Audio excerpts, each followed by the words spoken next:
markets.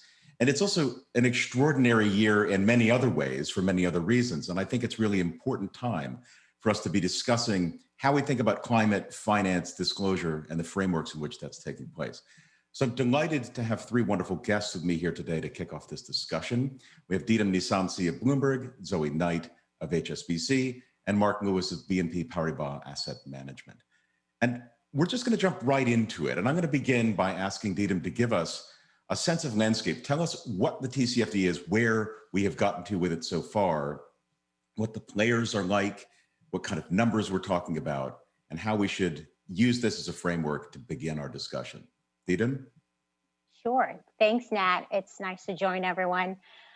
Just a quick overview on the task force. The task force was established by the Financial Stability Board in 2015 and is chaired by Mike Bloomberg and is comprised of 32 private sector members who are users and preparers of financial disclosures. The task force's goal is to provide and promote more clear and effective disclosures of climate-related information to really better inform capital allocation decisions by lenders, underwriters, insurers, and investors. In 2017, the task force issued its recommendations, or also known as the TCFD framework. And it really rests on 4 pillars with a total of 11 specific recommendation disclosures around governance, strategy, risk management, and targets and metrics. The governance pillar encompasses disclosure around the roles of how board and management should be identifying, managing, and mitigating climate risks and opportunity. The strategy recommendation calls for a disclosure of actual and potential impacts of climate on a company's business, strategy, and financial planning over the short, medium, and long term, including through the use of scenario analysis. The risk management recommendation disclosure describes how what a company's process is for identifying and assessing climate-related risks and how they're integrated into the company's overall risk management. And last, metrics and targets recommendation is about how it's used by a company to assess and manage climate-related risks and performance targets, and disclosures around scope 1 and 2, and where appropriate, scope 3 GHG emissions. I'm happy to say that this year, since the release of the recommendations in 2016, we have reached over 1,600 supporters, and we found that nearly 60% of the world's 100 largest companies, public companies, support the TCFD, report in line with the TCFD or both. Among these supporters are financial institutions responsible for assets of more than 150 trillion, including some of the largest asset managers and asset owners. Also on the regulatory and government landscape, over 110 regulators and governmental entities from around the world support the TCFD, including governments of Belgium, Chile, Canada, Denmark, France, Japan, New Zealand, Sweden, and the United Kingdom. And central bankers and supervisors across the globe are through the network of greening the financial system, are starting to encourage companies and their supervised entities to disclose also in line with the TCFD. So there's a lot of terrific activity that's really kind of taking place across the landscape, including some countries, and most recently in the last month, such as the UK and New Zealand, who have outlined their plans for mandatory TCFD reporting. Thank you, Didem. That's a really quite comprehensive look at where it started and how it's going so far. I'd like to get a reflection from our two institutions here on what exactly this means to you. So Zoe, tell me a bit about how the TCFD works from your perspective, and then I'll ask the same of Mark in a moment. But Zoe, if you could first, tell me how this works from a bank's perspective. Yeah. So the TCFD is really important for us because in order to manage our own risks in relation to climate, we need to understand what our clients are doing about adapting their own business strategies and their business models to climate planning. So we need to understand what the future looks like in terms of decarbonisation roadmaps for particular sectors. And if we don't have consistent and comparable disclosure for these categories, then it's really tricky to understand which company is going to work out well in terms of managing climate risk versus those that may not be so strong at developing a strategy and managing the risks appropriately. So for us, it's been about both embracing reporting ourselves and providing our own shareholders and other stakeholders with guidance on what we're doing to address the climate issue, but also understanding more about our clients.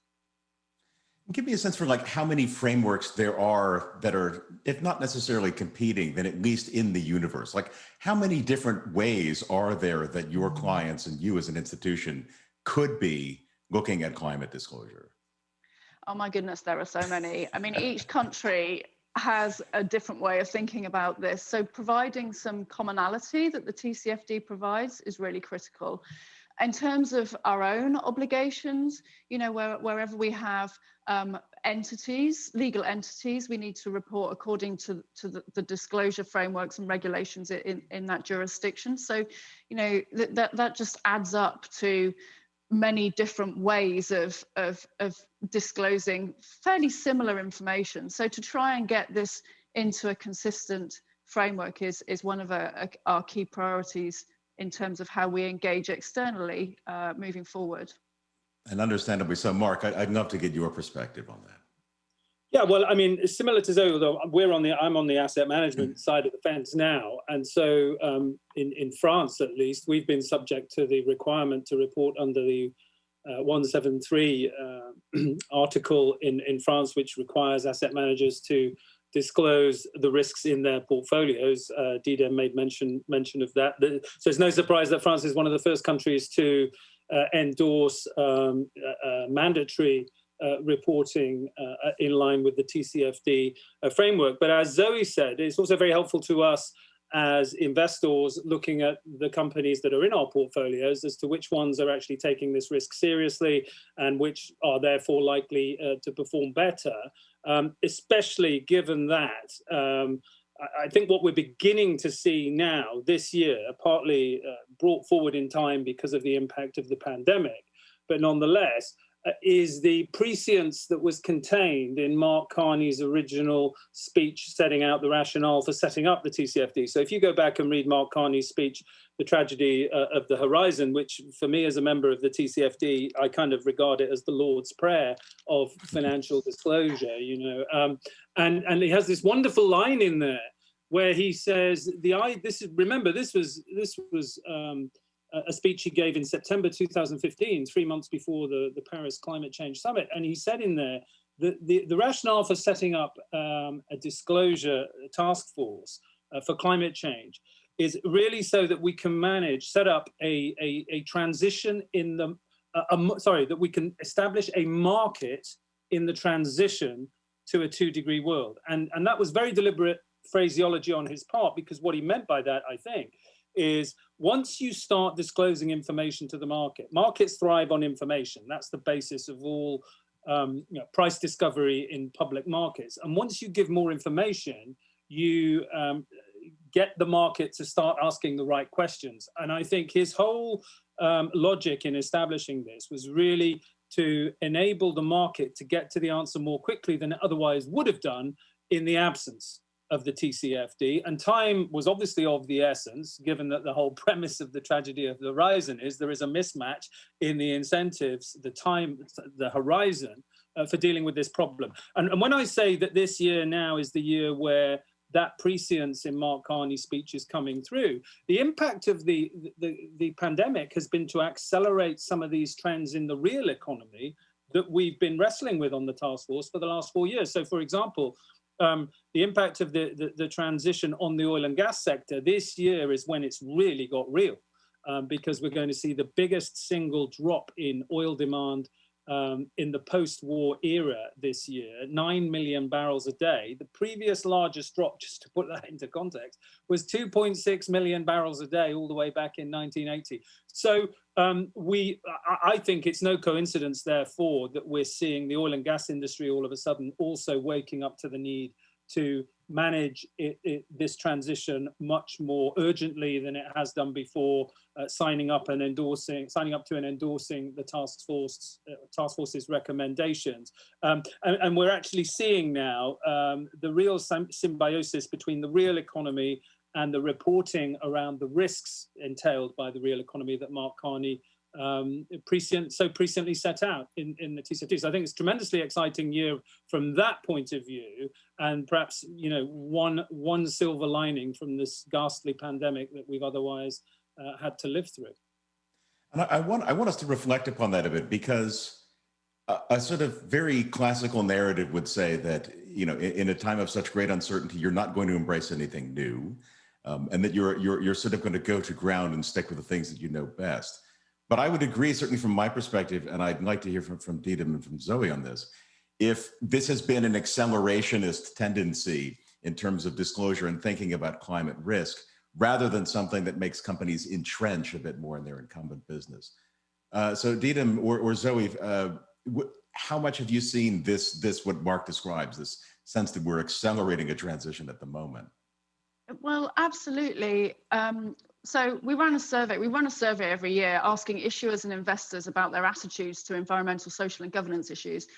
And over 90% of them said that they were very important. Now, that isn't really a great surprise. What is a great surprise is the momentum and acceleration in thinking in particular regions.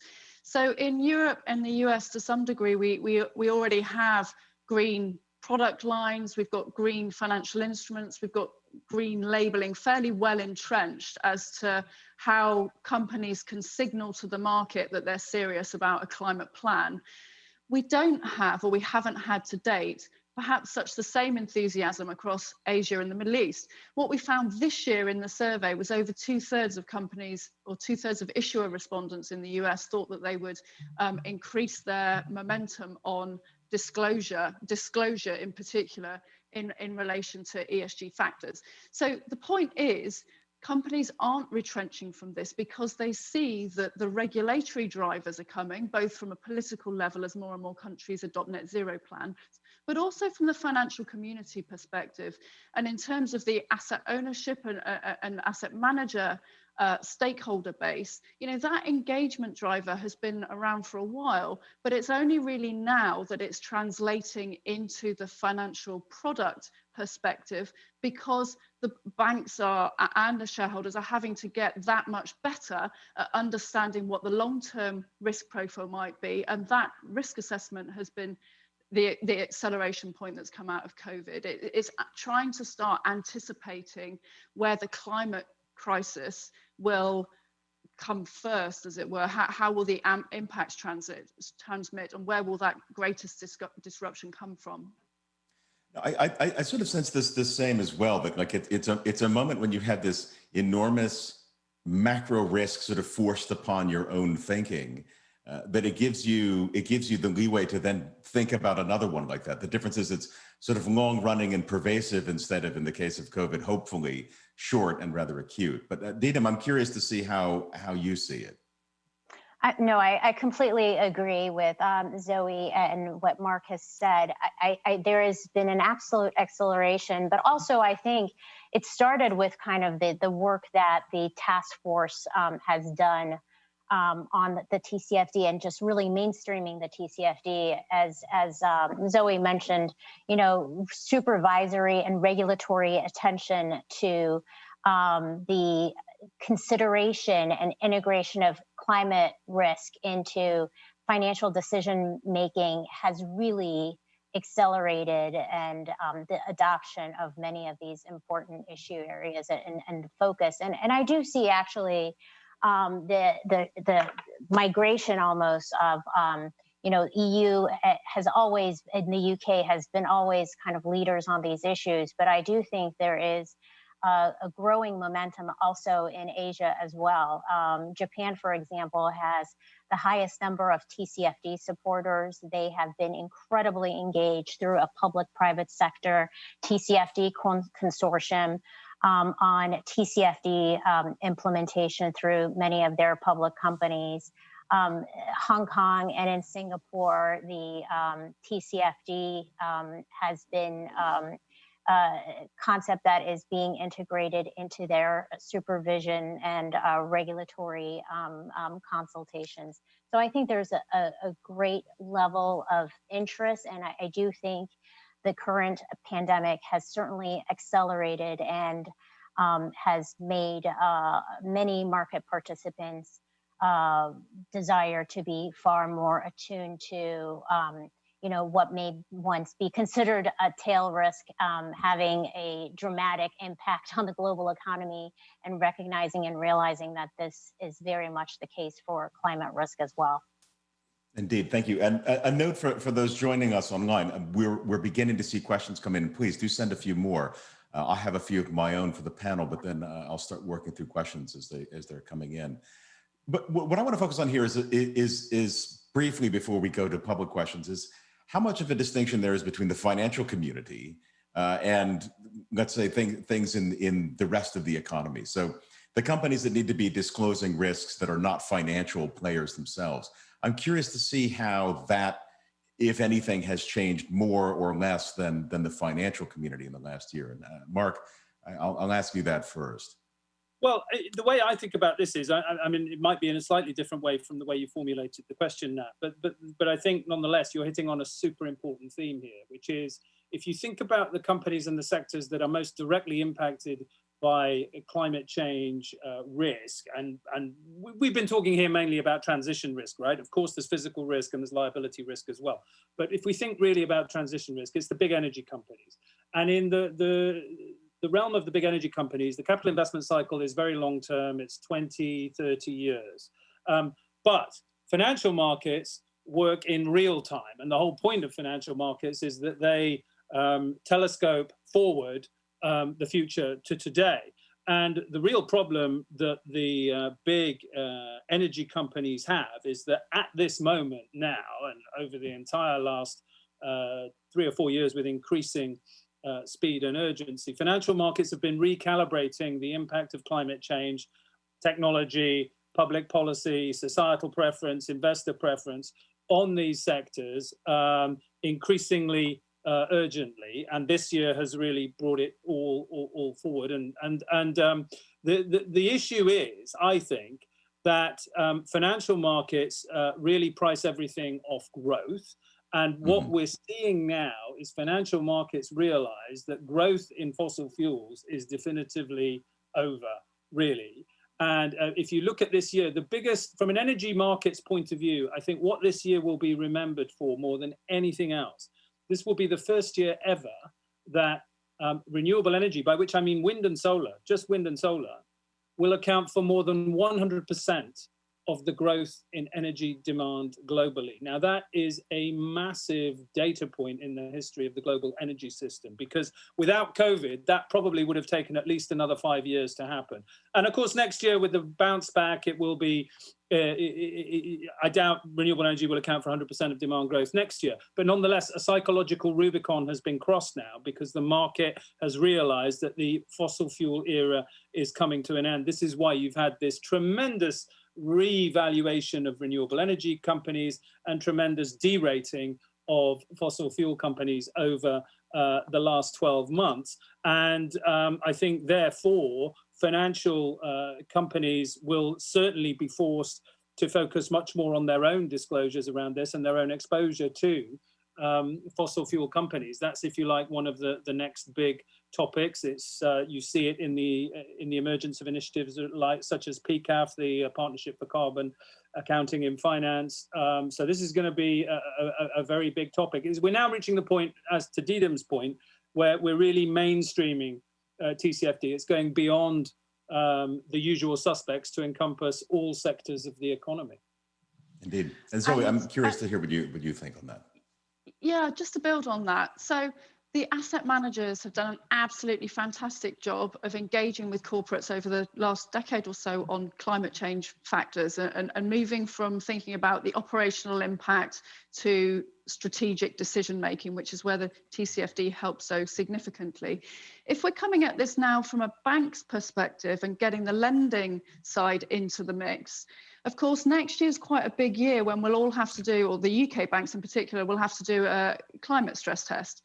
And to do a climate stress test across the loan book, clearly you've got many companies that have already had a lot of engagement on climate change. And then there are others that maybe within a state-owned context that haven't had quite so much guidance on climate or quite so much engagement on how to disclose about risks and talk about their future positioning in the same way that many of those that are in under public ownership have been subject to. So I think the TCFD next phase is all about how it gets pushed out across that wider landscape. The focus quite rightly has been on fossil fuels. It's increasingly on the hard to abate sectors landscape, the industrial companies that are critical to the regrowth of our economy, yet are energy intensive and don't have clear decarbonisation substitution pathways, although we are getting better at understanding what the technical solutions look like for them.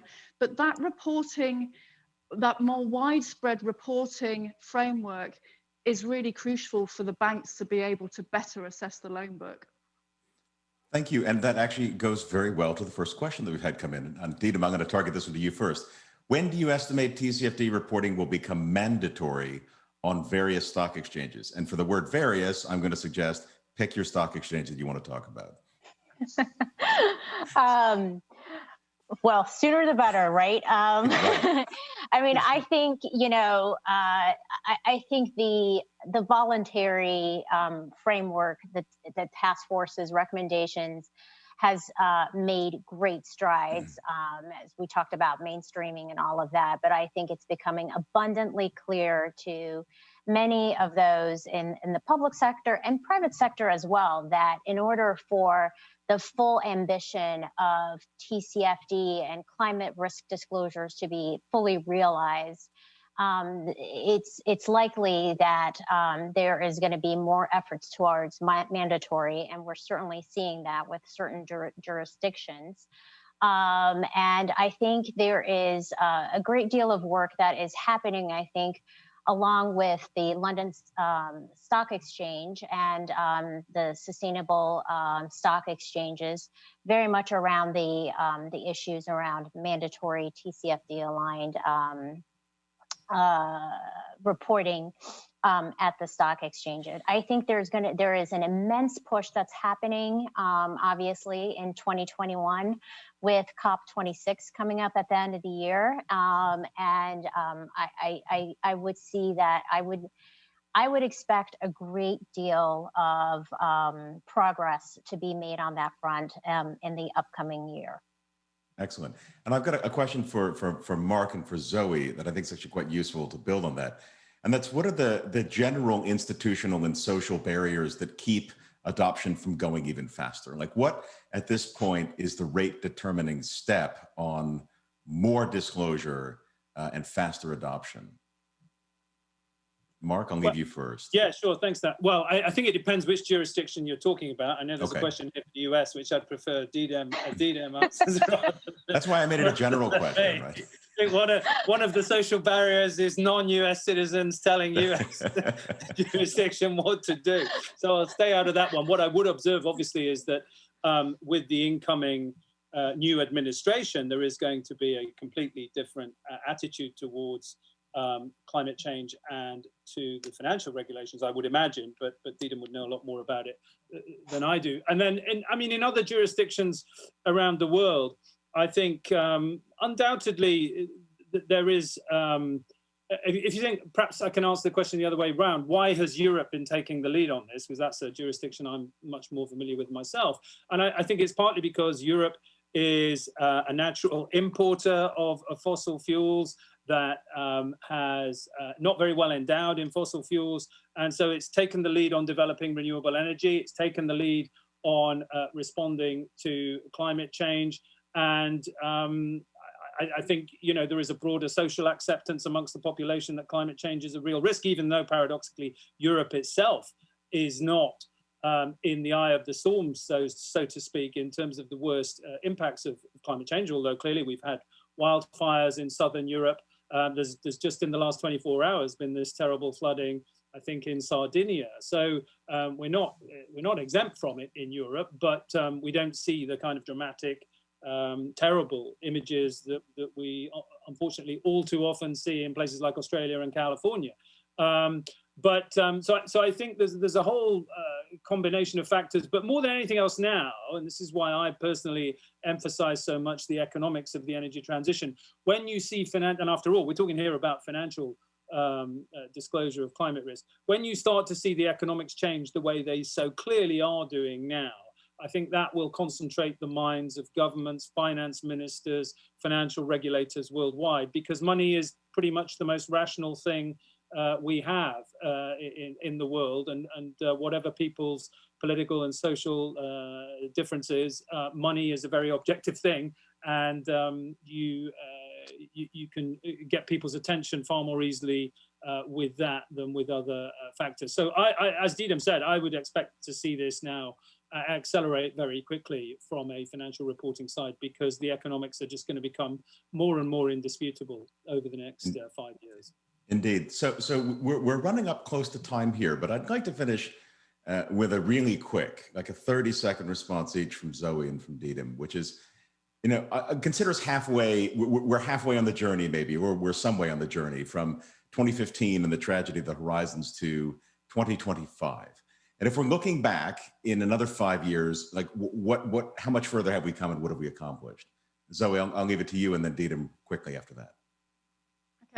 Okay, so by 2025, I think we're going to have a whole plethora of net zero commitments, not just at the country level, but more at the company, the asset manager, and the individual sort of local jurisdictions, so the cities and regional pledges.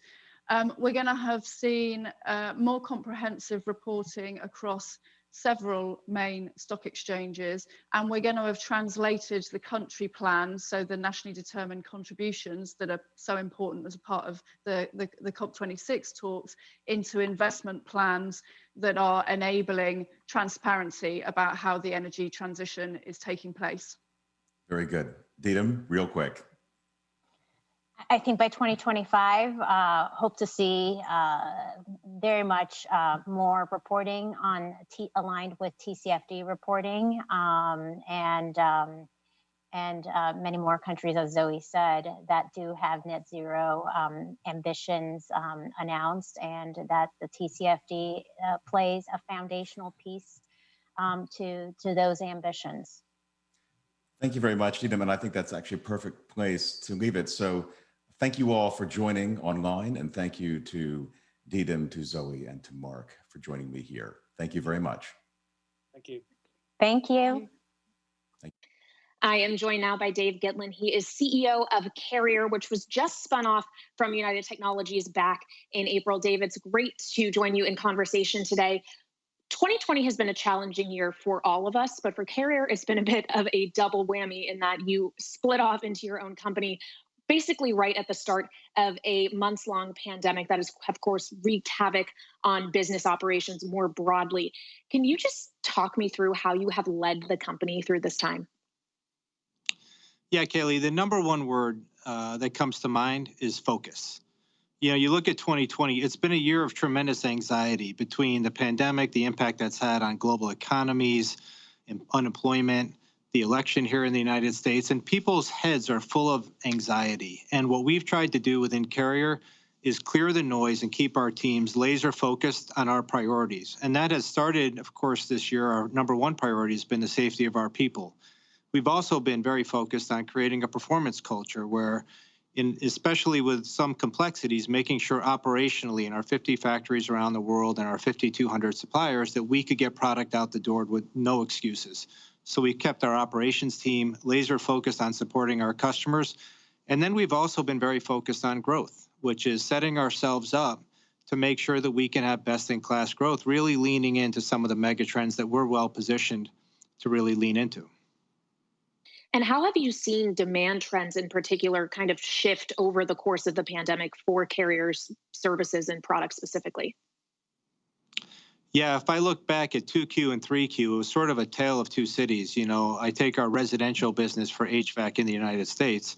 2Q was down significantly. We had a lot of distributors carrying very low inventory, worried about, new building construction and any spend that was going to take place on residential HVAC. What we saw was a tremendous snapback in the third quarter. So the third quarter for our residential HVAC business was the highest quarter we've had in our company's history, and our company's history goes back over a century. So very, very strong rebound there. We've seen consistent strength in China over the last couple of quarters. China's been a real bright spot for us.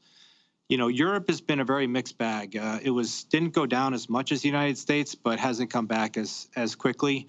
And then our services business has really been a beneficiary, especially as of late, as people are getting back into buildings to service equipment. So demand has been steadily improving as the year has gone along. Yeah, we of course have to keep in mind that Carrier is a global business. You have customers in 180 countries or more, I believe. So it's interesting, I'm sure, to see how kind of the recovery looks different depending on the region of the world in which you're looking. That's exactly right. And 80% of our people are outside the United States. So we're very much a global phenomenon. If I were going to rank kind of the recovery globally, I would put China first, United States second, Europe third, and Southeast Asia has been very slow to recover. India has been impacted quite significantly. We see that in other parts of Southeast Asia. So, we're hoping for a very strong snapback in that part of the world. But, it was sort of encouraging to see the United States really start to show momentum as we got into the third quarter. And we're hoping to start next year with some improvement in our backlog going into 2021. Well, something that I think most people would agree could help the recovery move forward is a vaccine or vaccines. And we know we are taking steps in that direction. Pfizer's looking for FDA approval. But it's one thing to get a vaccine approved. It's another to scale it and then distribute it at the low temperatures necessary to keep these things safe. Carrier obviously has a role to play in that situation. Can you kind of walk me through that refrigerated transport business and how you see your business fitting in as we get this vaccine distributed? Absolutely. You look at pharma distribution, it's complicated in normal times. In fact, today, 25% of vaccines get wasted either due to logistics issues or cold chain challenges. So what's really, really critical is that we have as little fallout as possible once these vaccines start their distribution. And what makes it even really more challenging here is number one is going to be the demand, and number two is some of the cold chain challenges. You could think about the flu shot, over a little over 1 billion vaccines that get distributed. Here, the demand's going to be around 10 billion vials that you're going to be looking at. So almost a 10x increase of the COVID vaccine versus what you see for the flu shot. And the additional challenge is the cold chain. Traditionally, more than 90% of vaccines today get distributed at refrigerated temperatures, like your refrigerator at home, 2 to 8 degrees C. And 3 of the vaccines for COVID are at those temperature levels. Moderna, in this case, is at minus 20 degrees C, which is more akin to your freezer at home. And the Pfizer vaccine is really at a deep freeze, minus 70 degrees C, which requires things like dry ice or cryogenics. So, normal distribution, complicated, and here it's going to be complicated because of these two extenuating factors. How much of the complication have you been able to work out at this point, or is this going to be kind of a once the vaccine is ready and able to be distributed, you have to work out the kinks then at that point? Like, how much of this can you do preemptively? Well, what's nice to see is that public-private industry really coming together to get out in front of this as much as we possibly can. So the two words that we've been focused on is capacity and data. So clearly, we know there's going to be additional cold chain capacity required out there. So we've come up with new product offerings. We just introduced a new standalone pod that's mobile. So if you go to a state, some of the states in the United States will be distributing the vaccines through their state fairgrounds. So what you could imagine is 40-foot containers that are refrigerated, that are mobile, that can contain a lot of the vaccine. So one of our 40-foot containers can hold 1 million vials of the vaccine. So one is building capacity in these standalone pods, refrigerated pods, that can go to minus 30 degrees C. And then also building up our transport refrigeration network, where today we have 1.2 million units out there that cool trucks and trailers and transport refrigeration devices. So we're going to be building more capacity to support the surge that's inevitable. And then, frankly, Kaylee, data is critical, because what happens with any cold chain, not just vaccines, but also we see this with food, is that you're going from one refrigerated environment to another. So you have multiple breakpoints in that distribution channel, and there's really no single repository for all of that cold chain data from inception to destination. So what we're trying to do is really build that central repository. We have a new offering that we've developed with AWS called our Links platform, and that can be the one repository for all the cold chain data. Once you get that data onto a single data lake, now you can use, especially because of AWS, machine learning, artificial intelligence, to better help you optimize the entire cold chain and logistics challenges that are in front of us. And there are logistic challenges in front of us, to be sure. But from a capacity standpoint, is there adequate capacity at this point to get an entire country of 300 plus million people vaccinated in the next, say, 6 months? Yeah, I think it's going to really be building more capacity. And I do think we need more capacity in the United States. But I think what's really critical, even beyond that, is additional capacity globally. You know, you think about India with 1.4 billion people, and we spend 300 times per capita more on cold chain in the United States than in India. So there is going to be no way that a country like India can effectively distribute this vaccine without more capacity and without better data analytics to help really optimize the flow of getting the vaccines where they need to go in the condition they need to go, without really working with us or others to really make sure they optimize that data tracking. So there's going to be more capacity really needed globally. Is that reliant on private business to build up that capacity? Does it take, a coalition of both the private and public sector to get these things done, especially in, as you say, emerging markets, non-Western countries that may not have the resources to build out that infrastructure for distribution? Yeah, what we're seeing really globally, and including the United States, is the government's taking the lead on a level of prioritization. Who's going to get the vaccine when? What's going to be the ordering of that? And then it's really going to be them working with distribution companies like McKesson to really make sure that they're lined up to go distribute the product. And then it's up to a lot of the distribution companies to make sure that they have the distribution, they have the capacity from industry, from folks like us. So we're going to be taking our direction from some of the distribution companies, not only McKesson, but UPS, FedEx for the Pfizer vaccine, where they're shipping it direct. And then we're also taking globally some of our direction from many of the national governments, which are really dictating a little bit more around what additional capacity is needed and how can we play into those capacity needs. So you're in conversation with the pharma companies themselves, the distributors themselves, Operation Warp Speed, I'm assuming? Yes. Yep. We're talking and to how do those pharma conversations intersect? It's really a web of interwoven conversations. We are talking to the CDC, Operation Warp Speed. We're talking to state governments, the 5 pharma companies, distribution companies like McKesson and FedEx, UPS, and frankly, even some of the airlines like American Airlines.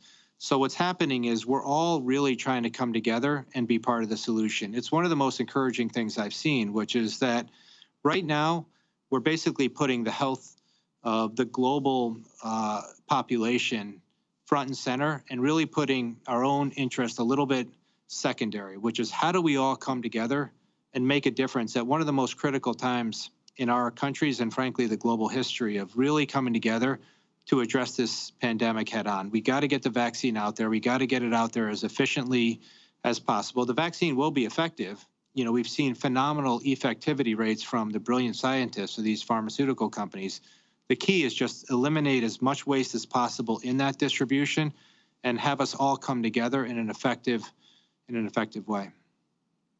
So there's the getting the vaccine and hopefully ending the pandemic part of the equation, but then there's the way that we may approach indoor spaces on a more permanent basis going forward. I think we all are so much more acutely aware of the air that we are taking in each and every day in office buildings and schools. Carrier also has a role to play there when we're thinking about HVAC systems. how do you make buildings more healthy and people feel safe breathing in air that is shared with other people? Well, that's our other key area of focus. If you step back and look at the two megatrends that Carrier is very focused on, it's healthy, safe, and sustainable building and cold chain solutions. We just talked about cold chain with respect to pharmaceuticals. It applies equally to food distribution. On the building side, what's interesting is that traditionally I've been in environments around the world where people were so worried about outdoor air environments that they would have rules for their kids where there was high pollution. They would say, I'm only allowing my kids outside for 1 or 2 hours of the day. It's actually now been reversed where people make restaurant reservations and they say, I'm only going to go if I can sit outdoors. So there's now been this flip where for the first time, people are more concerned about indoor air environments than they have been about external air environments.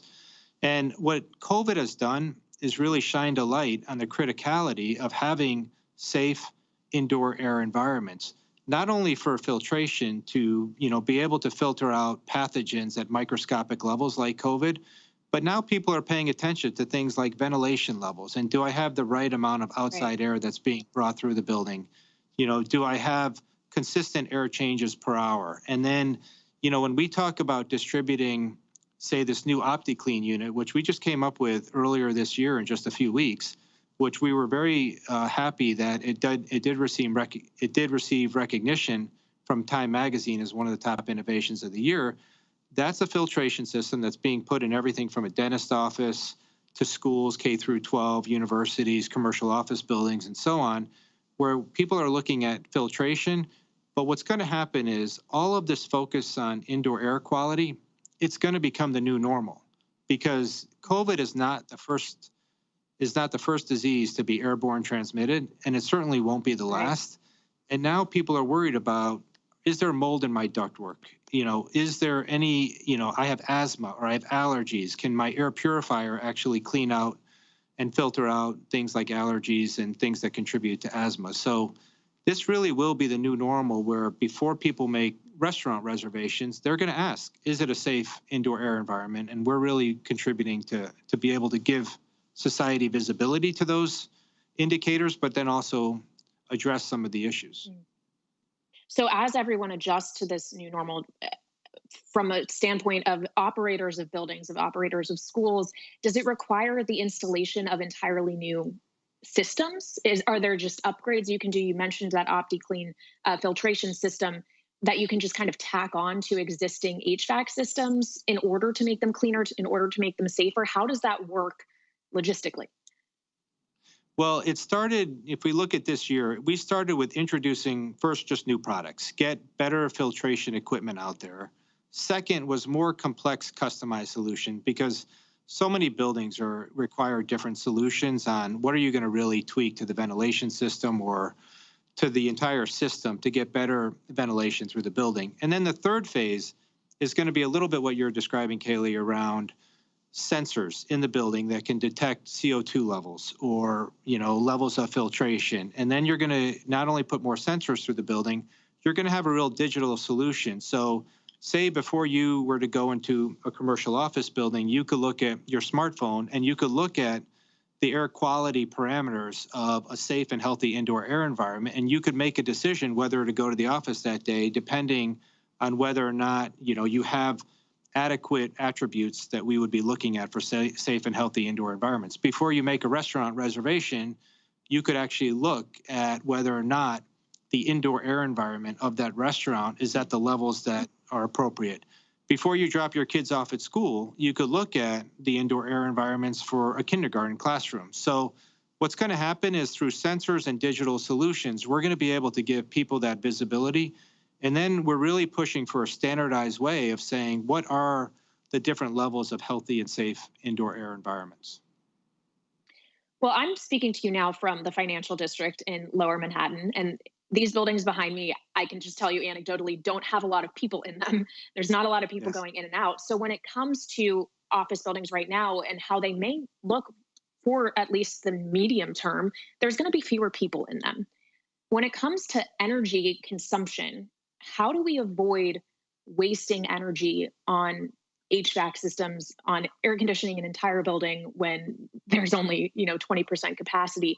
How can we find smart solutions there? Yeah, smart solutions are going to be critical through the control systems. That's part of the digital solutions that we're coming forward with.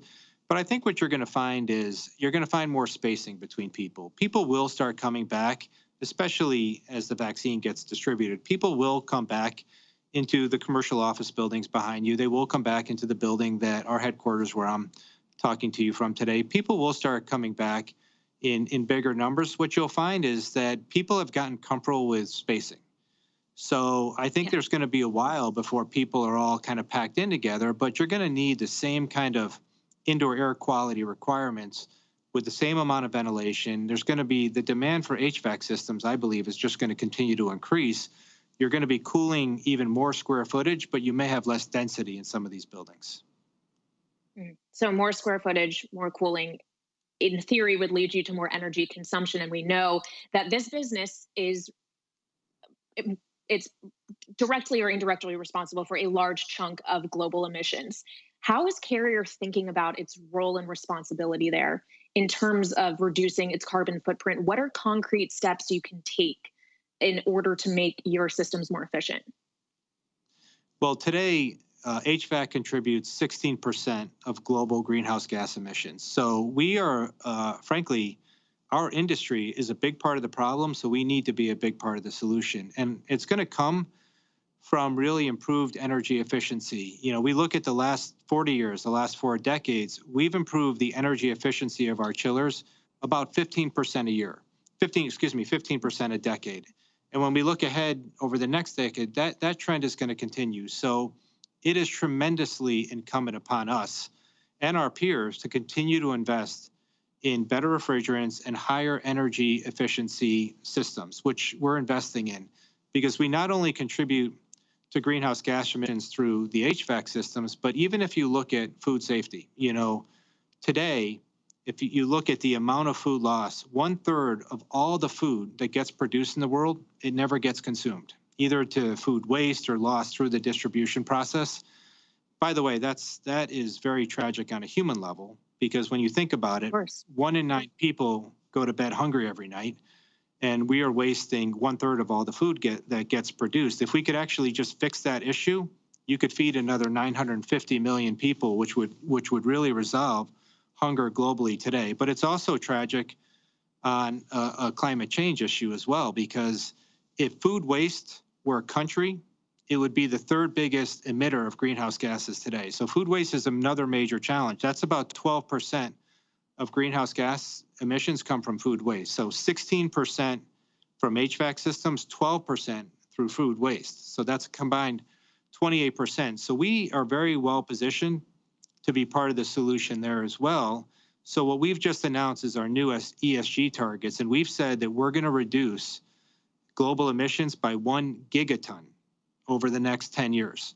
So if you think about that, that's 1 billion metric tons, which is, quite significant, but we're going to really lean into more energy efficient HVAC systems, and through our partnership with AWS with our Lynx offering and other techniques, reduce food waste to really improve our customers' efficiency and also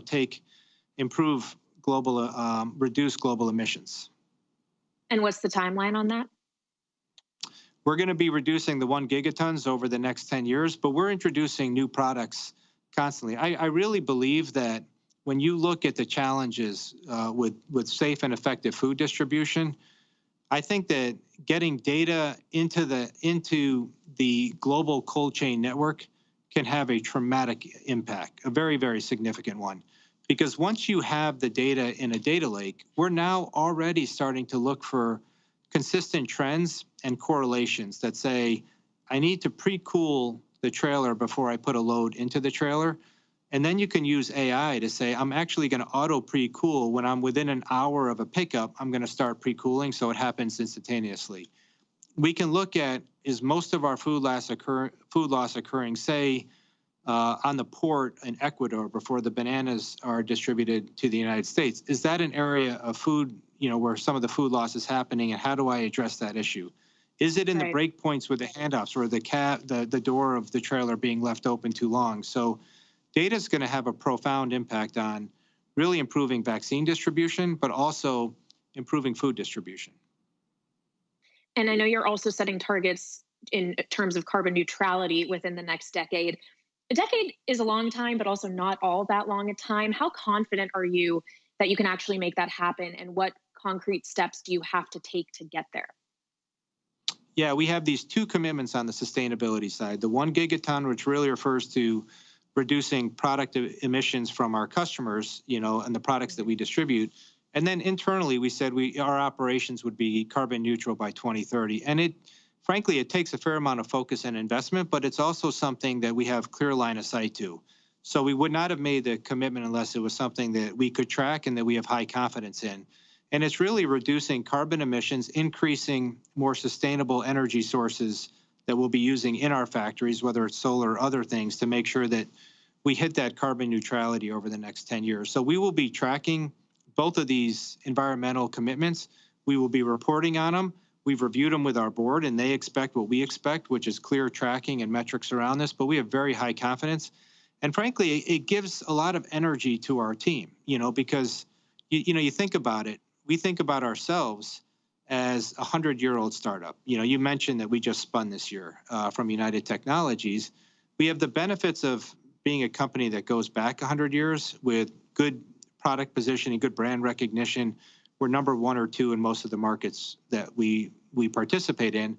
But we also have the energy of a startup, with a focus on agility and trying to do things that actually matter for society and innovation and customers.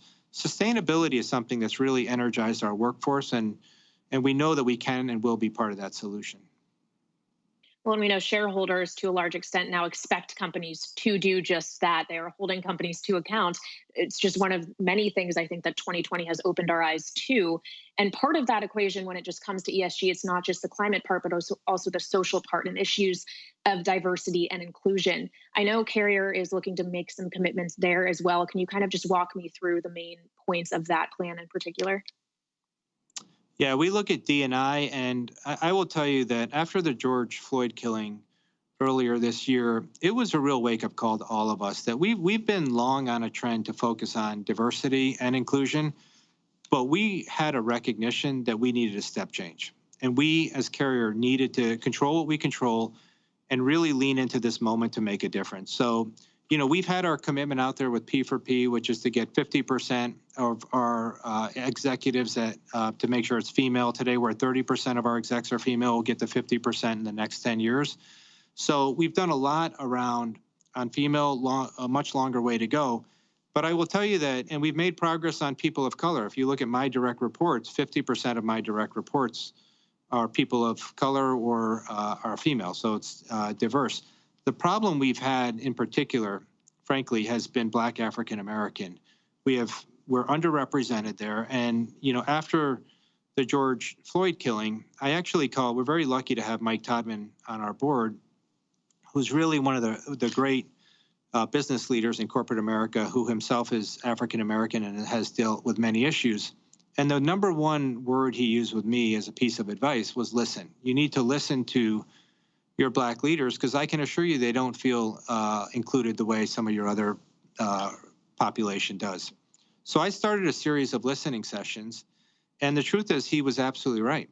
People talked about putting figurative masks on when they come to work. They can't be themselves.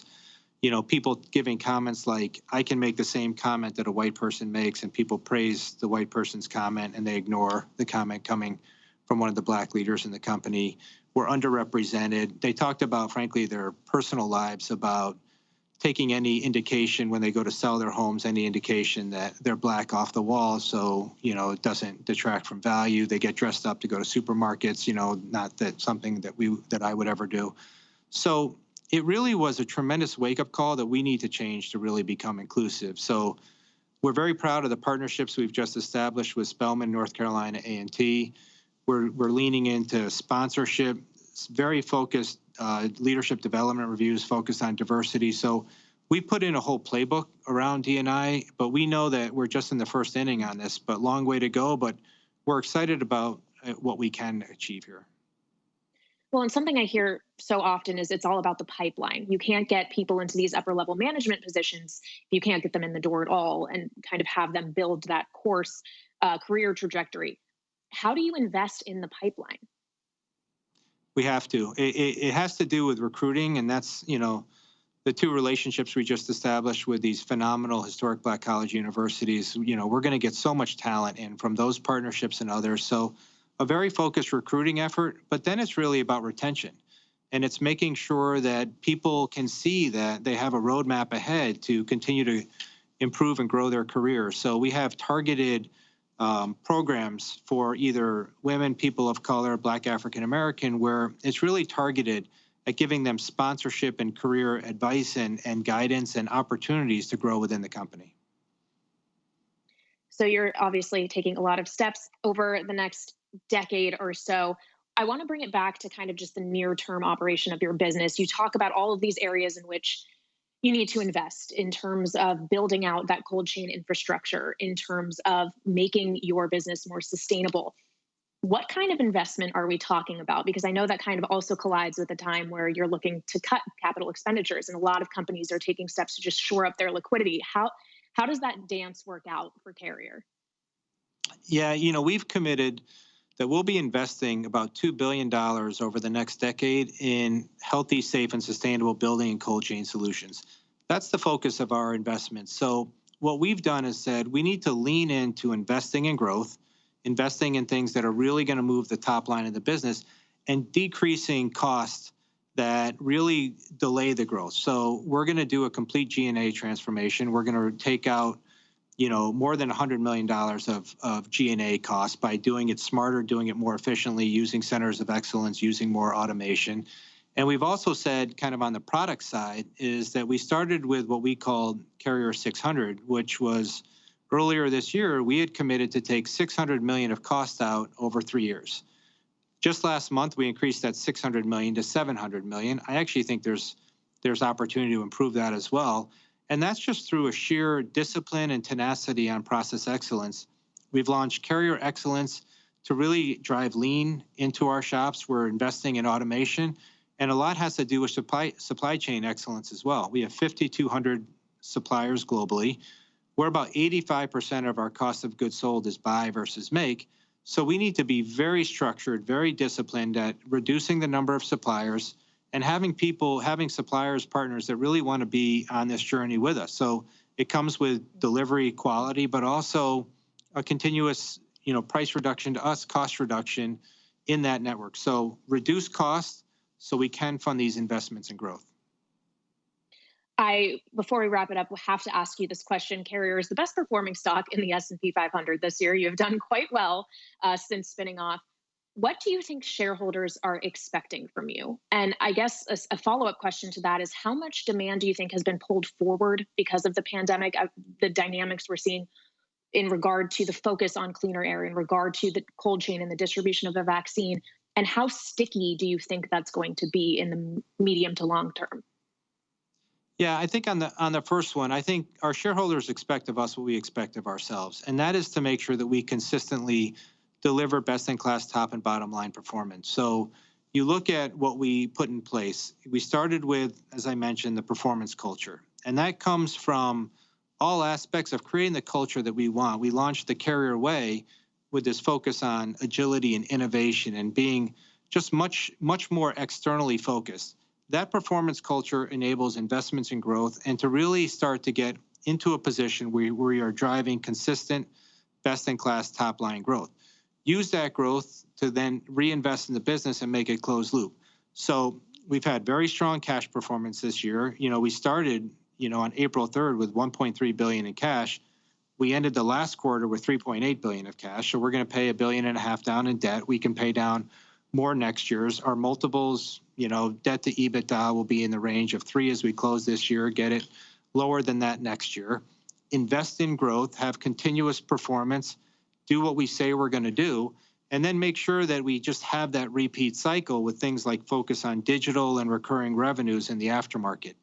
Then when it comes to, the second piece around pull forward, we've been very, I think, measured and thoughtful about, certainly we don't think there's any pull forward. It's making sure that we continue to in a very structured way, take share in a very strategic way, not the wrong way, but in a very strategic way, take share and position ourselves to make sure that as economies start to come back next year, we're positioned to really lean into and be part of that growth.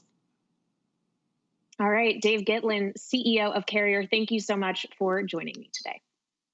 Thank you, Kaylee. So welcome, everybody. I'm delighted to be here with Jenna Johnson. She's head of Patagonia, Inc. And when I think of conscious sustainability, man, you have to think about Patagonia. It is definitely in its DNA. Jenna, it's so great to have you here.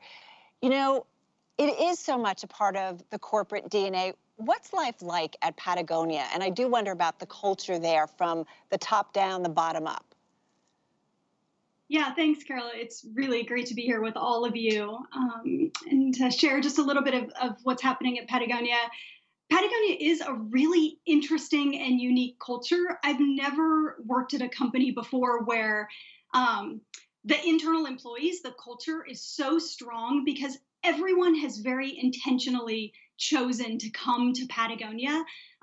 Certainly there's a lot of locals who work at the organization, but a lot of people have actually moved to one of our headquarters specifically to work for us because they believe so much in our mission. And when you get that, you get this really special energy humming about the organization as everyone is trying to think as creatively and intelligently as we can about this, you know, massive goal that we're trying to go after in bringing our planet back to health.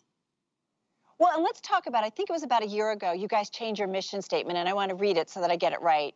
It went from build the best product, cause no unnecessary harm, use business to inspire and implement solutions to the environmental crisis, to the new mission, we're in business to save our home planet. I mean, you're still adhering to the old mission, but there is no doubt about what's at stake. I know you and I talked in the prep call. I mean, we need to be thinking about our environment because everything we do is impacting it either negatively or positively. And we need to be more positive in terms of impact because there's no going back. If we don't have an environment, then none of this matters. It's so true. You know, you often hear there's no business to be done on a dead planet, and that's exactly how we feel. As you mentioned, our old mission statement, it was really important to us, and it continues to be really important to us. Those three main pillars are still very much rooted in the work that we do every single day. They're actually part of our B Corp values and our B Corp pillars, so we are still held accountable to those. But we really felt like, although the organization and the company had galvanized around these important pillars, we really knew that we needed to sharpen our focus right now more than ever. We are running out of time.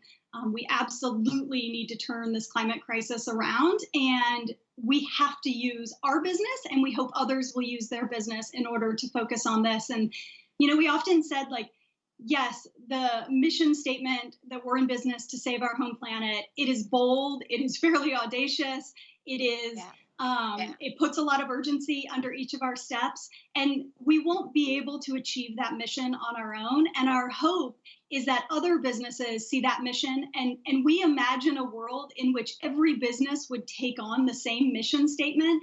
And then what we could do together, if all of us were using our business to influence our individuals, the communities, and bring, again, you know, our planet back to health. It won't happen just with Patagonia. We're not naive to that.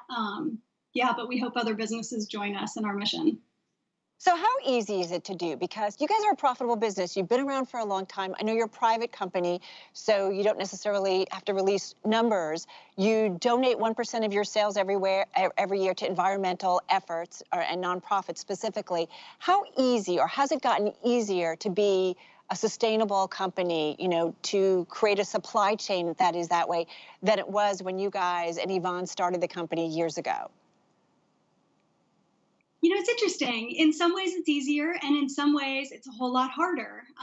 It is not easy, I won't lie. We wake up every day and we're dealing with probably one of the most complex businesses in the world, trying to be profitable, work in an apparel and equipment industry, and do it in a way that has, you know, zero impact, if not positive impact, on the trajectory of this climate crisis. That is a bold and big challenge every single day we come in to do our business, but it is not impossible. And it actually makes life very interesting. We're never bored, we say at Patagonia.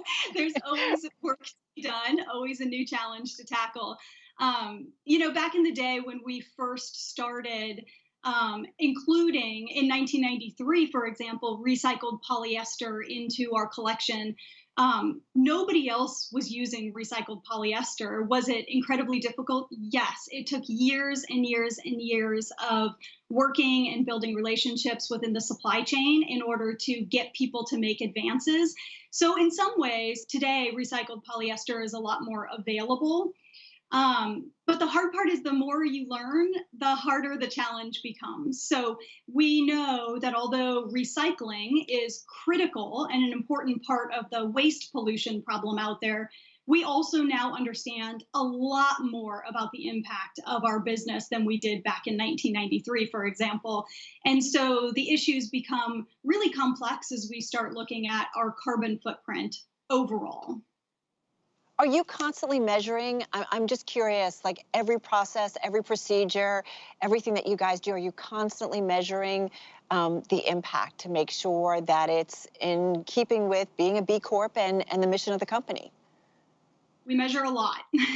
We spend a lot of effort. We have a lot of really amazing people on our team and amazing partners that we work with around the industry. We work with a lot of universities and a lot of great organizations that help us to measure and track and look at ways that we can understand the carbon footprint of our entire process, as well as looking at things like carbon sequestration and how we can help promote and encourage and stimulate demand for things like carbon sequestration that we know are going to be one of the most powerful tools to getting our carbon footprint under control.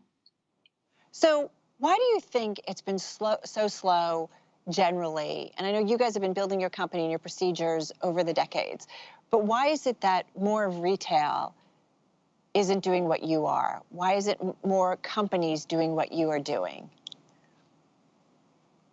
What's holding it back in your view?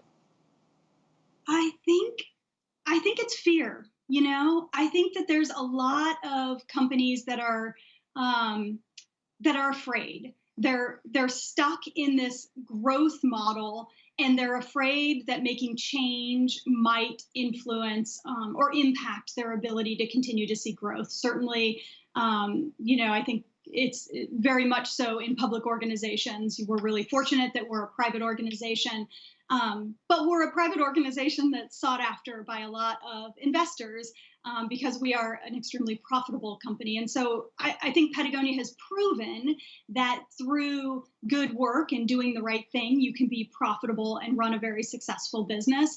But I think that there's a lot of fear in companies today to be willing to make that change and to try to implement some of these things.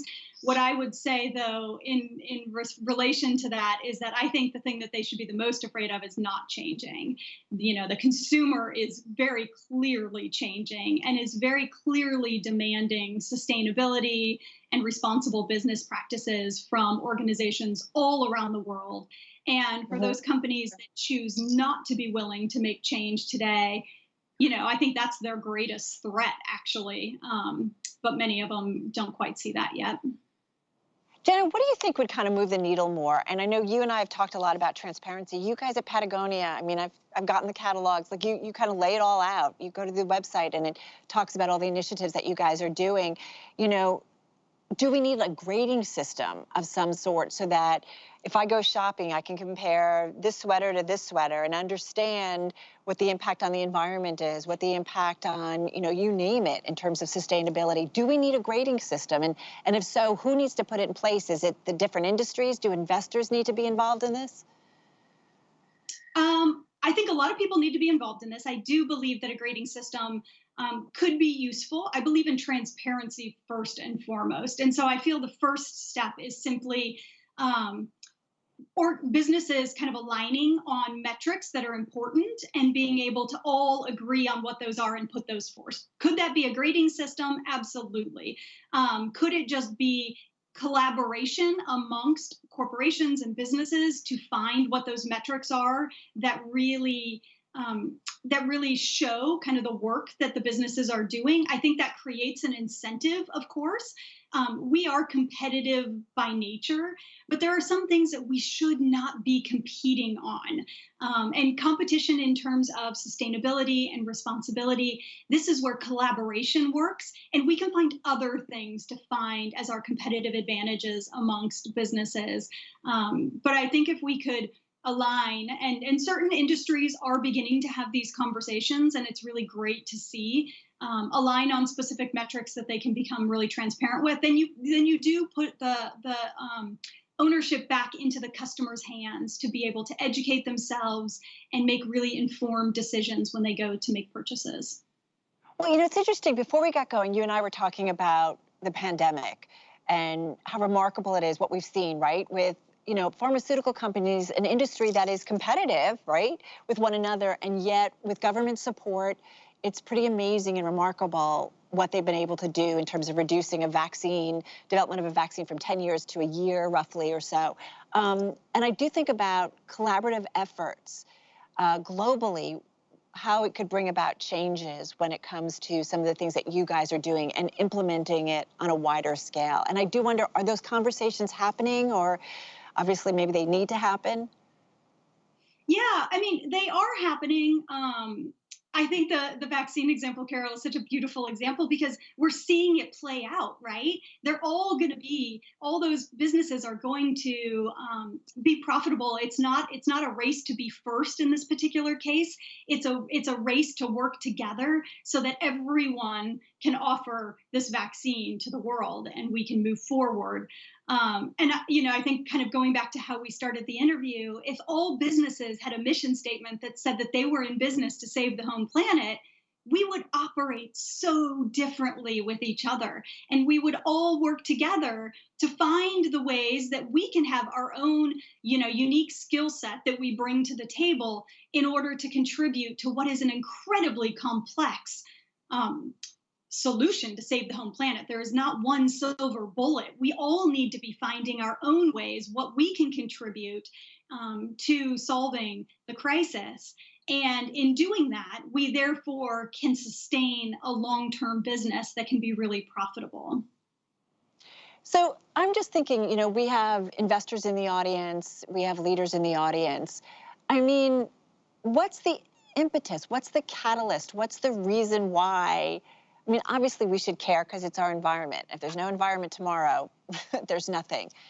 But what is it, what would you tell them to kind of get the needle moving a little bit? Consumers care. Your customer cares. That's what I think is the most important thing, even if you are not doing it because you want to save the home planet per se.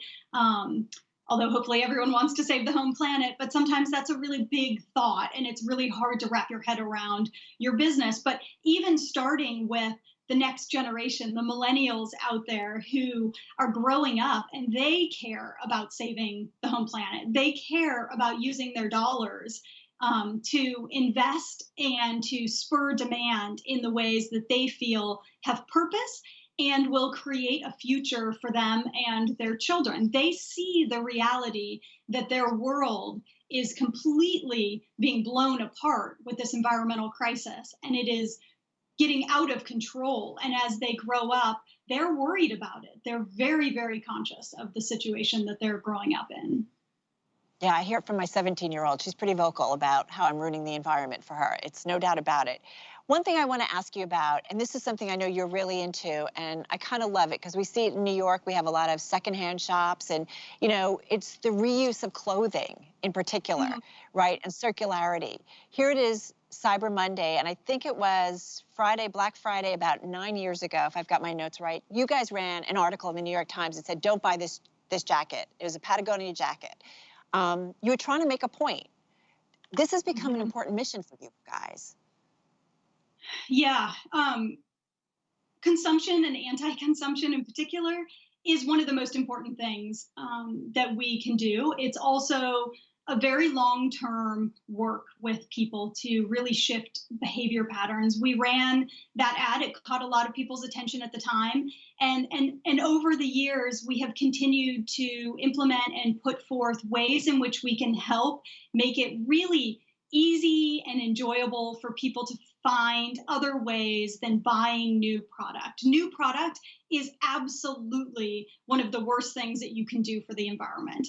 We build new products. We are part of a system in which new products are built.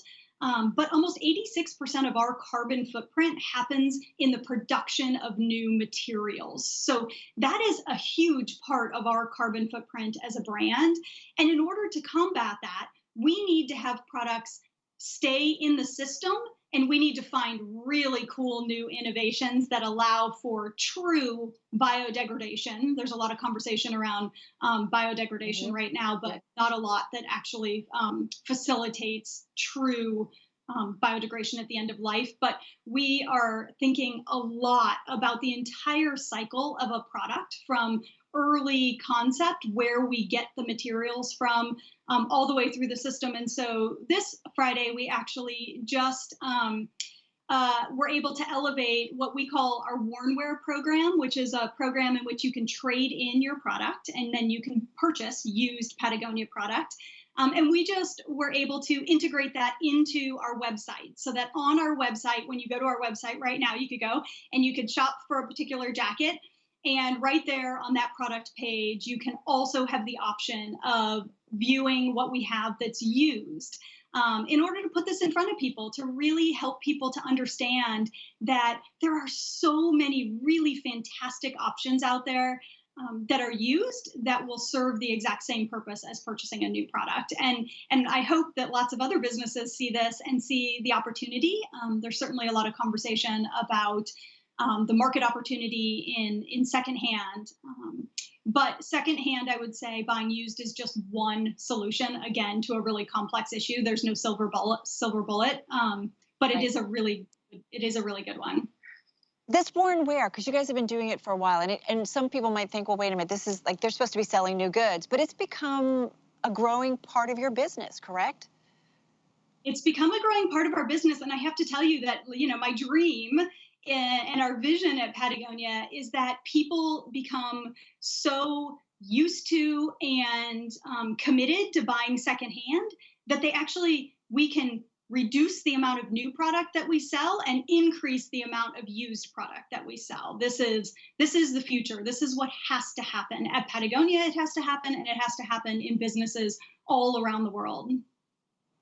So, Jenna, I do wonder, because of the virus, right? And I feel like so many of the problems in our society have been laid bare again, right? Whether it's climate change we saw by shutting down the world, right? Like skies were blue again and skies were clean and you could see mountain ranges, animals were coming out.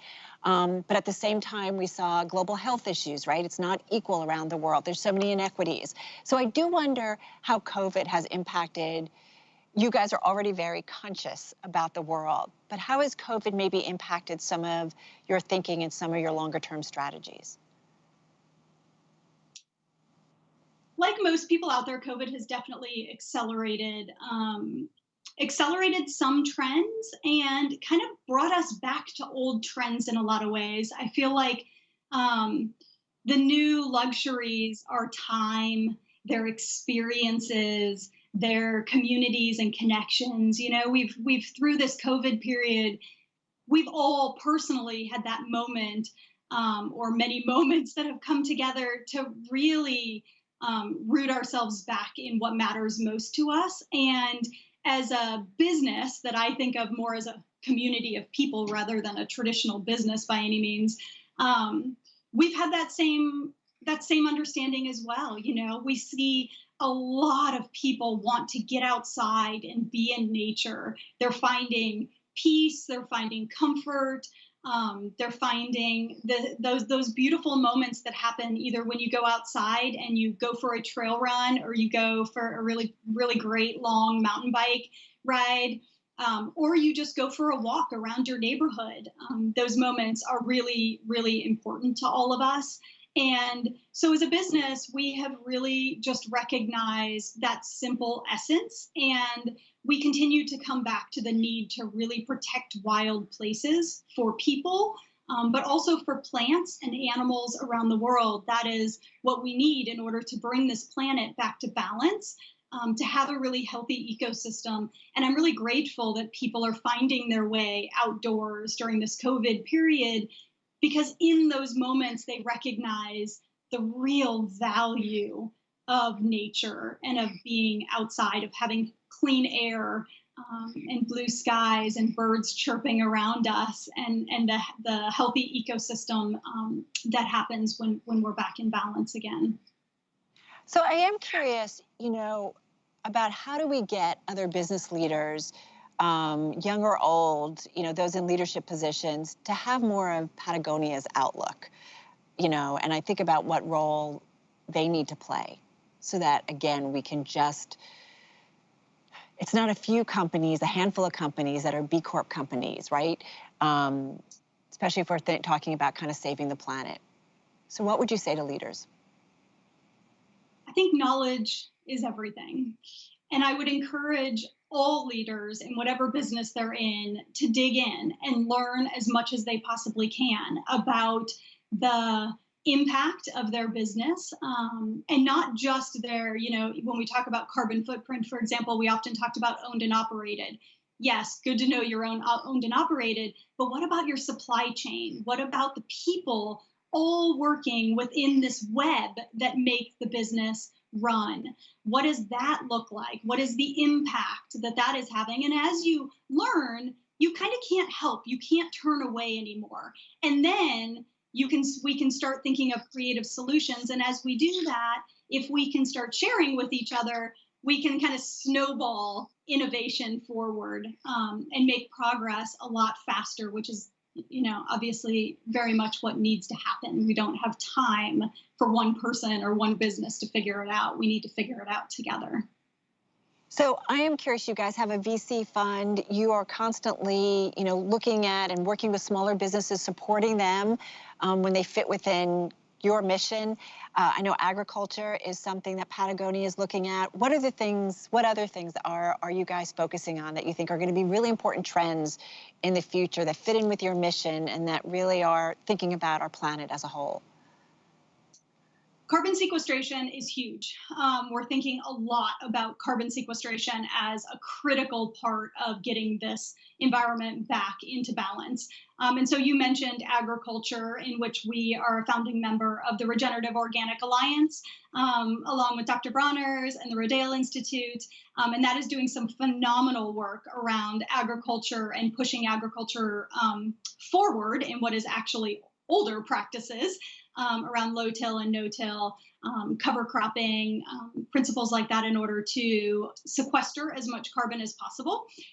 We're also looking at other ways in which you can do carbon sequestration. Certainly wild forests, peat moss areas, those are all really critical natural environments that we need to be protecting and actually fostering in order to be able to naturally bring the planet back into balance. So a lot of really interesting ideas around how we could do that, how we can continue to evolve our work in some of those really important carbon sequestration natural areas.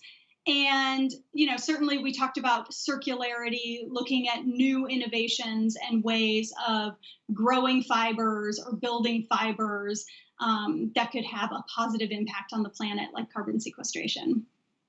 Just got about 45 seconds left, Jenna. I mean, you guys see the world, you work with suppliers around the world, you're so in tune with the global environment. If we don't get this right, I mean, you're already seeing dangerous trends.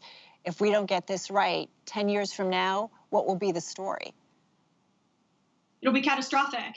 It'll definitely be catastrophic, and it will be hard to reverse. Every day feels like it gets harder and harder to reverse. The clothing industry contributes up to 10% of the pollution that's really driving the climate crisis. And that's just unacceptable. There are solutions. We just need to put these solutions in place. We need to prioritize solutions and be able to solve this crisis.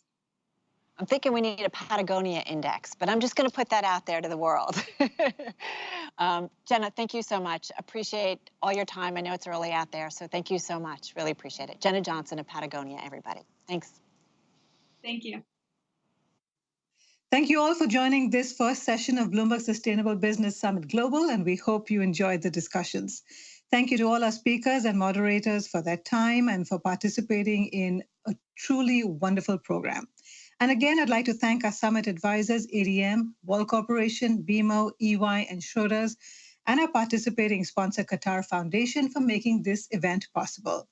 And most of all, thank you for being with us today and for being such an engaged audience.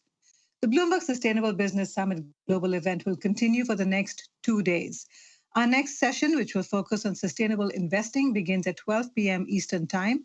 And I encourage you to check out the agenda section of this website to get a full program of upcoming conversations. And of course, you can rewatch any of the interviews. For more financial and business news from Bloomberg's global newsroom, please visit Bloomberg.com. And remember to follow Bloomberg on Twitter. Our handle is simply @business. Thank you for watching.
Hello and welcome back. I'm Malika Kapoor, Bloomberg Live's Deputy Global Editor.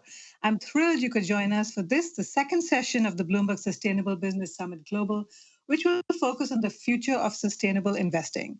I'm sure it'll be a truly insightful set of conversations, so do stay tuned.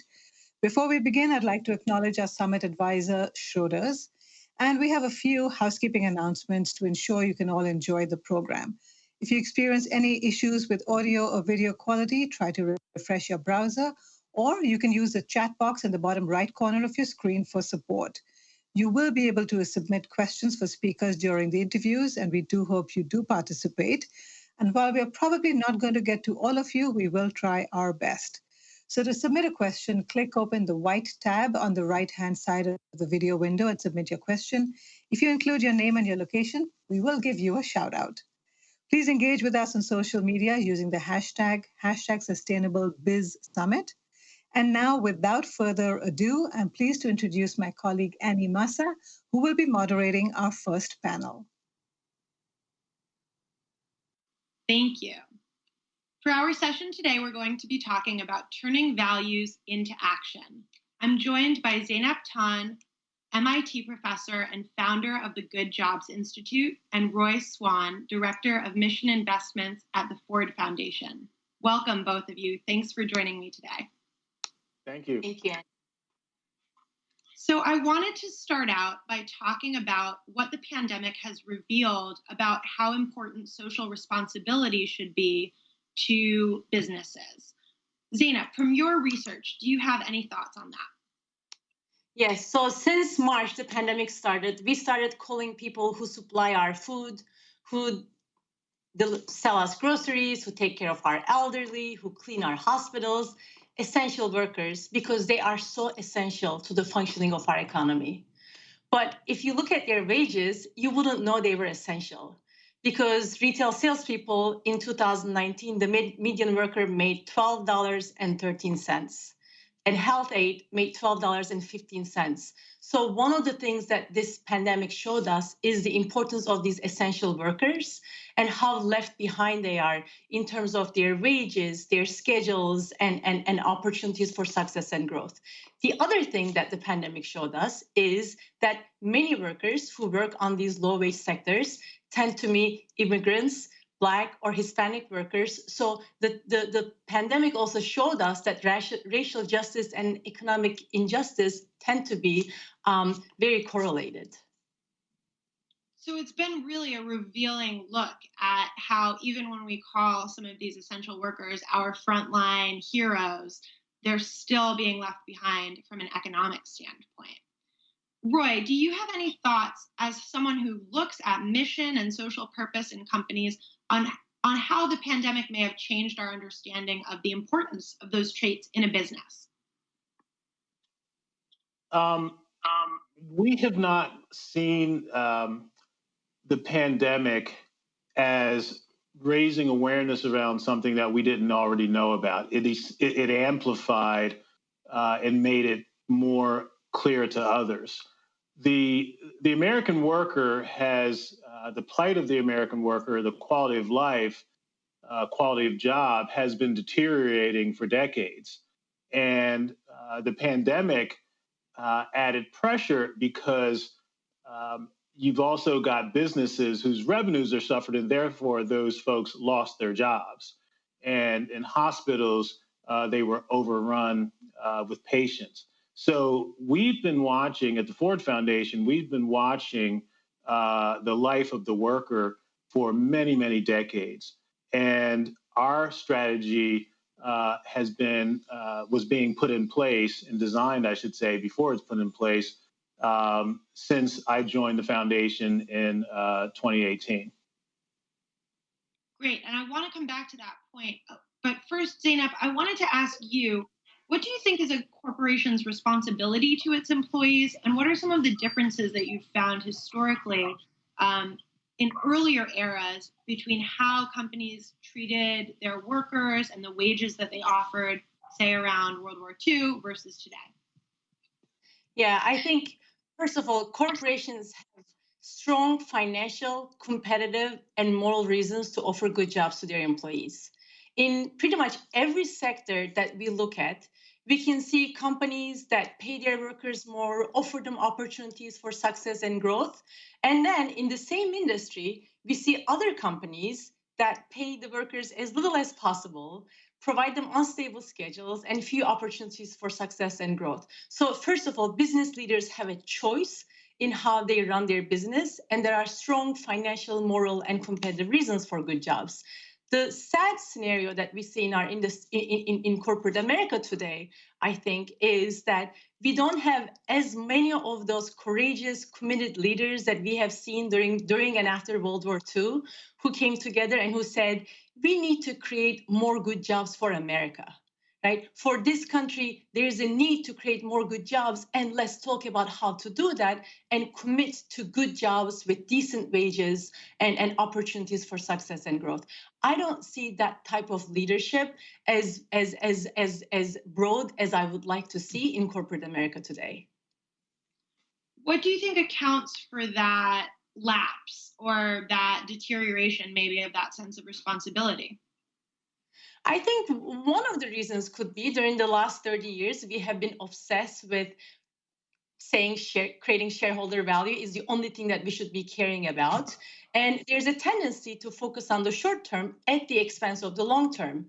When I talk to executives in lots of different industries, one of the things that strike me is that sometimes they see things that could be beneficial for their companies in the long term, but their compensation or their bonus is tied to short-term performance. And as a result, they choose not to take any of those steps that might risk their performance in the short term. So I think we have been overly focused on the short-term financial pressures, and that has been to the detriment of workers, that has been to the detriment of our environment. Now, Roy, I'd like to ask you about that short-termism, especially among investors. How do you find mission-driven companies, companies with purposes that you align with, and what kinds of metrics might you look at to figure out what might make a good investment?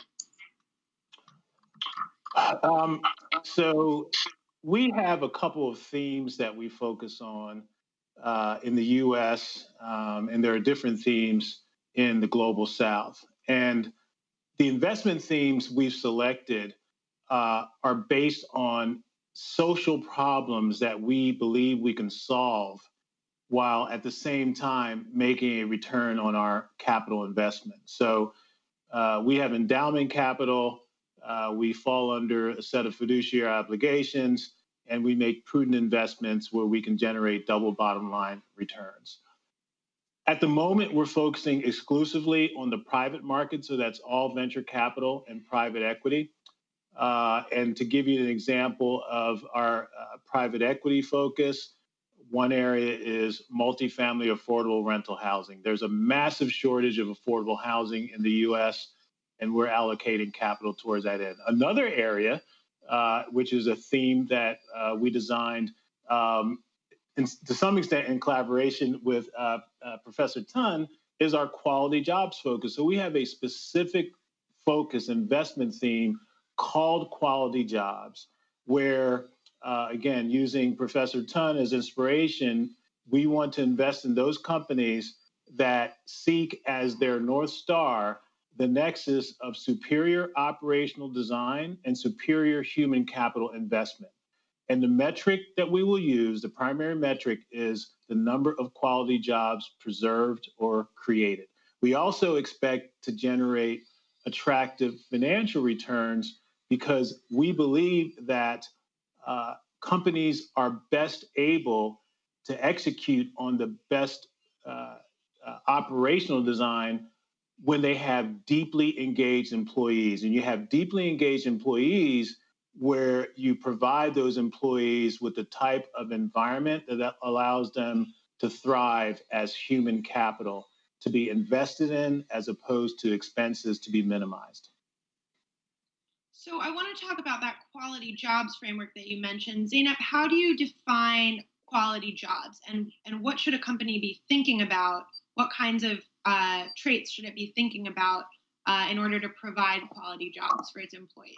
It goes beyond compensation, for example, right? That's just one component. it certainly goes beyond compensation. At a minimum, a quality job has to meet people's basic needs. Part of it is pay and benefits.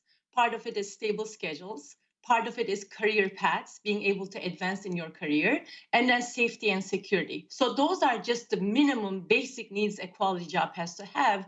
But then a quality job ideally would provide conditions for people to be engaged and to be motivated to do a great job. So a sense of belonging, being part of a team is really important.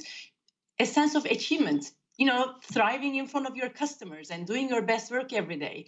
A sense of recognition, finding purpose in in the work that you do, and learning and growing over time. These are the factors that drive engagement and motivation, and those are super important. But a quality of job at a minimum would have to meet people's basic needs. And if I had a magic wand and I was given I could ask every company to disclose any metric, and I would ask them to disclose 3 metrics that could show me whether they're offering quality of jobs or not. One would be employee turnover, because if a company is offering good jobs, then people tend to stay. So turnover is a good measure of whether the job quality is high or not. Another metric, of course, is pay and benefits. And when I look at pay, I look at annual take-home pay versus the hourly wage, because in so many sectors of our economy, a lot of workers are not able to work 40 hours a week every week. So I would have companies disclose their annual take-home pay distribution for all their workers and say what percentage of their workers are making below subsistence wages. And interestingly, when, at nonprofit Good Jobs Institute, when we show executives the distribution of their pay data for their frontline employees, for their full-timers, and show them how few of them are able to make above subsistence wages, they are shocked and they're disturbed. And morally, they realize there's something that we could do. And then the third metric, in addition to take-home pay and employee turnover, that I would ask them to talk about and to disclose is internal promotion. What percentage of your managers are promoted from within? This is such an important metric because companies like Costco, for example, that really take care of their workers tend to promote 100% from within, which means that they are invested in the development of their people. And ideally, these metrics would be disclosed by race and by gender, because we know that disparities exist both by race and gender, especially when it comes to pay and internal promotion. So that's how I would define the quality of a job, and that's how I would ask the companies to disclose metrics related to the job quality. If I can just add a point, I want to emphasize a point that Professor Tun made earlier, and that's that word engagement. I read some really interesting statistics recently that highlighted the incredible amount of value that can be unleashed if you were to improve employee engagement. Based on recent surveys, a Gallup poll, 47% of American workers said that they were not engaged, and there's another 13% that not only are they not engaged, they're actively disengaged and acting out on their resentment against the company, which means the same thing as sabotage, essentially. And studies have shown that anywhere from 500 billion to 600 billion in losses are suffered by U.S. companies because of the lack of employee engagement. And the quality jobs type of strategy, in collaboration with Professor Tun and the MIT Sloan Good Jobs Institute, we believe we can capture some of that value for the benefit of our mission-related investment capital. Yeah, and Roy, you've been at this for a while, but it seems like a theme that's become bigger over time. How competitive is this space as an investor? Well, it's a couple different questions, I think. One is kind of impact investing, mission-related investing, and the other is the specific quality job strategy. The quality job strategy is it's being born right now. I mean, it doesn't really exist in the private markets to any extent. As Professor Tun mentioned, you have companies like Costco that have figured out the value to be delivered. And so there are a couple of publicly traded companies that are doing well here. But in the private markets, we're trying to get liftoff for this strategy. And our hope is that as we achieve liftoff and as a foundation, it's our interest to be transparent and to demonstrate our successes and our failures so that others can learn and do better than us. So we're just getting started in quality jobs. Impact investing, while in the grand scheme of things is still in a relatively nascent stages, it's still a growing field. So, and the concept of competition in that field is absolutely welcome, because the more capital that is dedicated to generating both financial returns and positive social returns means all Americans and eventually everyone across the globe will be better off. And ultimately, I hope what we will be able to accomplish with Ford Foundation's help and with the help of others as well is to provide more case studies of companies that have transitioned from bad jobs to good job strategies and have done so successfully, because that will be an inspiration for other leaders to follow. Are there other companies that come to mind? You mentioned Costco earlier, but others that have been really successful in providing those quality jobs or transitioning from maybe less high quality jobs to more high quality jobs over time? Yes, I've studied multiple companies that have done both of those. On the Costco side, so born with high quality and continues to provide good jobs, is one of my favorites is Quick Trip. It's a convenience store chain with gas stations, and it's based in Tulsa, Oklahoma. And if you start as a full-timer at Tulsa, Oklahoma for Quick Trip, you can make $40,000.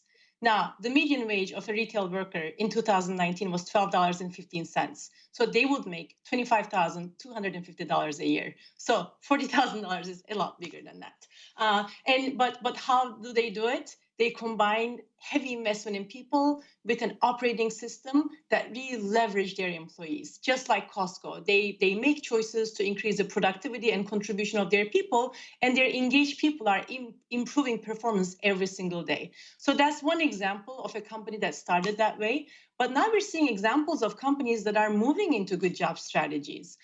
Small, large, public, private. One of my favorite examples is a small regional retailer in the Northwest called Mud Bay. They sell products for dogs and cats, and they've raised wages 30% within a 3-year period. They've increased the percentage of people who have benefits, and they've done so in a very productive way. On the large and private part, you see Walmart and Sam's Club, who are on a good jobs journey and who are making tremendous progress in this journey.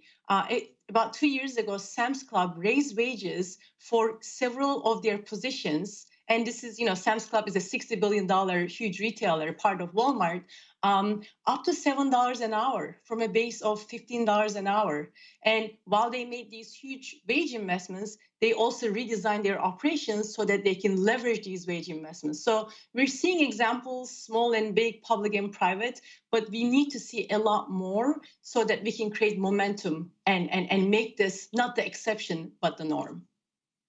So it sounds like it really is possible, even for companies that might not have started with very high wages or benefits for employees, to make that shift successfully.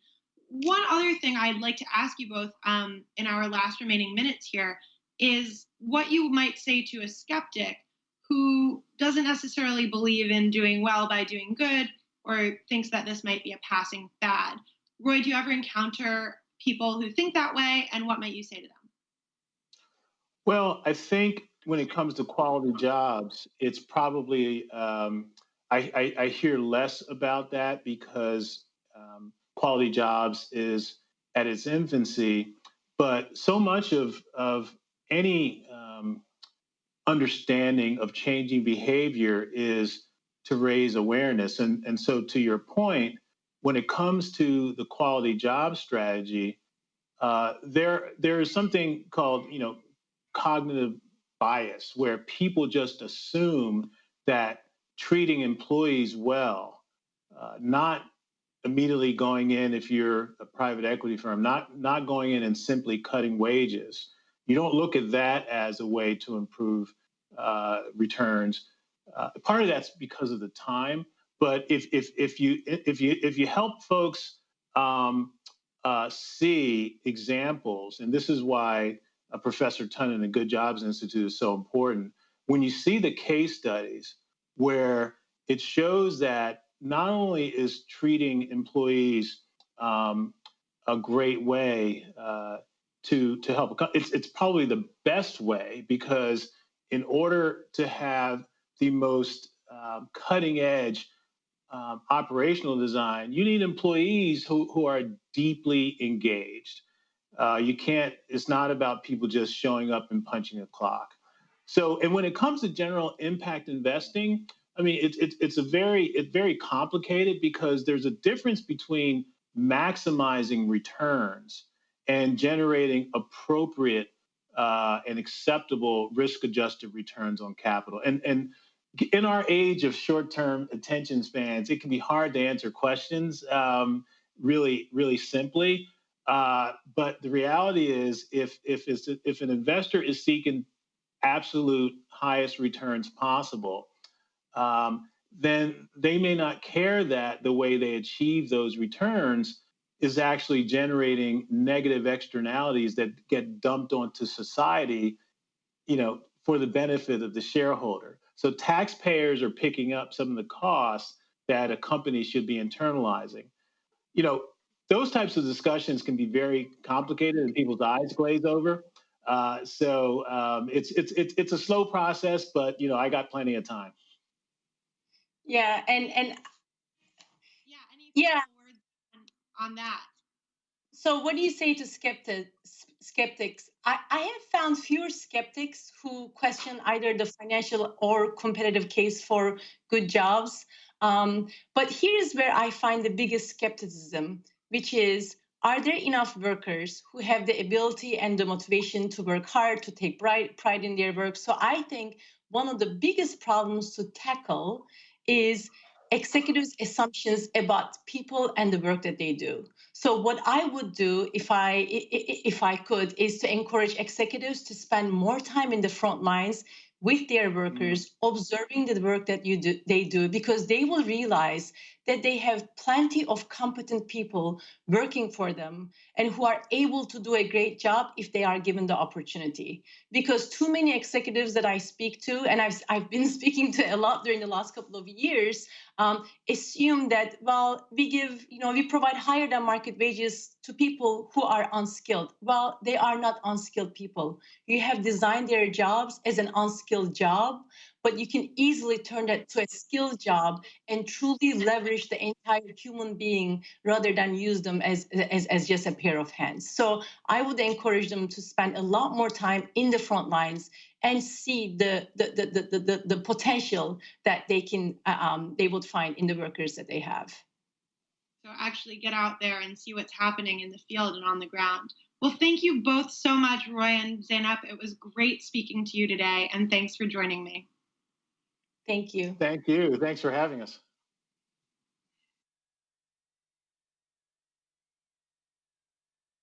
Hello, everyone. I'm Lauren Keel. I'm the General Manager for Bloomberg Green. I'd like to welcome you to join me for the Schroders Advisory Board Spotlight.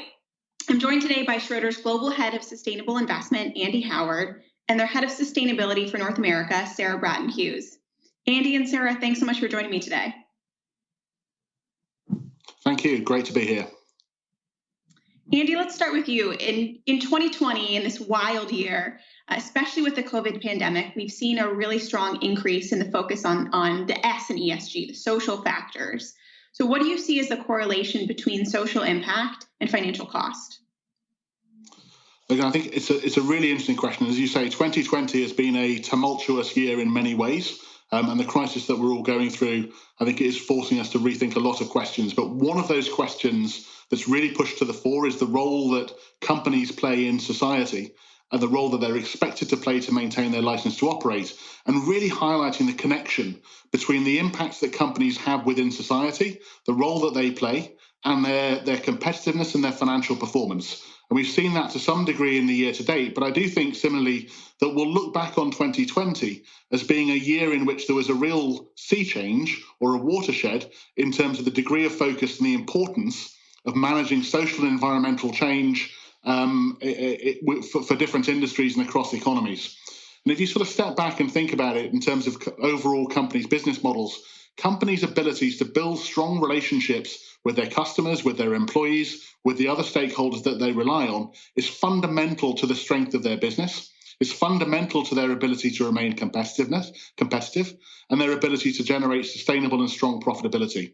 And essentially, I think we're seeing a lot of those things moving from being kind of nebulous ideas in some ways to being very tangible and real questions that we as investors have to ask of the companies that we invest in terms of what role do different companies have? What are the expectations that companies have to behave differently in the future?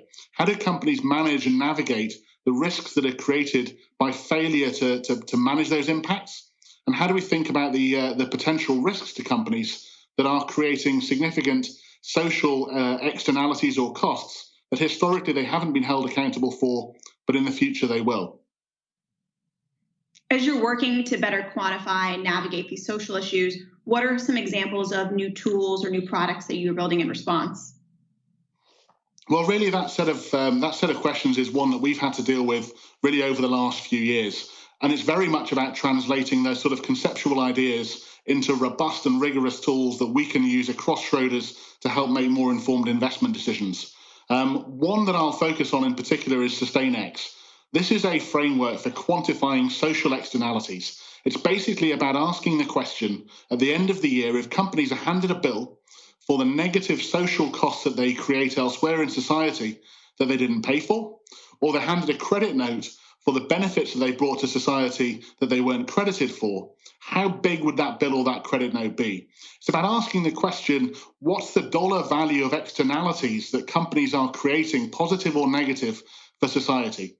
And if that sounds like a slightly theoretical question, increasingly they are being handed that bill. Carbon prices, sugar taxes, minimum wage legislation, tax clampdowns are all effectively ways of forcing companies to internalize and take financial responsibility for costs that they've historically been able to externalize or push out to other parts of society. And really it's about helping us to understand today what the impacts and the risks to companies will be as those costs are internalized in the future. Sarah, help bring this to life for us. Can you give us an example of how your clients have put tools like this to use? Yes, so we're helping our clients across a number of different facets. Everything from understanding the regulatory environment here and abroad, as well as building bespoke investment solutions from them. But I think one of the unique things that we offer here at Schroders is our tool and our proprietary toolkit and the ability for our clients to run a portfolio diagnostic across their portfolios to help them understand the sustainability profile. So we'll utilize SustainX with our clients, and in its simplest form, it's helping them assess what the potential future sustainability risk is in their portfolio. For those clients that are more interested in climate, we can utilize our carbon value at risk model to help them understand potential transition risks they may have within their portfolio. So it's our unique proprietary toolkits that we utilize with our clients to help them understand the long-term sustainability of their investments. Andy, at Schroders, you talk about addressing impact as the third dimension of risk. So tell us first what that means, and then give us an example of how that's coming to life. Absolutely. So look, I think the changes that we're talking about aren't sort of add-on ancillary changes to how we think about investment. They go right to the heart of where investment performance will come from, and frankly, how we need to think about our role and what we do as investors. And if we think about kind of the evolution of our industry, which is historically, if we kind of go back, very much focused on generating returns through collectively managed funds like mutual funds, more recently over the last few decades to become much more focused on quantifying risk and applying that risk to portfolios. Really, we're moving into an era in which understanding not just how much money companies have made in the past and how they've performed historically, but understanding the risks and the challenges that they will face in the future as the relationship between social expectations and corporate performance becomes tighter and tighter. And so for us, the third dimension really is about bringing impact in alongside risk and return, such that across the investment process, from how we develop new ideas, how we analyze securities, how we build portfolios, how we manage risk and how we manage portfolios, and how we communicate with our clients, thinking about risk, return, and impact as being three legs that give a much more rounded and clearer view of portfolio performance than simply perhaps the traditional measures that we've become used to. And practically speaking, that means taking the models, taking the tools, taking the frameworks that we've touched on, and really applying them into the investment process and across Schroders in a systematic way that makes sure that our fund managers, our analysts have that information, that's applied to their portfolios, that they're able to look at that with the same level of robustness as they look at conventional financial data, in order to ensure that they are making as informed decisions as possible, and that we are collectively focused on trying to tackle the question of which companies will remain competitive, which companies will be able to thrive in the future before some of those pressures really start to play out. Sarah, we started with how much 2020 has forced us to rethink. And with just a month to go, I know we're all looking ahead to 2021. So what are the main trends you're going to be watching next year?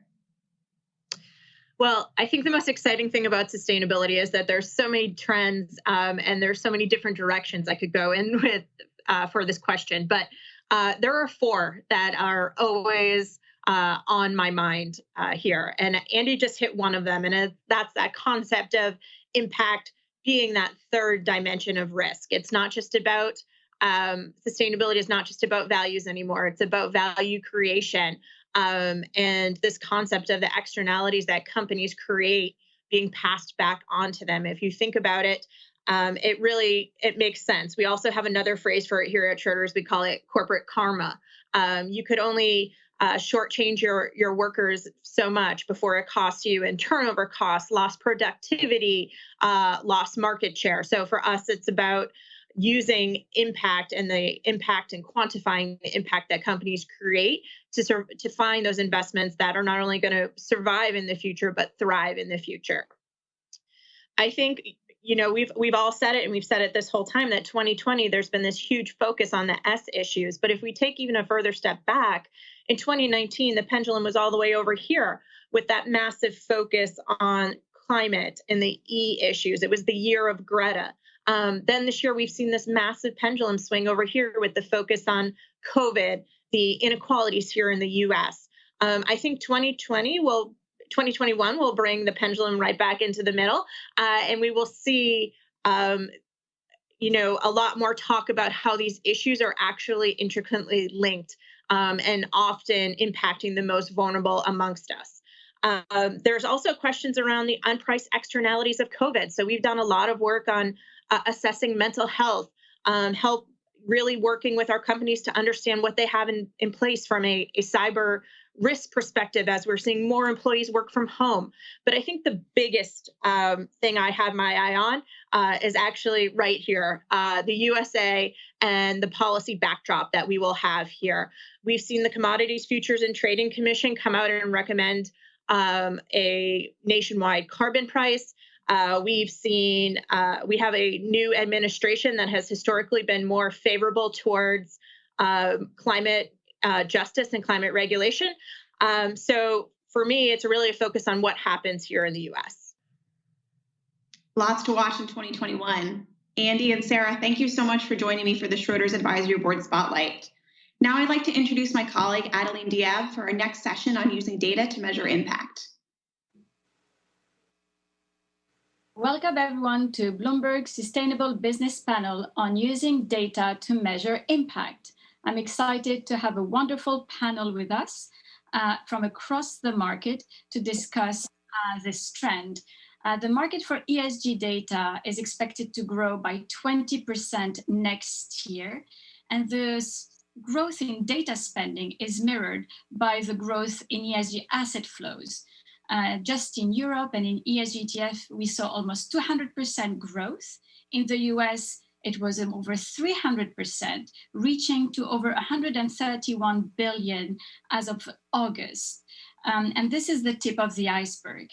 And it is precisely because of the strong momentum in ESG at the moment that investors need to be cautious in evaluating ESG data, which has become increasingly complex given the abundance of options. So please join me in welcoming Anna Snyder, She is lead managers research and investment selection for the Chief Investment Office at Bank of America. And she also has been co-leading the Wealth Management, Sustainability and Impact Strategy since 2013. We also have Maya Korengel. She is co-managing director at the RISE Fund, the largest private equity impact fund managed by TPG. She has 2 decades experience in private equity, venture capital, and impact investing globally. And finally, Nikolai Lundi is the Director of Partnerships and Market Outreach for SASB, where he helps investors, data and analytics firms, and other solution providers using SASB standards in their work. So, Maya and Anna, as investors on the listed side and more private equity side, how do you use data to help investors or to reinforce your investment decision process?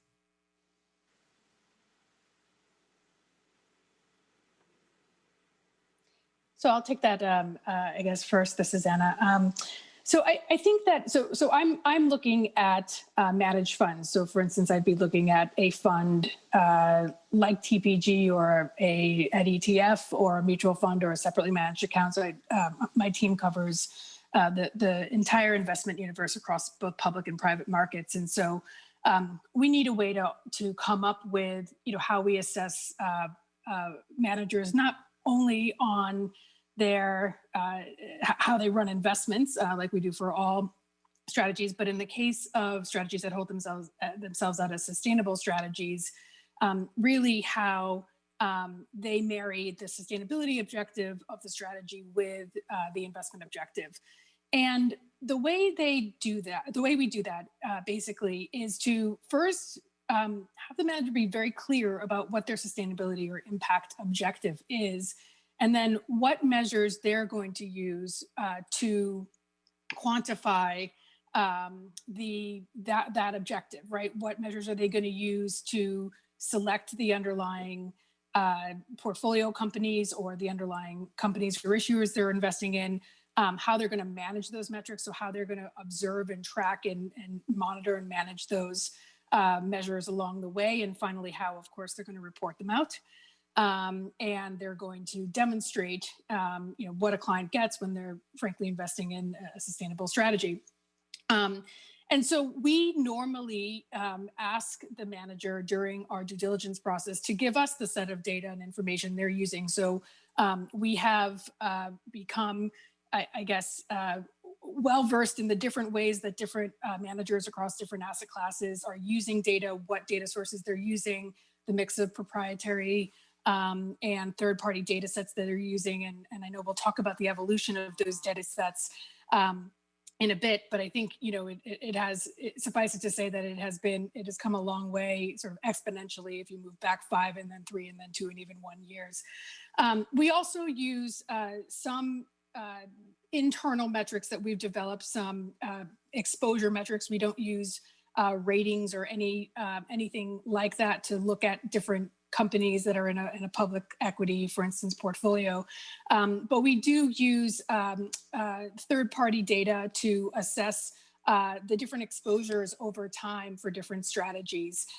So that is a way that we sort of check independently the way that a manager constructs their portfolio and just really validate what they're telling us, the process that they use. Great. Maybe I can take it from that macro down to the micro. So within the RISE Fund, what we're doing specifically is investing in growth stage companies, private companies that have a meaningful and measurable positive impact on the environment and on society.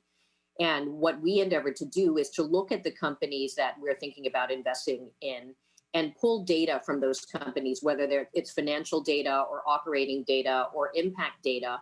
And we then link that data to academic research and evidence to inform our decision making. So what we'd like to do, for example, for an education company is to look at the projections of that company, think about how many students that company may be educating over time, And then we look for academic research and evidence that validates whether the kind of intervention being delivered by the company actually can deliver measurable good. Does the product result in increased learning outcomes? Does it effectively advance the ability of a child to do math in a shorter period of time? In financial services companies, does the financial product actually promote better spending and better saving habits, more responsible credit behavior, et cetera, et cetera? So we use impact data and evidence tied to academic research very discreetly to help us make a decision as to whether the company that we're investing in has the potential to deliver the positive impact that we hope to see. As an impact fund, it's very important that we set a very high bar for ourselves in terms of the outcomes that these companies might achieve, because we have a dual goal of generating both financial return as well as making a meaningful dent, if you will, on the impact outcomes that are outlined by the Sustainable Development Goals. So for us, data, evidence, and being very discreet about how to think about that with respect to the companies we're investing in is a very core part of our practice. Thank you both. So it's very interesting indeed to hear from more the investor selection and how data is leveraged to appoint investors, monitors, and validate their strategy. On the other side, looking at the beauty of a private equity approach, which is access to information for the holdings and also leverage data, not only to invest, but also to measure outcome. Now, Nikolai, data is only as good as it is reported. So how does SASB, one of the main standard in the market, thinks about the framework that leads companies to report data that will be used by investors and their stakeholders? Well, SASB's mission can probably be summed up in a very simple way by saying that we are focused on improving the availability and the comparability of ESG data that's useful for investment decision-making around financially material issues. So we're less focused, and we don't provide as much value add around thinking around impact and outcomes like the RISE Fund and what Maya's exploring, but where environmental and social issues can ultimately impact the financial performance of companies. And what is really important as you peel back that data question is that not all data is going to be created equal. And so when I said that it's availability and comparability of information, I also talked about decision useful information. So that actually occupies a lot of time at SASB when we design our standards. We don't end up using the data that companies report, but we can play a significant role in influencing what data is ultimately available to the marketplace. And so it's not just a question of what that data should be and what issues are likely to be financial material from one industry to another. That's basically the first order of operations that we have to think about as a standard setter.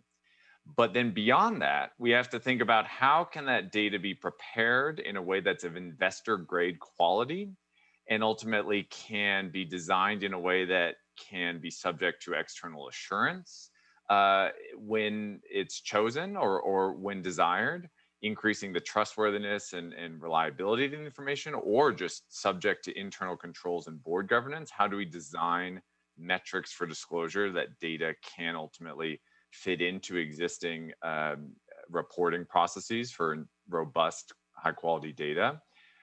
And then, is it designed in a way that's actually useful for investor decision making? And so there are nuances to that question, because not all information is going to be equally useful for assessing corporate performance and value. Because if you think about if the information being reported has a very narrow distribution path, most every company is reporting around the same data, or you have data that provides a little bit of a broader distribution curve so that you might be able to identify leaders and laggards in a different way or in an easier way, then those are very two very different profiles of information, and one might be better or more useful for investor decision making. And so we think a lot about the design of what data is ultimately going to be reported, and not only the what, but then is it investor grade? Can it ultimately lead to trust and reliability? And then how is that information organized to fit into existing decision-making processes? Everything from, use cases for fundamental analysis, use cases for, index management and rules-based investing and quant-based investing, to use cases for proxy voting and corporate engagement and active ownership. So those are a lot of the questions that are often not always easily understood for shaping ESG data, but are just as important as figuring out what information should be, but then also how to design it to make it reliable and useful. Thank you, Nikolai. And maybe could you comment as well briefly on the recent announcement of SASB and how we are seeing a necessary alignment across standards at the moment? Sure. So for those who didn't see, just last week on Wednesday, the SASB and Integrated Reporting Organization, so the International Integrated Reporting Council, IRC, jointly announced an intent to merge, which will likely take place in summer 2021. And this really builds off what we've seen over the past several months and even couple years. Several years ago, you saw organizations coming together through the Corporate Reporting Dialogue to begin to create open dialogue and facilitation among standards and frameworks in the sustainability space. That has led to a couple projects and papers that have published, which led to the joint paper published between CDP, CDSB, IRC, GRI, and SASB just last summer to talk about a joint vision for the first time between all organizations around a coherent, comprehensive system for corporate reporting. And IRC and SASB are taking just that next step in this kind of ongoing evolution of coordination between these organizations, where SASB and IRC are both very focused on financial materiality and enterprise value creation and what information is useful for understanding corporate value, and taking a framework like integrated reporting and standards like SASB and finding ways that they can more easily fit together over time. So that is really something that we're just in the very early stages of figuring out, but the merger is expected to be completed in mid next year. Thank you, because indeed, I think standards harmonization among all the frameworks available is key. 2020 has seen an unprecedented adoption of ESG data and launch of ESG strategy, but 2021 is expected to be even a bigger year for ESG, and there is an evolution and sophistication of ESG data across markets. So this will be a key trend to watch. And this leads me maybe for questions to Anna. So could you maybe comment on some of the challenges that we see in ESG data, but also as you are seeing possibly more comparing more investors in your selection strategy, if you're seeing a move to quant and alternative data to help fix possibly the data gap and the data gap quality we see in the market today? Sure. I mean, I think it's something I could go on for a long time about, but yeah, I mean, I think there's a couple of significant hurdles. There's actually many significant hurdles. First, obviously, as Nikolai was saying, is the comparability, right, of data that is disclosed, and then there's data that's not disclosed that is important data for many investors to be able to make investment decisions. I think that big data and other, non-traditional sources outside of the corporate disclosure universe, which is, by the way, getting better and better, because of investor action around that. Why we're part of the SASB and other organizations that are pushing for better disclosure. But I think comparability of data makes it really tough. I think behind the scenes, I mean, if you ever walk into an investment manager and they tell you that they're using raw environmental, social, and governance data, and they don't at least have a team that understands that data and how to compare it and actually use it in an investment process, I would nod your head politely and probably move on. But I think there's there's also sort of a top-down issue, right? Which is that if you have a multi-asset portfolio across public and private markets, equity and debt, long, short strategies, et cetera, you actually there's no common data set, right? That you can use to actually sort of say, well, what is actually the totality of my positive and negative environmental, social impacts on that my portfolio is creating over time, and it's this data is very structured today, both across public and private markets, as you heard sort of Maya talk about, in this sort of portfolio company or issue or type of construct, which does not allow for the investor to see this holistic view. So there's a huge amount of work to be done to get to sort of this comparability and the ability to roll up and roll data down. But certainly, data, as we cite in a number of white papers we put out, the ability to use data for much improved data over the last 8 years, 9 years since I've been doing this, and the ability to construct portfolios that are really strong investment portfolios. A lot of that has been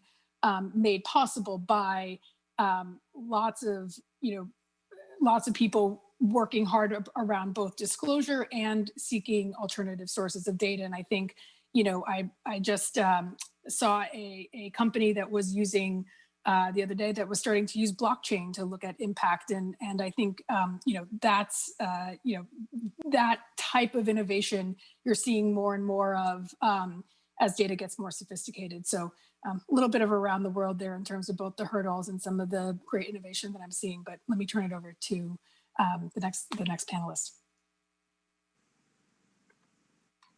Yes, maybe Maya, could you maybe give us a view from the private equity world? How do you leverage data do you use, for instance, ESG data as a signal to help you confirm an investment idea? And also, possibly, do you use quant analysis to reinforce an investment decision? Yeah, it's a good question. So within TPG, prior to even launching the Rise Fund in 2017, ESG had been an important part of our practice for almost a decade. And effectively, during a due diligence process, we would evaluate ESG factors for any company that was being invested in across all of the different fund platforms. And this was really for a few reasons. One was to assess risk. So there was a risk mitigation and a risk identification element to looking at environmental, social, and governance factors. Second was to identify opportunities where the companies that we were potentially going to invest in could be managed better by incorporating best practices around environmental and social. Within the private equity world, governance is always pretty key. So part of the mantra is always about best practices in governance, but E and the S also became very important with ESG. And so the signaling element there is around not just risk management, but an awareness of opportunities to run businesses better and to help them outperform their peers. I think what's important about the current environment, though, is that in the course of the last few years, with a lot of the focus on climate and the climate effects, and then in particular in 2020, because of the heightened focus on social and racial justice, not just in the United States, but in other parts of the world. ESG has continued to gain in emphasis and importance. And I think that it's a positive step. The challenges do remain that, as my colleagues on the panel have said, there are multiple frameworks. There's a lack of synthesis or standardization around how you measure, how you report, how we benchmark companies against each other. But I think as an industry, we're all working towards that end. So there's opportunity there as well. Thank you, Maya. I guess we did speak about the data frameworks, how to leverage data to reinforce an investment decisions, to measure outcome.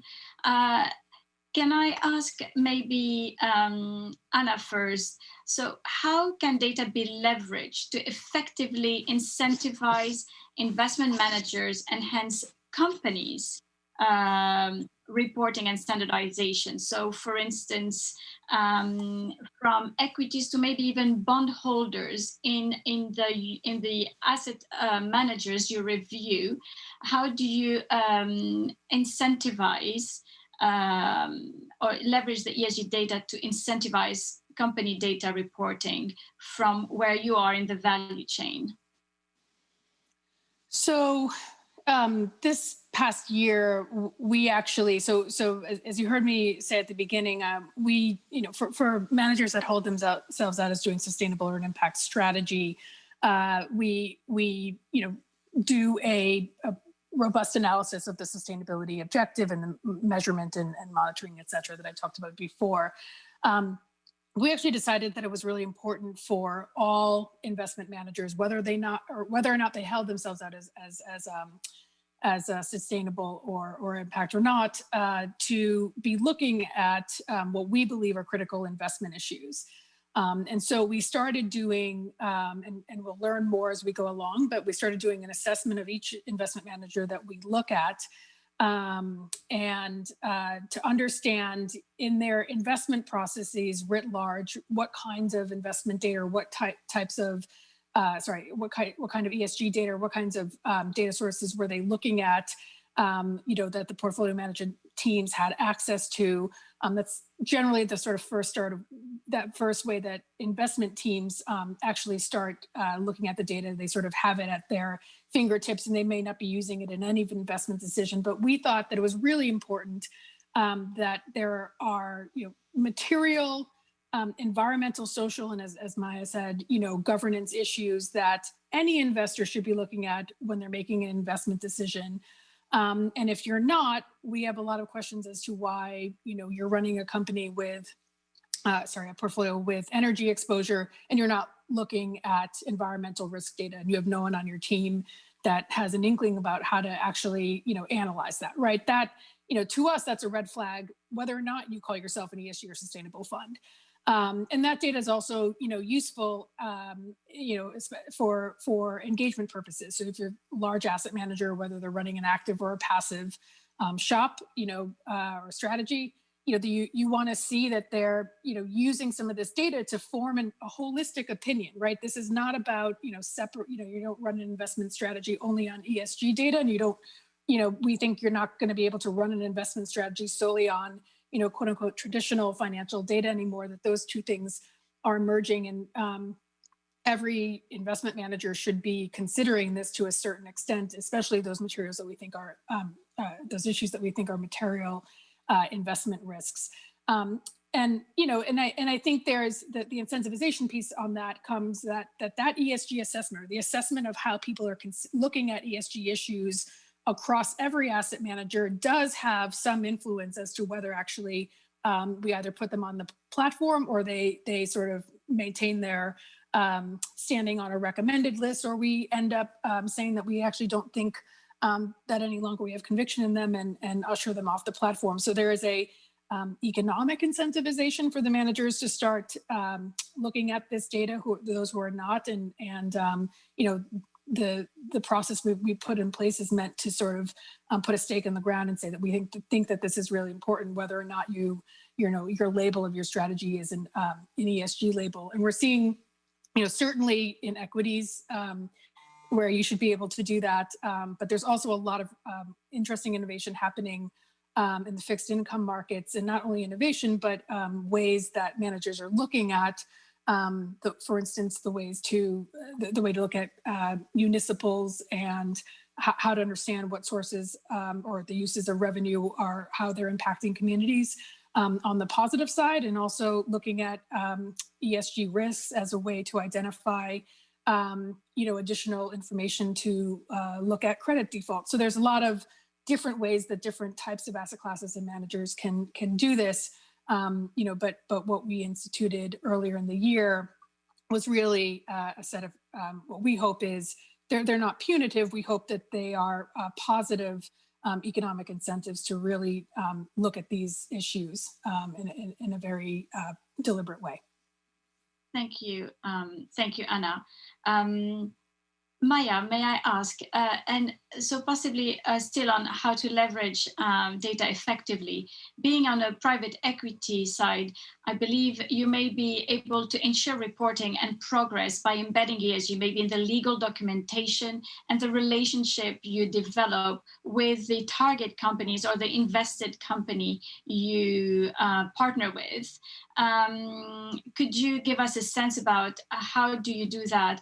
And maybe also a sense to tackle a second part of the question, whether you have seen over your career enhanced performance by adding ESG data into your process.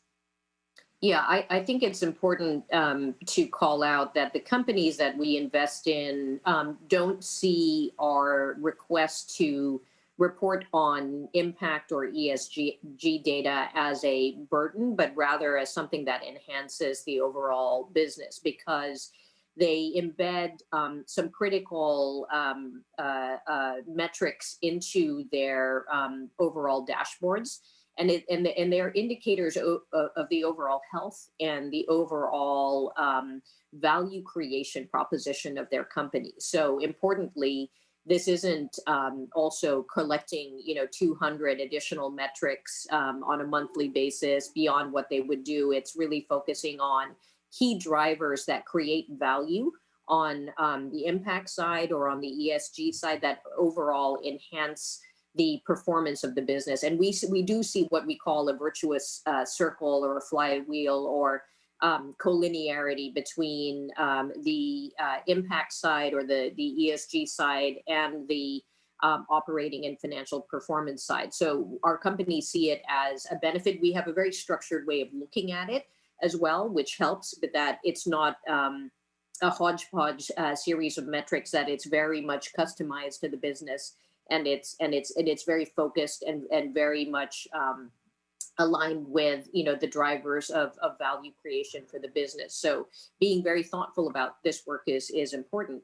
I would say too that a lot of our companies embrace it now because increasingly investors, whether they're this is pension funds or university endowments or sovereign wealth funds, who are becoming much more attuned to the importance of ESG factors, are starting to ask more questions about it.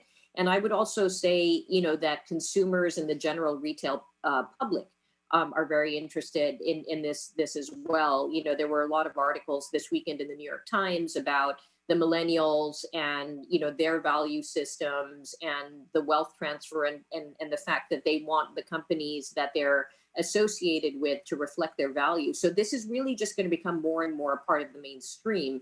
And again, it's incumbent upon all of us as a group to make sure that we try to rationalize and standardize the data collection in a way that really expresses value creation. So we're not collecting data for data's sake, but we're trying to link it to where value creation exists. Thank you, Maya. I think I turn to Nikolai and maybe explore the idea. So basically we see laws being enacted. It started in France with, requiring asset managers to report the carbon footprint of their portfolios, which was the first really mainstreaming moment of ESG across markets, and leading to a much bigger investment in terms of engagement with companies from those asset managers. Do you have an example maybe of how do you leverage those engagement to incentivize, again, corporate reporting? Are you saying engagement between the asset managers and the companies, or engagement? I'm trying to connect the dots between things like the policy developments. Exactly. Well, so the ecosystem around increased reporting and disclosure that's affecting the availability of data is really multifaceted, because you have operating in the capital markets, you have the investment managers, the asset owners, and the companies reporting the data engaged in ongoing conversations around, individual entities providing data. And then that is reaching a level that is obviously influencing policy, and it has been for some time, as you said, with Article 173 in France as one of the early examples of this. But it's only accelerating. You look not only in Europe, where you have things like the EU taxonomy focused on climate change right now, but other elements of environmental issues coming in 2021. Then you have SFDR specifically for the financial institutions that might be affected with companies in their portfolios and reporting on that data. And then it's not just in Europe. You see UK, quasi-Europe, outside the EU, just in the last 2 weeks has had a host of different either recommendations or new policy announcements that honestly, a lot of them have been lost because there were so many. Canada, New Zealand, Australia, Japan, all of them are accelerating either discussions or actual regulatory policy that is going to shape broader data disclosure beyond what you get from the interactions between the investment managers and portfolio companies. But it's not just the legal regulatory policy activity. You also have quasi-regulatory activity through the IFRS consultation. So this is a huge development potentially in the world of accounting, where you have the IFRS standards, the IFRS Foundation, exploring adding a new standards board specifically focused on sustainability. And that's a consultation program through the end of the year.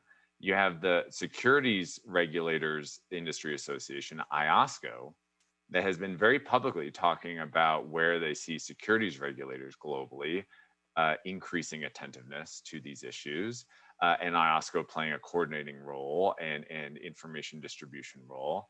And then we've already talked about the importance of standardization. And the one thing that I want to add to what I said about the group of 5 alignment efforts between standard setters and frameworks is that so what's really helped clarify is that there's a difference between financial materiality and environmental and social materiality and impact, but that there needs to be interoperability.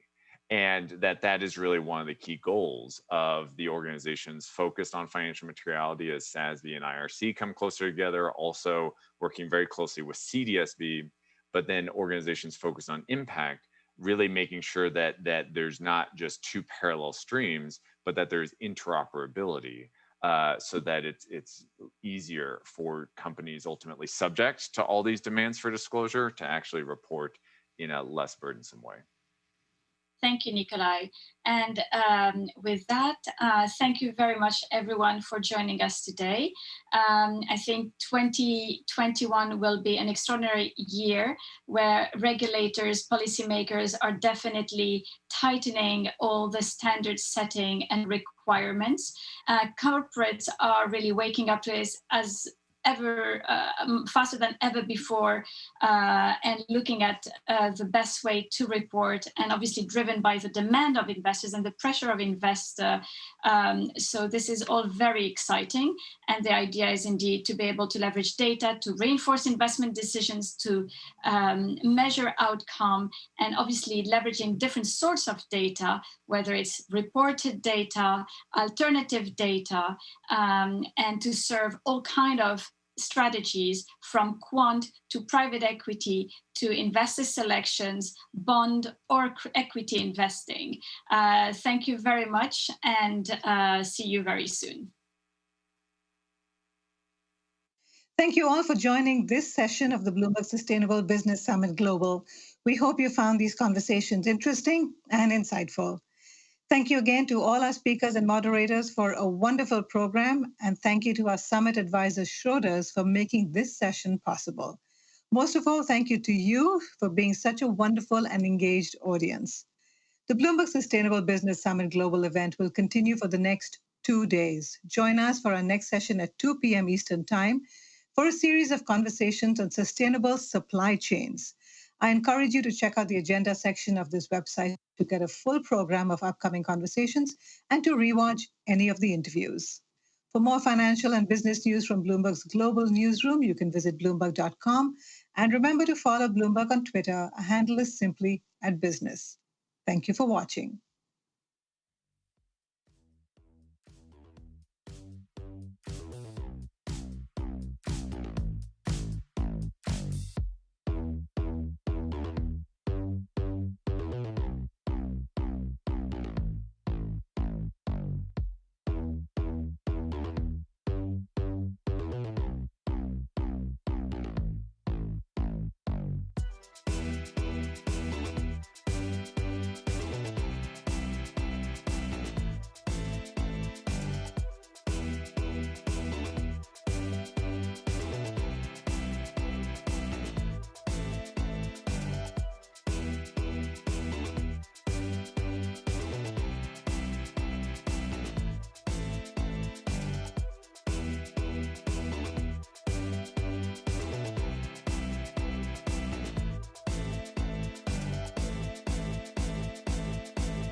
At ADM, we unlock nature to enrich lives every day. We're committed to driving change through good practices, progressive solutions, and mindful actions because sustainability is in our nature.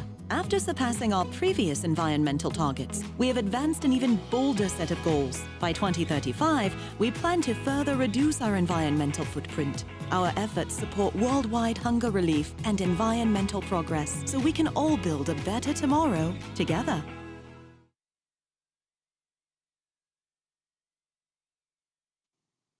Hello and welcome back. I'm Malika Kapoor, Bloomberg Live's Deputy Global Editor. I'm so pleased you could join us for this, the third session of the Bloomberg Sustainable Business Summit Global. This hour will be focused on building sustainable supply chains. But before we begin, I'd like to acknowledge our summit advisor, ADM, and I'd like to go over just a couple of housekeeping announcements to ensure you can all enjoy the program. If you experience any issues with audio or video quality, try to refresh your browser, or you can use the chat box in the bottom right corner of your screen for support. You will be able to submit questions for speakers during the interviews, and we do hope you do participate with us that way. While we're probably not going to get to all of you, we will try our best. To submit a question, click open the white tab on the right-hand side of the video window and submit your question.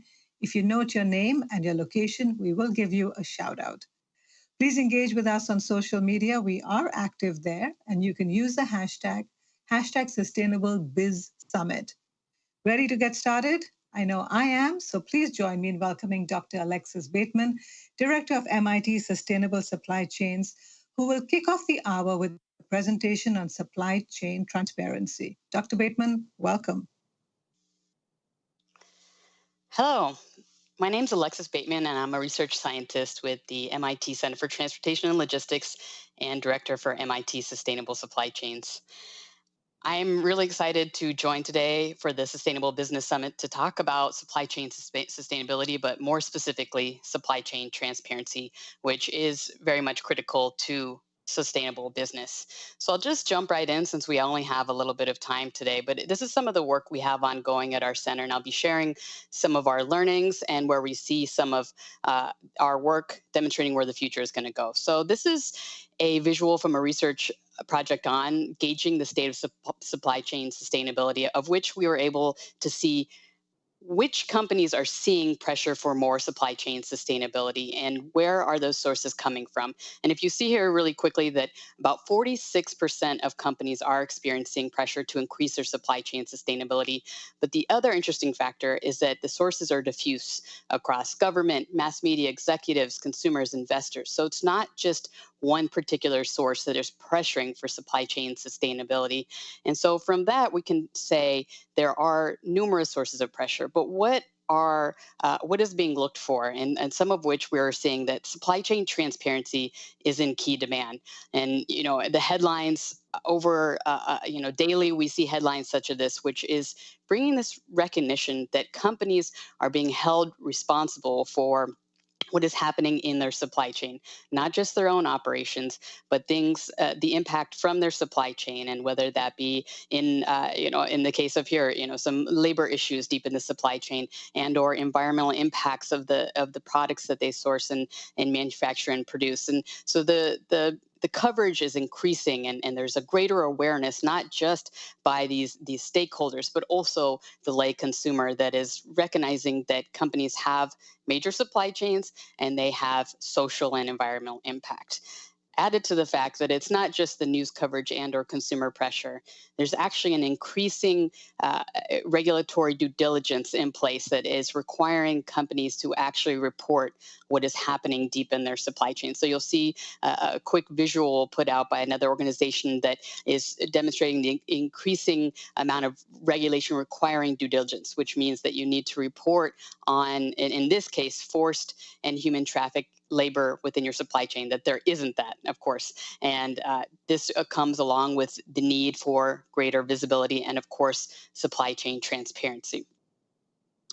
So what is the definition of supply chain transparency? One of which, I think many are kind of exploring in their day-to-day, which is, we know that this is a pressure, but what does it constitute?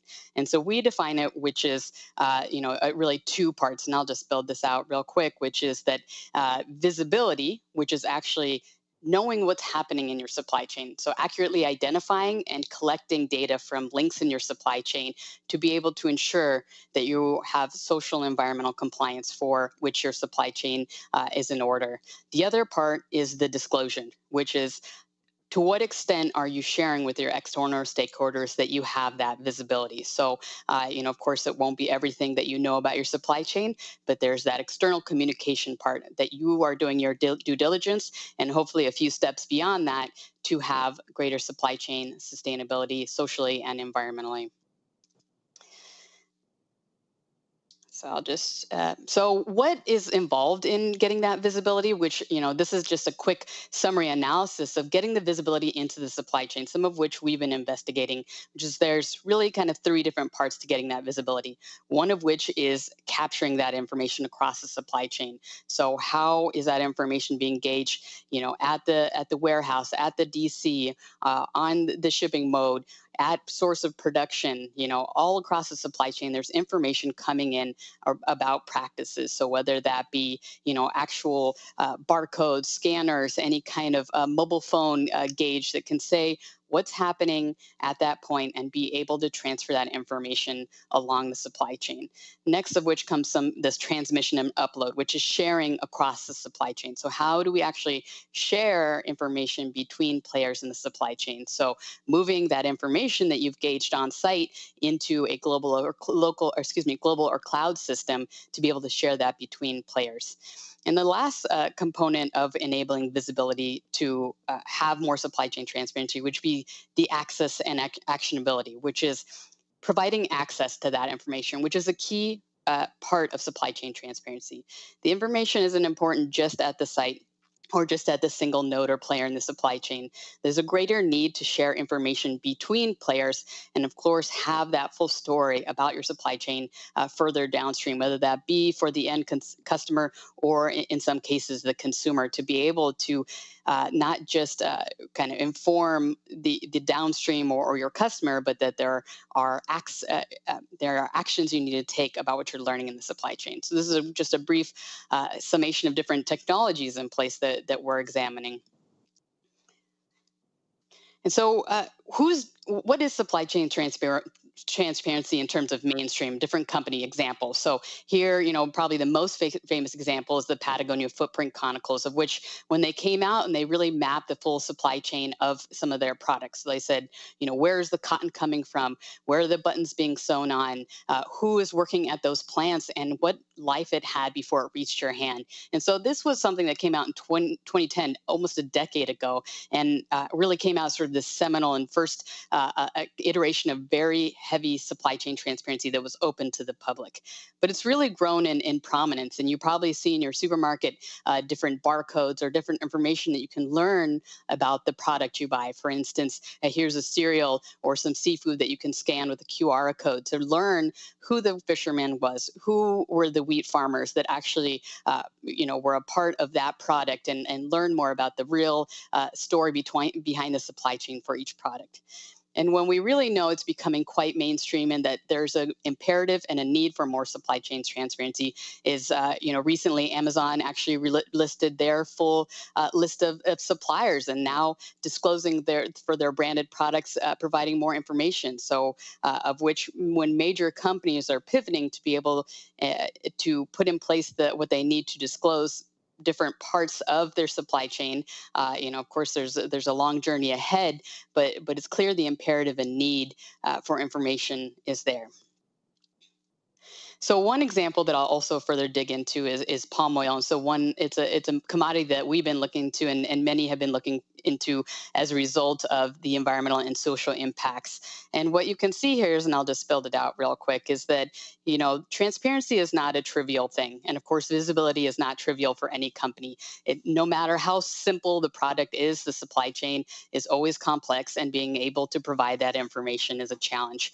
But, one thing is to really first get a supply chain map to understand what are the different key points in the supply chain and what are the leverage we have over those points in the supply chain. And so you can see this built down. This is a project of my doctoral candidate, Yinjin Lee, where there's different numbers of players at each, let me go back real quick, number of player at the nodes of the supply chain. So understanding where there are highest numbers of players, obviously at the downstream in this case, when it reaches the producers and the end consumers, but at a certain point in the supply chain, there's a place where players in the supply chain can actually leverage that reduced amount of players. And so they can find out more information about upstream practices in the supply chain. So you can see this sort of hourglass as a result of this whole supply chain map for what is now palm oil that goes into many of your shampoo, conditioner, food products, right? It's a very diffuse product, but actually tracing it back can be quite challenging.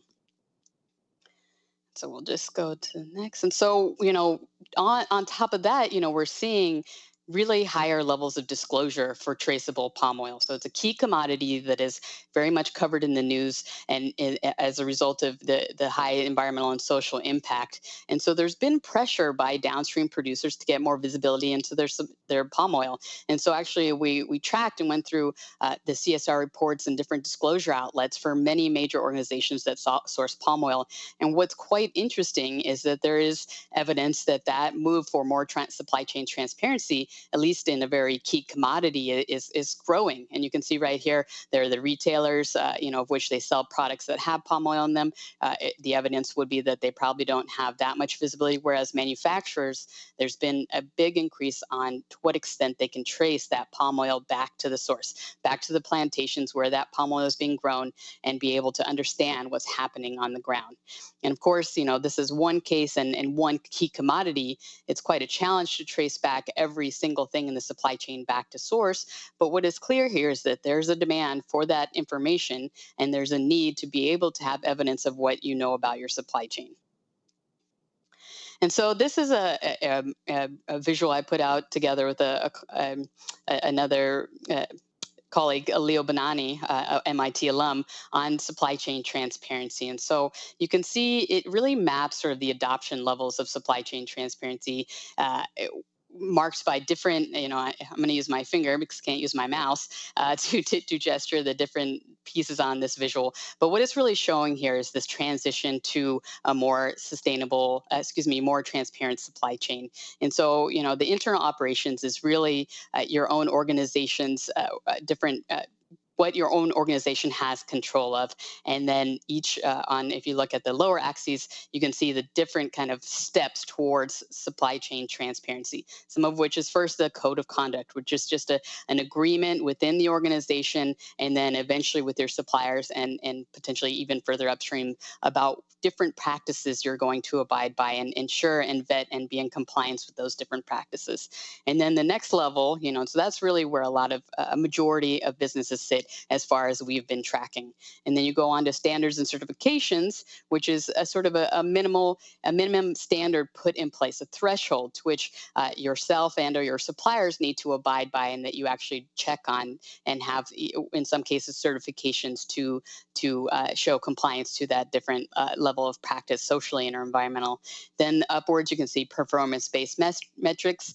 Then what we just explored, traceability to source, and then finally full disclosure of the whole supply chain, which is pretty rare in only a few cases that we've seen and have tracked. And if you look at the full disclosure all the way to raw materials, that's really where, some of the key actors in this case, I referred back to Patagonia's and other companies that are actually tracing back to raw material. And of course, the challenge here is that full transparency is very challenging to get, but there is an imperative to have more information about what is happening deep in the supply chain, far more than what is in practice right now. I think COVID in particular has made it clear to so many businesses what they don't know about the supply chain and what they need to know better.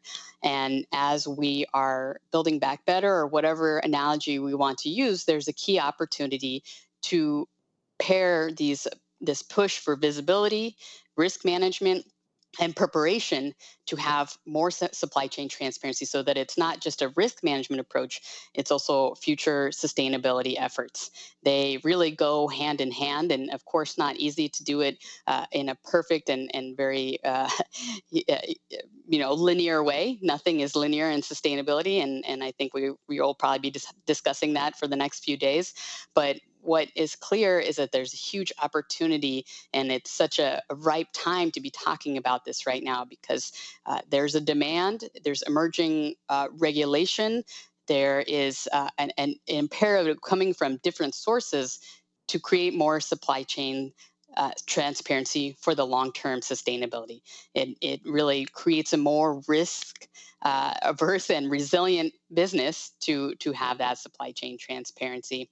And so, we talked about a few examples today, but I breezed through them, but the evidence that there are more out there, and you see them on the supermarket shelves, you see them when you're virtually shopping this holiday season. Encourage you to think more about the transparency and the requirements to get that transparency and be able to inform your consumers and your stakeholders about what is happening. And the other part of that I didn't discuss much was that the more that other businesses are moving towards transparency and getting more involved, whether that be through certain different technologies, if we are thinking about things like blockchain or other opportunities to get more scaled transparency across the supply chain, more information sharing, and more collaboration, the more each business does it and it rolls upstream into their suppliers and suppliers, it becomes easier. So when it's a lone game, which is often it is right now, it's one business going alone, it is expensive and it's time consuming and no one's prepared. But as we're seeing in certain industries where there is this drive towards transparency, it becomes easier when it's scaled and there is more adoption across the supply chain. So I really thank you so much for the opportunity to talk about supply chain transparency. This was just a hot snapshot of what we're doing, and I can encourage you if you'd like to reach out to me at any time to discuss this. We have ongoing work, and I think it will be only grow from here. Thanks for your time today.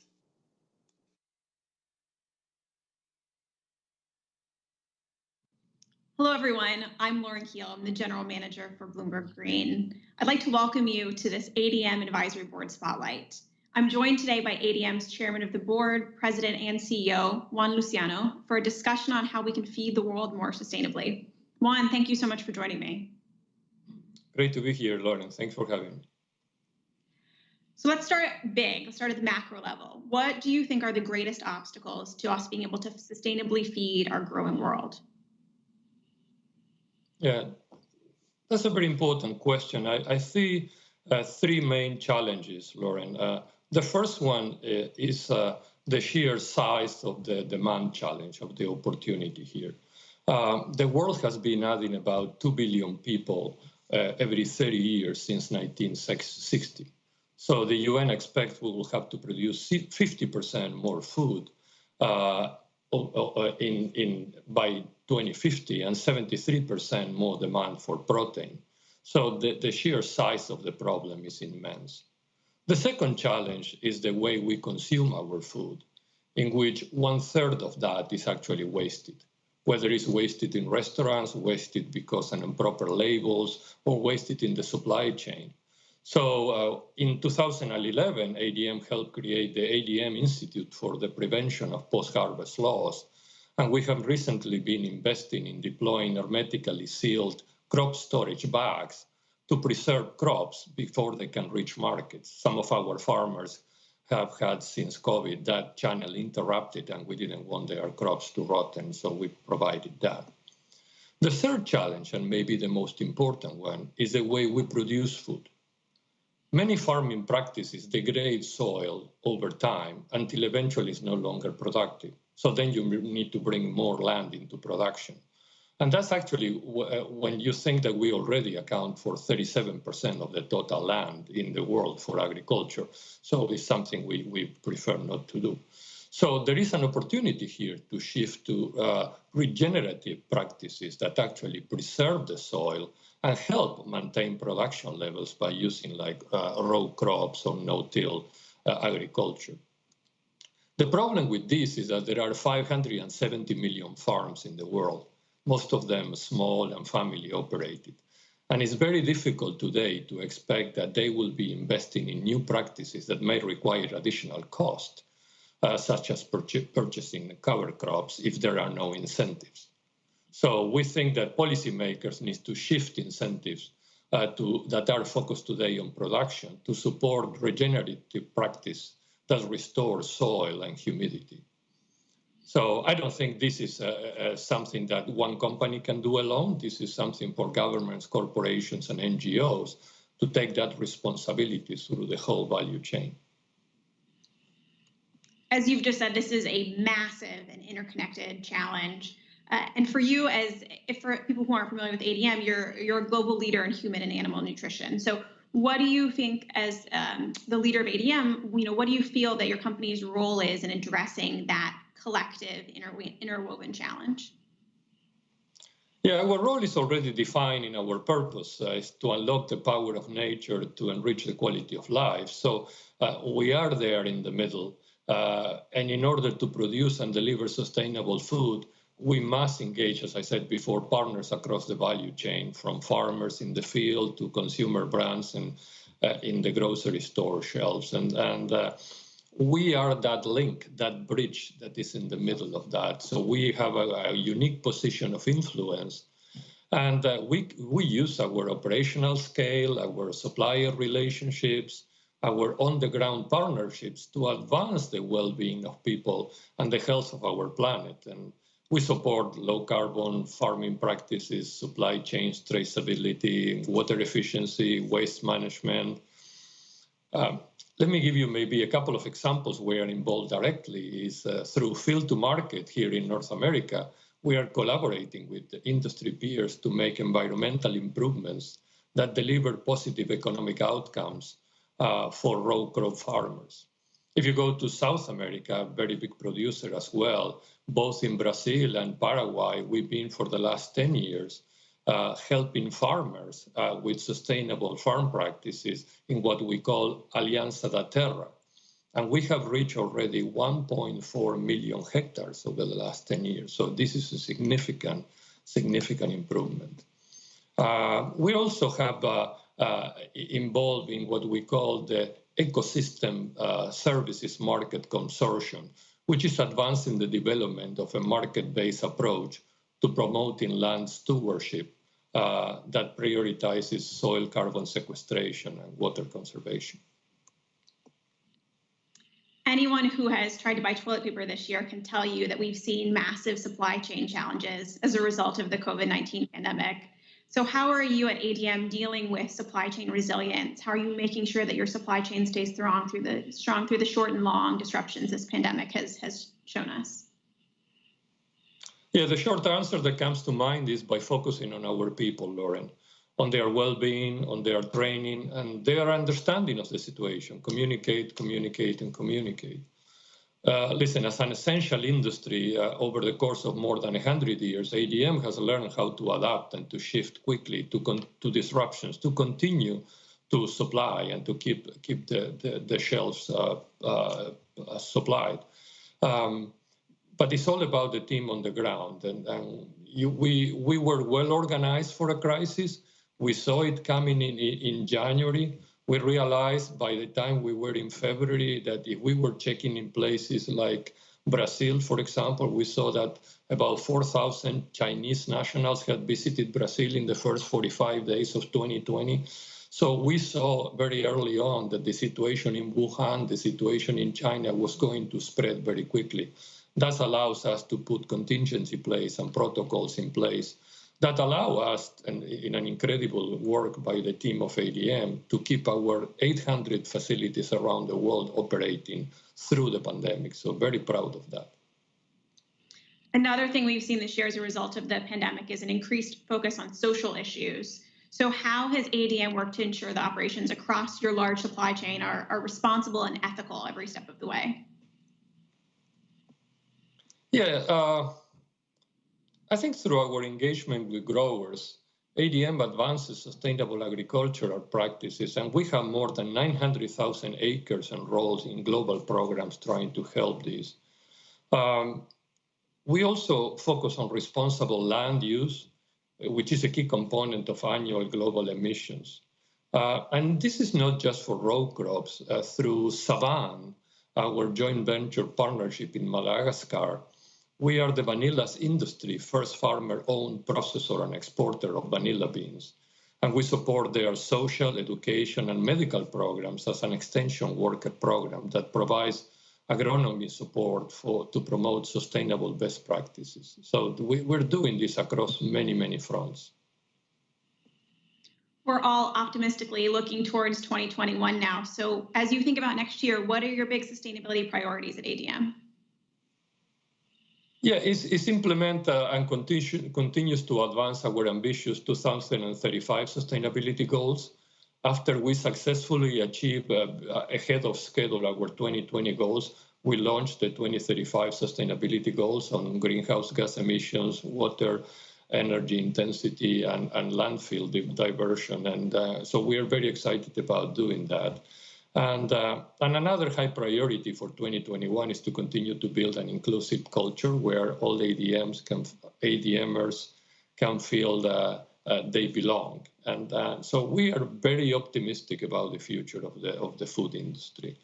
I think, Lauren, that by leveraging the technological innovation, by harnessing the rapid science of regeneration, and by capitalizing on the commitments from consumers and companies across the value chain, a new food economy is in the horizon. So I'm very excited about the opportunity for the food industry to do good for the planet. I love leaving this on an optimistic note for 2021. Juan, thank you again so much for joining me. Thank you, Lauren. Great to be here. Thanks again to you all for joining us for this ADM Advisory Board Spotlight. Now I'd like to introduce my colleague, Kyle Harrison, who's going to join us for a session on operating a sustainable supply chain.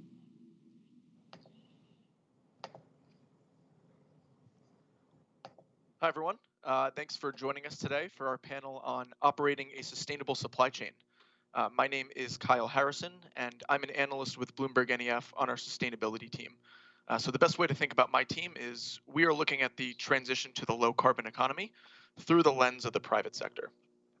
And every day as we go through and analyze corporate sustainability strategies of companies all around the world and in different sectors, one of the key topics and sectors that continues to come up is, of course, supply chain sustainability. Because depending on what type of company you are and what type of sector you're in, the supply chain is really the lifeblood of how your company operates. So if you're a company with a big supply chain and you want to decarbonize, one of the key focal points and really where your sustainability strategy starts and ends is on the supply chain. The other important thing to note is that supply chain sustainability is such a wide-ranging and huge topic, and no two companies are thinking about a sustainable supply chain in the same way. So I think that's actually a perfect kind of segue into introducing our panelists today and then kicking things off, because we'll talk about all these different topics in today's discussion. So joining me, we have Kathleen McLaughlin, who is the Chief Sustainability Officer at Walmart. We have Jason Blake, who is the Chief Sustainability Officer at PepsiCo Beverages North America. And then last but not least, we have Fred Krupp from the Environmental Defense Fund. Thanks, everyone, for joining me today. Thanks for having us, Kyle. Yep. So Kathleen, I want to kick things off with you. Surprise. So I think Walmart checks off a couple of those boxes from that intro that I just went through, right? I think Walmart's secret sauce in a lot of ways is its supply chain. That's what allows it to be such an efficient company. And at the same time, Walmart is one of those companies that is really synonymous with supply chain sustainability. I was actually going through one of your company reports, your sustainability reports recently, and I think roughly 90% of your carbon footprint is what we would classify as Scope 3, meaning it comes from indirect emissions upstream and downstream along the value chain. So to kick things off, can you tell us a little bit more about Walmart's supply chain sustainability strategy? Yeah, absolutely. So we are trying to be part of that transition to a low carbon economy and really a sustainable approach to the production and consumption of consumer goods writ large. That means social and environmental sustainability. So we've set a number of priorities on the environmental side of the equation. Climate, we're trying to get to zero emissions in our own operations by 2040 and decarbonize supply chains. Waste, we're trying to eliminate waste, again, from our own operations and from products, including packaging, food waste, and so on, materials waste in general. We've prioritized ecosystems. So we set a goal to work on 50 million acres of land, which is our estimate of what it takes to produce the products that Walmart customers enjoy around the world, and 1 million square miles of ocean.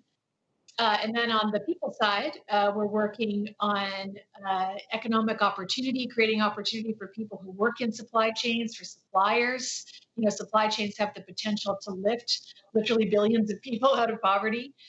Respect for human rights in the supply chain. So we tend to focus on hot spots like forced labor in seafood, for example, where we work with others to try to eradicate that. And then safer and healthier products. And that's everything from food safety to sustainable chemistry, to just ingredients in food products and so on. So it's a broad agenda, and we've set those priorities at a global level across our entire supply chain.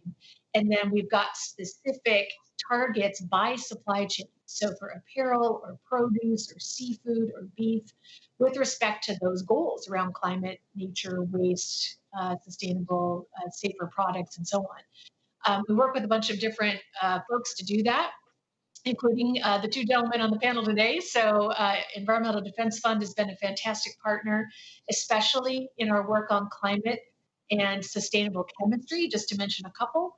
And Pepsi, of course, is a real leader on many parts of the agenda that I just described. So we've been at it for about 15 years. I'd say that our ambitions have grown and deepened pretty much every year since then, until where we sit, today. And happy to talk about any of that in more detail with all of you.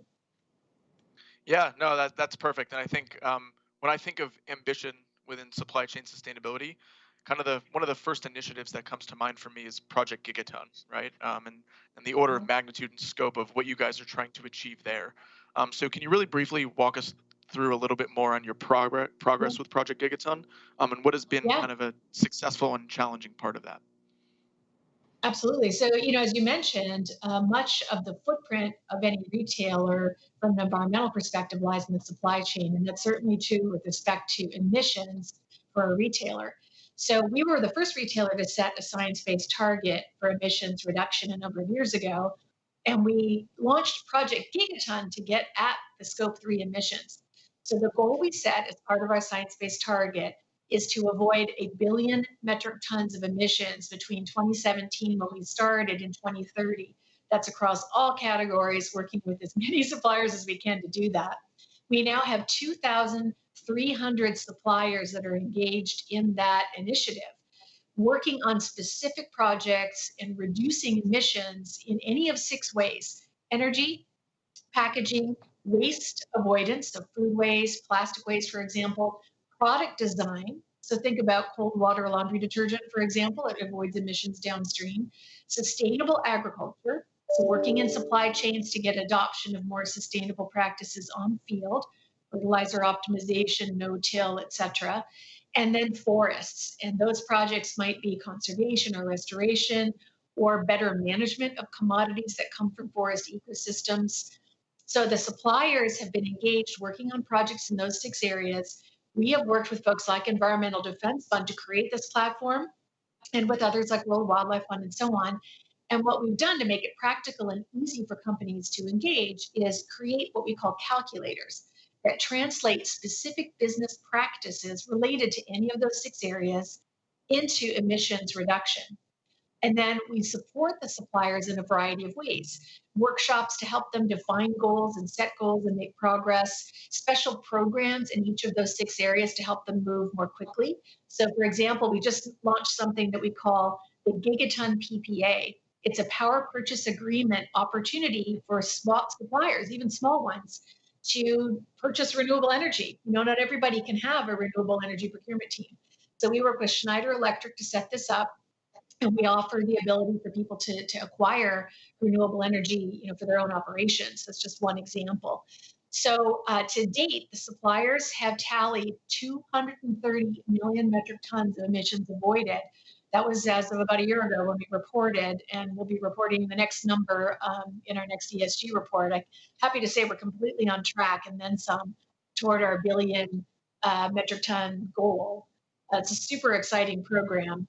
And what we really try to do is democratize climate action, make it possible for anybody to engage, whether you're a big supplier like Pepsi or a small supplier. We want to get you started. We want you to set a goal. We want you to make some progress. And then over time, we try to elevate people's ambition, get them to report through CDP, get them to set their own science-based targets. So it's a bit of an escalator of ambition, if you want to think of it that way. Yeah, no, absolutely. And I think I love that kind of the leadership that you guys are providing, along with a group like EDF and Pepsi, of course, to help some of those smaller suppliers on their journey as well. So Jason, I want to pivot to you guys now and learn a little bit more about Pepsi. Obviously not a small supplier, very experienced when it comes to sustainability in its own right. Can you tell us a little bit more about how Beverages North America fits into that broader PepsiCo sustainability strategy, especially around suppliers, but more specifically around waste and sourcing sustainably?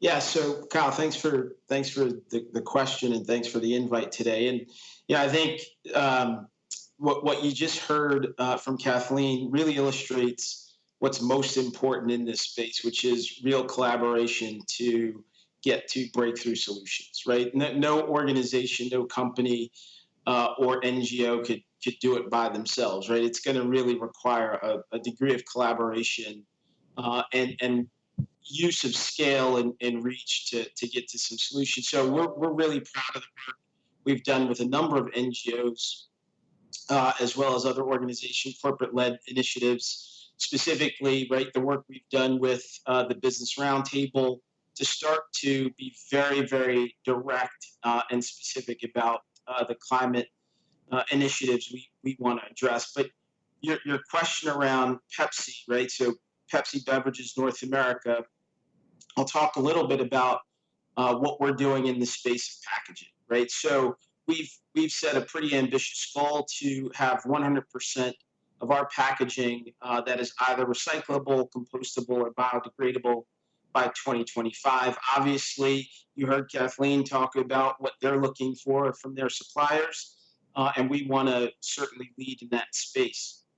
We've set that goal. We're currently at 88% of our packaging today falls within one of those three categories, and we look to accelerate our progress to the 100% by 2025. Well, what we've done with some of the partnerships is we've had a range of consumer awareness and education programs, research partnerships on new technologies that allow us to recycle and reuse products at a greater rate. And we've used partnerships with folks like the World Wildlife Fund and Closed Loop, along with the beverage industry, to initiate a program that's just celebrated 1 year, which is Every Bottle Back, where we're looking to bring all of our product back and be able to reuse it in our packaging in the future. And yeah, I'd like to highlight the work that we've done in Texas, Oklahoma, and Wisconsin, where we're going to extend the reach of recycling programs to close to another 350,000 households and reclaim another 38 million pounds of PET. Right. So this is a journey we're on. We understand the importance of partnerships, as I said, both in the NGO space as well as corporate-led initiatives. But we're really pleased with where we are today and really look forward to further partnering with partners like Walmart and others in the space. Hey, Kyle, if I can just make one comment building on what Justin said about packaging and waste, I would just point people to some work done by an organization called Systemic. It's spelled SYSTEM, like System IQ. And with funding from the Pew Charitable Trust, they lined out a global roadmap to eliminate plastic packaging waste. And it includes all the levers that are needed by use case. So, clamshells, bottles, films, etc., including outright elimination of packaging, adoption of reuse and refill models, as well as recycling, mechanical recycling, compostability, and so on. We found it really useful, and we've started to work with suppliers to adopt those changes along with Ellen MacArthur Foundation and some of the things Justin was alluding to around accelerating improvements. I think it's a really good example of collaboration across the industry to go faster on a critical issue. And what's cool about working on packaging is not only can you eliminate waste, but it also helps with emissions. So it's kind of a 2-for-1 benefit. Yeah, no, absolutely, and that's a great point, Kathleen. And I definitely want to get back to that kind of circularity topic in a little bit.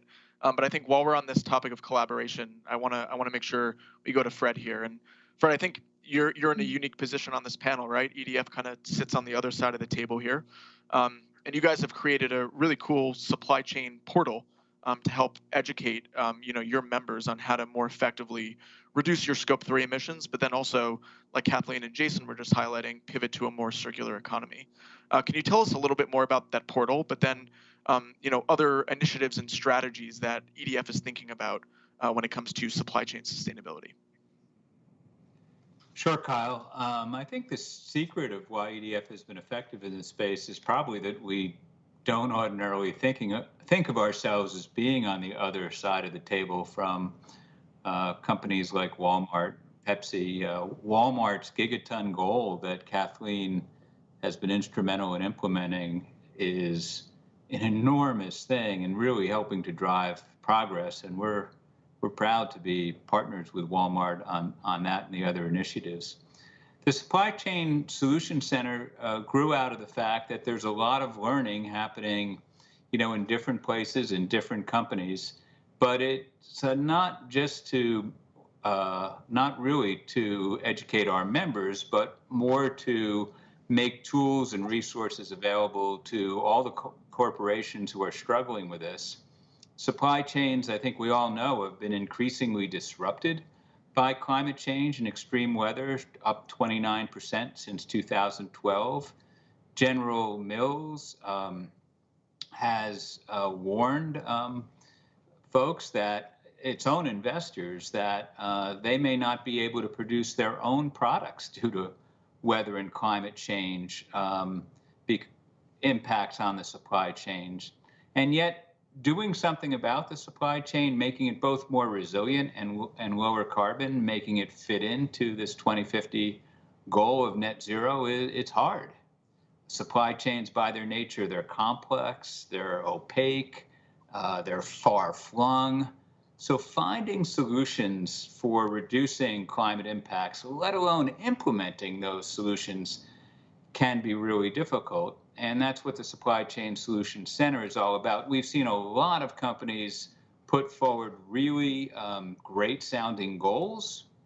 We've seen many fewer companies come up with credible plans for how they're going to implement their goals. So, we want to make it easier. We want to help companies create those plans. So Supply Chain Solutions Center, I describe it as something that helps pre-competitive collaboration, something that helps business leaders access lessons learned, best practices, resources, tips, with the goal of accelerating climate progress in an equitable way, in a sustainable, resilient way. The last point I want to make on this, Kyle, is just that the resources found here are not EDF resources exclusively. There are lessons from many of the companies we've worked with, more than 10 other non-governmental organizations, all feeding data, solutions, examples, tips into the Supply Chain Solution Center. So it's a really good resource. Yeah, absolutely. And what about on the policy advocacy front, right? EDF obviously spends a lot of time working to help move the needle on certain policies, and I think we've started to see this on a big scale with all these countries setting net zero goals, right? That's going to allow individual actors within these countries to work towards those targets in a much easier way. But specifically on, again, supply chain and circularity, what is EDF doing there to help move the needle on policy? Well, you're right, Kyle. Policy is really important. Now, I just say flatly, there's no way the U.S. or any country I know of could possibly meet net zero by 2050 without public policies. And, put another way, because businesses in most countries influence legislators and political systems, even though we have varied political systems, the most powerful tools a company has is their political influence. And so, having a science-based greenhouse gas reduction target is good, but having a science-based policy agenda to match is essential. So, we're calling on businesses with many other NGO allies to advocate for policies that are consistent with net zero by 2050, to align trade associations' advocacies with the same goal. Oftentimes, a company might have a good policy, but be supporting a trade association that's moving in exactly the opposite direction. And we think it's key to allocate spending to advance climate policy, not to obstruct it. We call this the AAA Framework for Climate Policy Leadership, AAA for Advocate, Align, and Allocate. And it's been endorsed by all the major environmental groups that work with the business, not only EDF, but Ceres, the Carbon Disclosure Project, CDP, C2ES, WRI, and many more.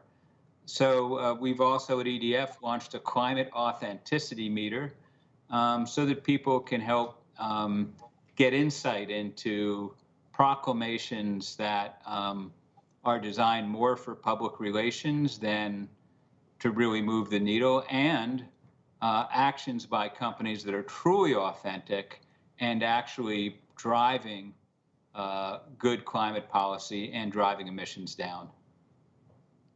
Perfect. Thanks very much, Fred, for that background. Jason, I want to stay on the same topic, but I want to move back to you now.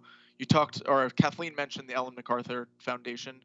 You mentioned Every Bottle Back, which I accidentally wrote down in my notes as No Bottle Back before, which is a crucial or a fatal mistake. Very different initiatives right there. So you've talked about these corporate-led initiatives, but obviously there's, depending on where Pepsi purchases its plastic from, and actually making sure that every bottle gets back to you, a lot of that comes down to policy in individual states in the United States as well, right? So what is Pepsi doing there to help move the needle on policy? Is that a collaboration effort with these other companies like Coca-Cola, or is this something that you're setting out and doing on your own? No, Kyle, I think what you heard from Fred is we've got to have a collective voice. We can't, omit our responsibility to have a point of view and engage in the dialogue, but we need to do that in collaboration with the industry, right? Because we've got to really change behavior on the part of our end consumers. And if we're getting all our bottles back, but the other producers are not getting theirs back, we're arguably not doing enough, right? We're doing a piece, but we're not doing enough. In terms of our specific work with respect to policy, I think you've got some policy that exists in certain places where we need to re-engage and see how we reinforce what is already in place.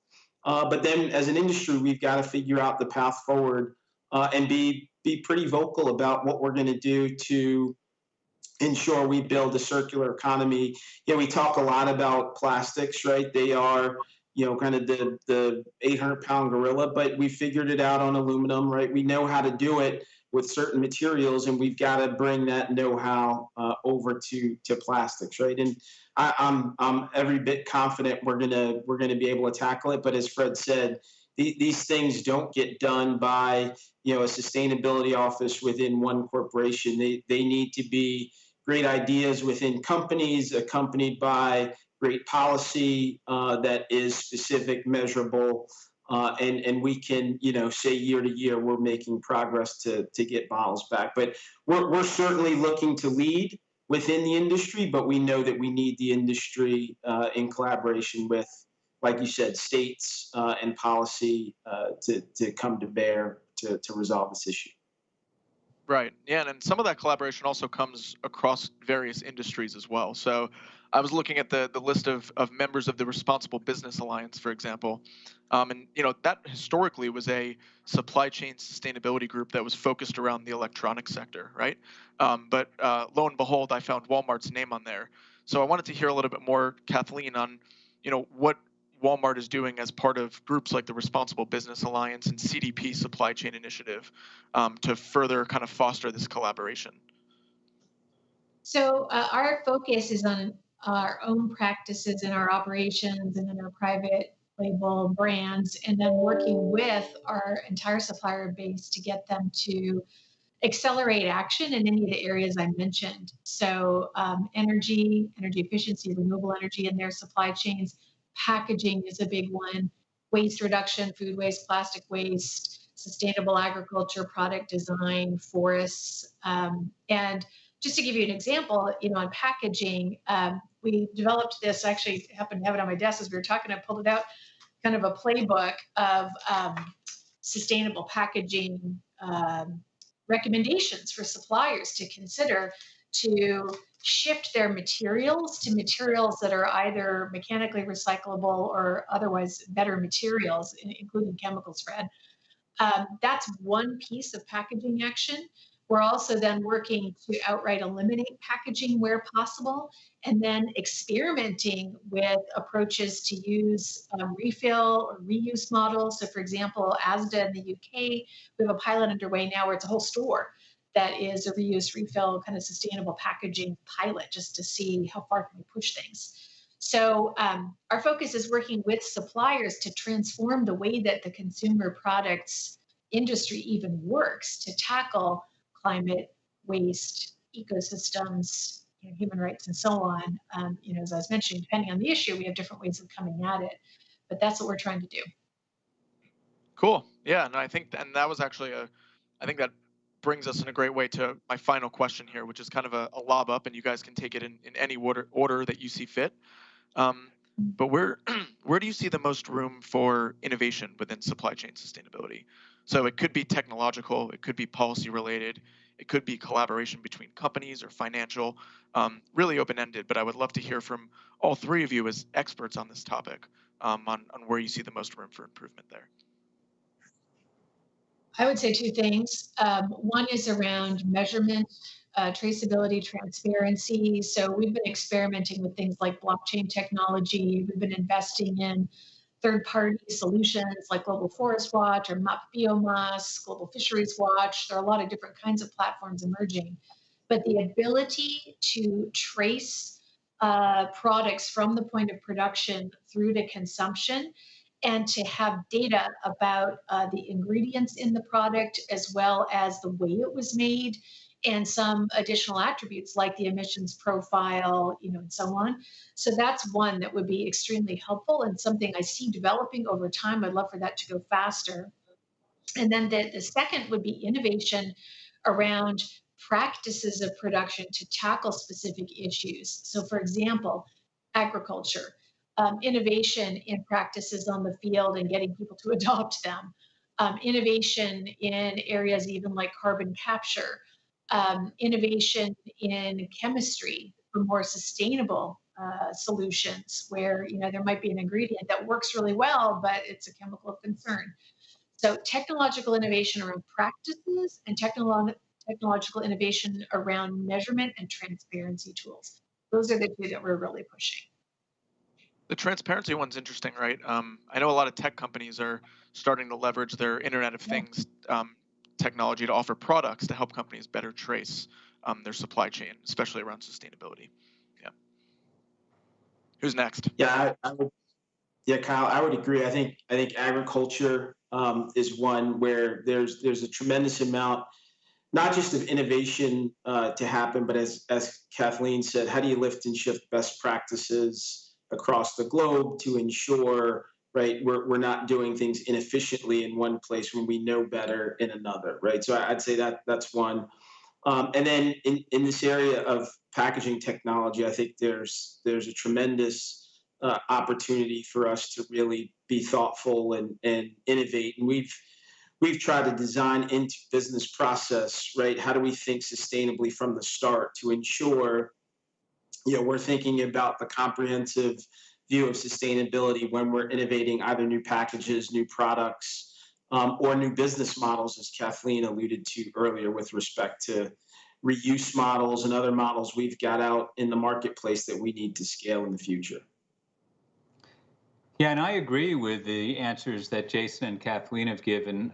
Transparency is important. Blockchain, tracking the products is important. I'd add two things. One, online, I think there's a great opportunity for e-commerce companies, including emerging ones like Walmart, to give transparency to consumers. We created a prototype called Sustainabuy that shows how companies can display environmental and ingredient safety data of products online that can capture a growing market for these sorts of products. So I think there's an opportunity there. And the second thought is on implementation. As I mentioned earlier, there's 1,500 companies with $11 trillion in market value that have agreed to different pledges about net zero, but only a handful of them that have concrete plans. And I'm excited EDF is part of TNZ, Transform to Net Zero, with Danone, Mars, Mercedes-Benz, Microsoft, Natura & Company, Nike, Starbucks, Wipro, Unilever, to name a few. And what we're going to do just next month is publish with Deloitte kind of roadmaps for different sectors as to how folks can get there. So innovation on actual implementing is where the rubber meets the road, and we need more transparency and more shared plans. I loved that last line. That was great, and I totally agree with all your answers there. One more thing that I would add, just for the audience, and because we do have to wrap up here, I think financial products as well, you can see a lot of innovation here, right? So more and more banks offering sustainable trade loans to suppliers that report better ESG data. Instead of that supplier paying back the bank, you have the customer. So I think there's a lot of room for innovation here. So guys, thanks so much for your time today. We're running out of time here, but yeah, really glad to talk about supply chain sustainability with you all. Thank you so Kyle. much. Thanks all. It was a pleasure. Thank you. Thank you all for joining this session of Bloomberg Sustainable Business Summit Global, and I do hope you enjoyed the program. Thank you to all our speakers and our moderators for a wonderful program, and I'd like to thank our summit advisor, ADM, for making this session possible. Most of all, thank you for tuning in and for being such an engaged audience. We do appreciate that. The Bloomberg Sustainable Business Summit Global event will continue for the next 2 days. Our final session today begins at 3:30 p.m. Eastern Time. I encourage you to check out the agenda section of this website to get a full program of upcoming conversations and to rewatch any interview you may have missed. For more financial and business news from Bloomberg's global newsroom, you can visit bloomberg.com. And remember to follow Bloomberg on Twitter. Our handle is simply @business. Thank you for watching.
and welcome. I'm Malika Kapoor, Deputy Global Editor at Bloomberg Live. I'm so pleased you could join us for this, the fourth session of the Bloomberg Sustainable Business Summit Global, which will conclude our first day of programming. For the next hour and a half, we're going to bring you a set of presentations and keynote interviews with some of the biggest names in business and finance, so please stay tuned. Before we begin, we have just a couple of housekeeping announcements to make so you can all enjoy the program. If you experience any issues with audio or video quality, try to refresh your browser, or you can use the chat box in the bottom right corner of your screen for support. You will be able to submit questions for speakers during the interviews, and we do hope you do that. While we're probably not going to get to all of you, we will do our best. To submit a question, just click open the white tab on the right-hand side of the video window, and you can submit your question that way. If you note your name and tell us where you're sending in your question from, we will do our best to give you a shout out. Please engage with us on social media. We are active there. Our hashtag is #SustainableBizSummit. And now let's get started with the program. Our first interview will feature Apollo Global Management's co-lead of Impact, Joanna Reese. But before that, I'm thrilled to welcome ADM's Chief Sustainability Officer, Dr. Allison Taylor, who will give us some introductory remarks. As a reminder, ADM is one of our summit advisors. Hi, I'm Allison Taylor, Chief Sustainability Officer for ADM. Welcome to the Bloomberg Sustainable Business Summit Global. In this session, we'll hear from CEOs about why they're investing in sustainability. At ADM, we unlock the power of nature to enrich lives. We're a food, fuel, and ingredient company in a unique place in the agriculture supply chain.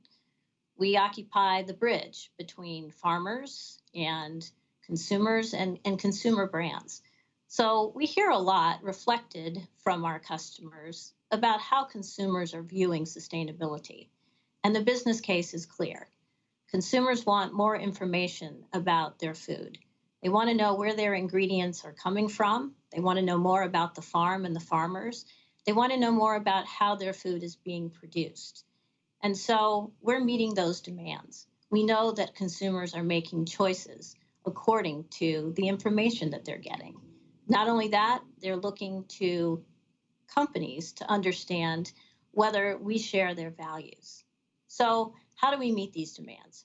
Through clean labels, supply chain transparency and information, and innovative plant-based products. Across our value chain, we're working to reduce our carbon dioxide emissions. Our water efficiency is increasing. We're working with farmers on sustainable practices that can help their soil management and sequestering carbon in soils. But we're also looking at our own operations through the same lens. How can we reduce our own footprint? How can we demonstrate more responsibility in the way in which we see our own operations impacting communities and the environment? We're collaborating with industry peers and NGOs on what we call sustainable or regenerative agriculture practices. And this is pretty exciting. Given the relationship that we have with producers, we're able to talk to them about how sustainable practices like cover crops and no-till can actually help their economics, increase their yields, and also make their farms more resilient to changing weather patterns and conditions. And again, if they use these practices, they can sequester carbon in the soils, which is a very important part of tackling climate change. Faced with COVID-19 and a rapidly warming climate, we know there are many challenges ahead for ADM and other companies as well. Businesses that aggressively tackle climate change, that embrace sustainability, are going to be the most resilient businesses going forward. I'm confident that resilient companies like ADM and the companies that you're going to hear from today will emerge stronger and more equipped to build a better world. Thank you and enjoy the program.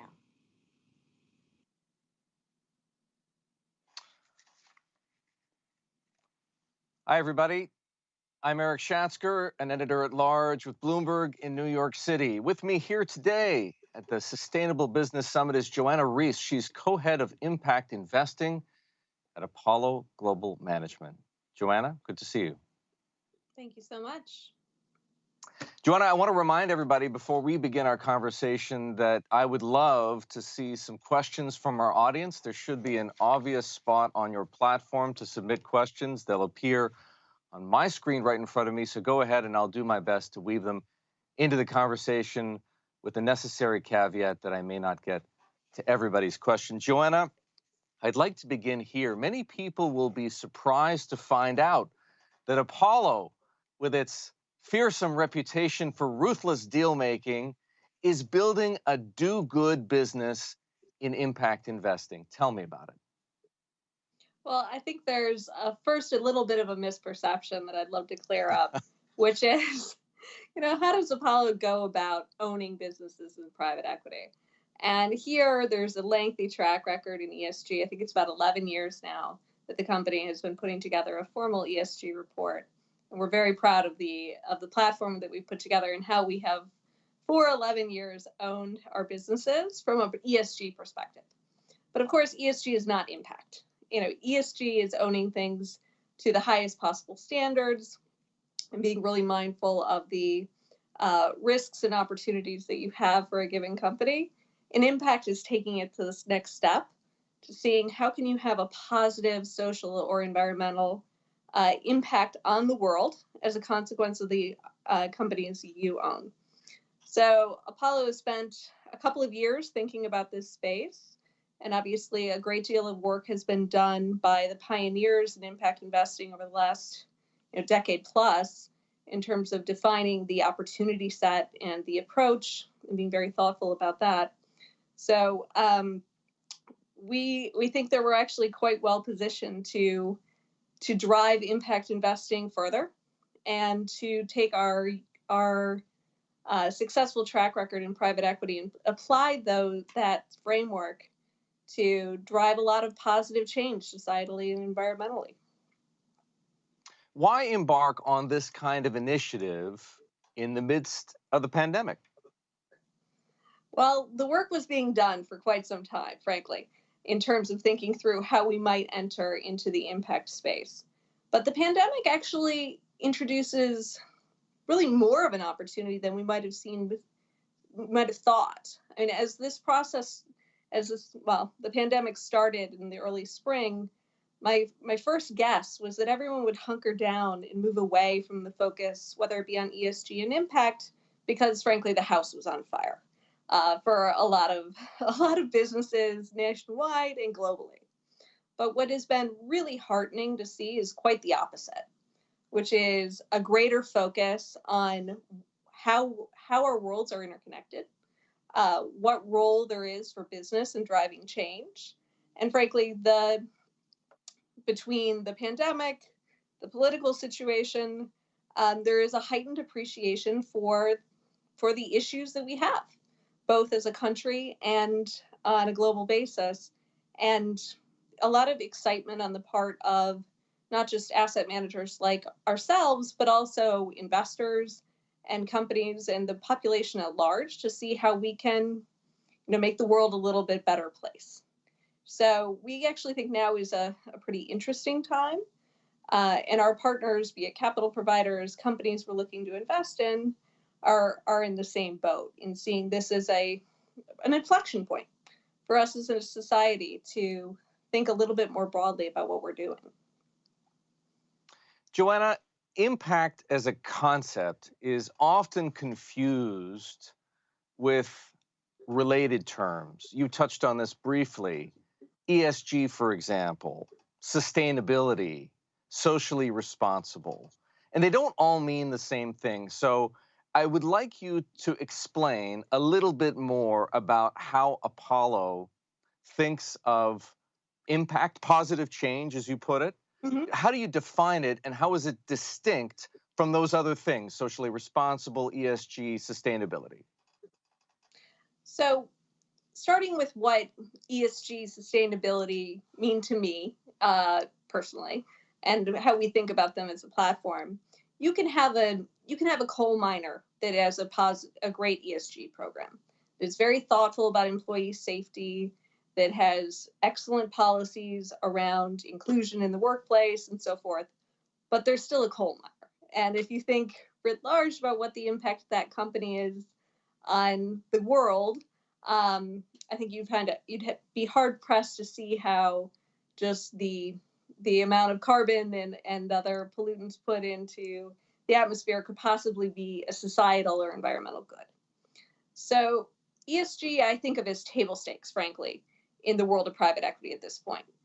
Roughly 10 years ago, people were realizing that it was, frankly, pushed by investors as something that we needed to be mindful of, largely through the risk framework. So it started out being an exclusionary policies around we won't invest in, I'll pick on the coal miners again.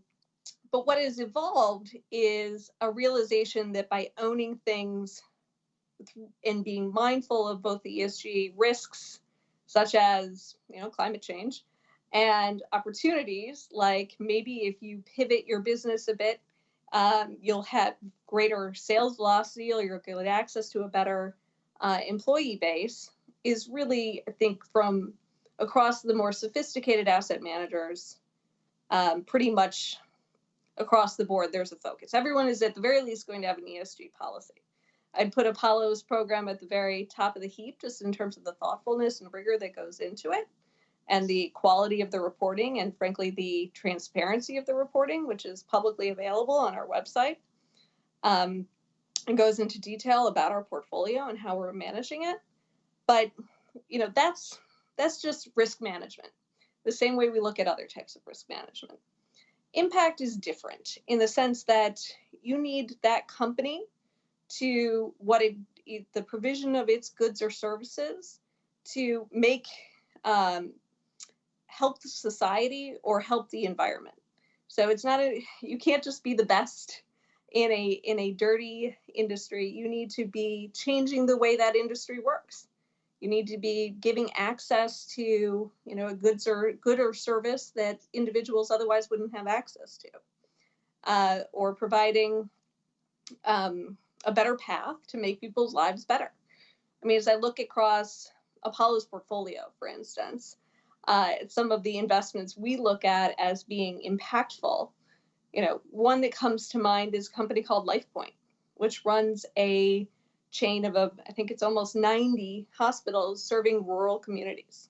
So, okay, hospitals generally a good thing. But more importantly, if you look at access to affordable healthcare in this country, clearly it's a challenge. And there's a geographical distribution that is unequal. If you just look at the data around the number of providers per population in urban versus rural areas, there's a stark difference. And from an affordability perspective, if you look at the income distribution, you also have a problem. So how do we get ourselves to a healthier society where people have access to affordable care? You have to have health providers in those markets. So what Apollo has done over the course of its investment is consolidate rural hospital systems and provide that high quality access, focusing on those markets.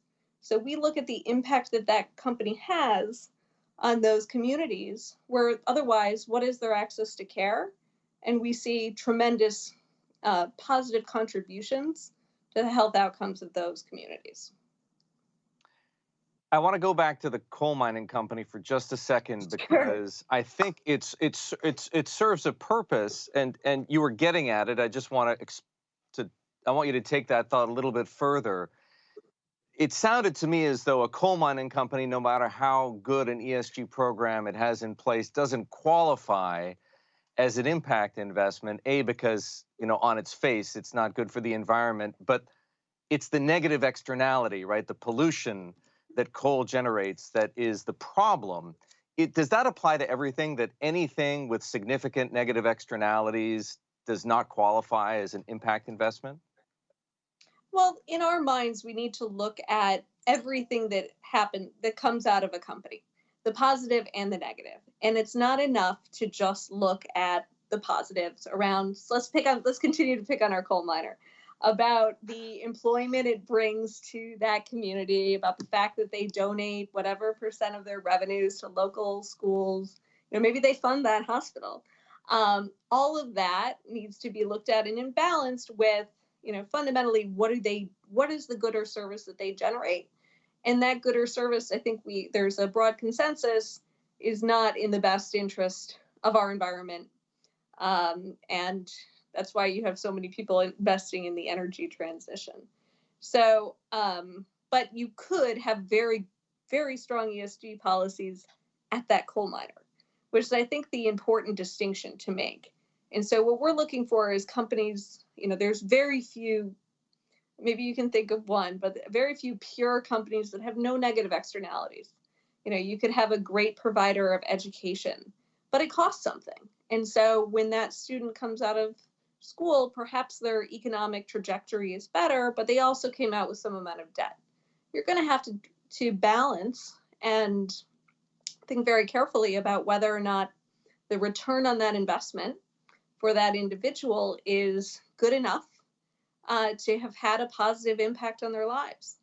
But what is, that nuance, we think, is frankly where we're going to try to differentiate ourselves as a platform. Apollo likes to embrace complexity, but also where sometimes it's obvious. And that, to use my favorite example of the coal miner, I think that one's obvious. But there are certainly going to be and are areas that are a little grayer. And if you look across the portfolios of impact investors, you'll probably see some of those shades of gray. There are companies where it's, you're just really impressed by what the company is doing and delighted that they're getting backing of capital and resources from a world-class institution. There's somewhere you scratch your head a little bit. But by and large, I think people are coming at impact investing with very strong intentionality and focused on providing a high integrity product, because LPs are pretty smart, and this is what they're looking to invest in. I'm sorry, I didn't mean to interrupt. I was just going to ask, as I understand it, Apollo has identified 5 industries with, let's call it, impact potential: economic opportunity, education, health, safety, and wellness, industry 4.0, and resource sustainability. We don't have time to go into detail about all of those, but perhaps you could quickly explain the rationale for each. Sure. So, and we started by looking at the UN Sustainable Development Goals, which I would hazard to guess most people focused on this area would identify as consensus views of issues that we have as either a national or a global basis. And then our overlay to that was, where is there a place for private enterprise? Because not every problem that we have as a globe can be solved by companies or even be assisted by companies. So we respect the role of government, we respect the role of philanthropy, but we think there is a third lane where businesses can drive change. And so we want to stay in that lane. And then we overlaid on that, where do we think Apollo could have a differentiated point of view or ability to create investment opportunities or own things and drive greater impact and financial returns, which are also important here. And so in thinking through those areas, economic opportunity, I think, is a great example. So the earliest days of impact investing were largely around microfinance and emerging markets. If you look back to the saplings of this industry, which has done incredible things for bringing women, bringing other underserved communities into the formal economic system by providing access to credit. That's access to credit and access to the financial system and access to goods and services is not only an issue in underserved markets. It's an issue globally. It's an issue in the most developed markets in the world. And I think it's often taken for granted by, frankly, people in finance that access to credit might be a challenge. And what does it mean to not have access to credit in terms of your day-to-day life? The statistic that's oft repeated about the ability of an American family to sustain a significant car repair bill or losing a job, and what we've seen through the pandemic makes it very clear that getting access to the financial system is critically important to overall quality of life.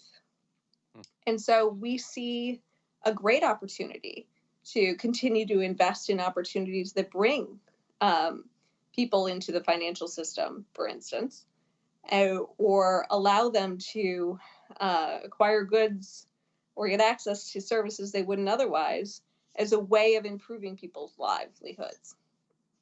What about something like Industry 4.0? What's a good example of the kind of investment you might make there?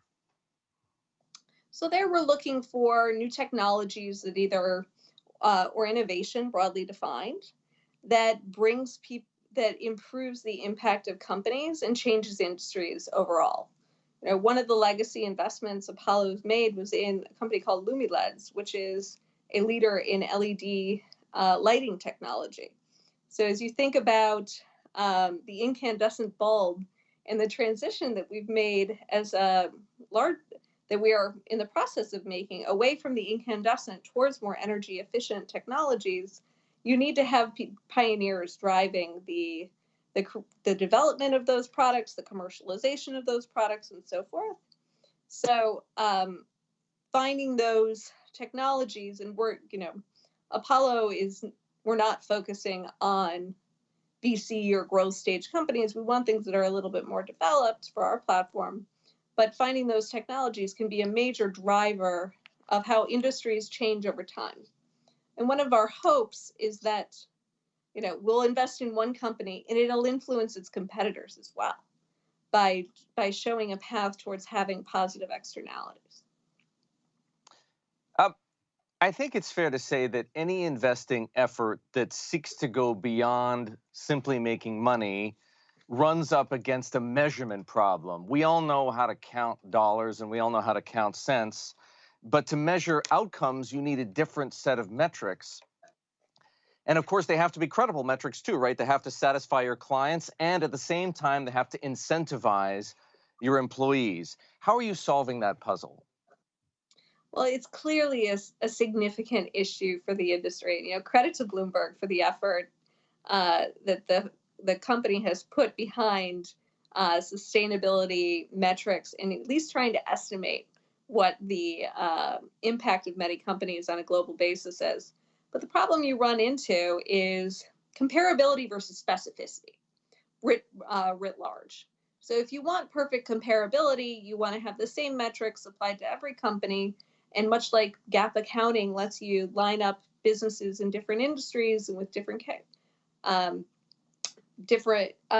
in different markets and say, like for like, how do they stack up? The effort to do that on sustainability metrics, sometimes it makes sense, but sometimes it's hard to, compare the apples and the oranges. And on the flip side of specificity, you can tailor things so narrowly that they are perfectly relevant to a given company, but you have no comparability to anybody else because you've defined success and you've measured success very, very narrowly. I mean, the data collection problem, I think, is easily solved with focus and resources, much the way across, privately held and publicly held companies, you decide to measure it, and then you're able to manage it, and then you're able to incentivize it. But, how do you bridge that gap, and how do you provide that next layer of transparency? So how we're thinking about it is recognizing that trade-off between having perfectly comparable information that might not be relevant to every company in the portfolio, in every company in the industry, and having something narrowly tailored that allows us to manage and incentivize towards what we're trying to accomplish from an impact perspective, is to define for each company what it is we're trying to accomplish, what we're calling our impact mission. So what is my goal from owning this company? I'm going to do X, Y, Z. And then what are the right derivative measures for it? And not just the first order. So say we're in an education business, not just how many students we have, but what are their outcomes? How much are they learning? How much are they learning relative to a benchmark? But to define those things up front and to provide transparency to our management teams, to our investors, on what it is we're hoping to accomplish, And then, we'll measure ourselves over time as we actually own things. And so that is a more specific approach. Does that measurement of the outcomes you're trying to achieve have any bearing or play a role in things like the performance fees clients pay or the compensation your management teams earn? Well, we feel very strongly in alignment. And I think one of the most important real learnings from private equity, probably 30 years ago when Apollo was getting started, was that having good alignment between the objectives of investors and the objectives of those management teams and investment professionals is critical to good outcomes. And so what we're looking to figure out, and I think we're developing a pretty good mousetrap for, is getting alignment with what our investors are looking for, which is not just financial returns, but also these impact measurements. And we're going to do that for ourselves, and we're going to do that for our management teams. And hopefully, going back to the, measure it, manage it, incentivize it, get more of it paradigm will lead to a place where we, achieve both of our objectives here, which we think is also relatively novel in the industry, to quantify it and incentivize it. So just one more question on that, because this is interesting, and as you say, it could set something of a precedent for the industry.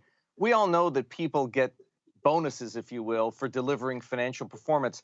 How variable, how much of a person's compensation might be variable based on outcomes?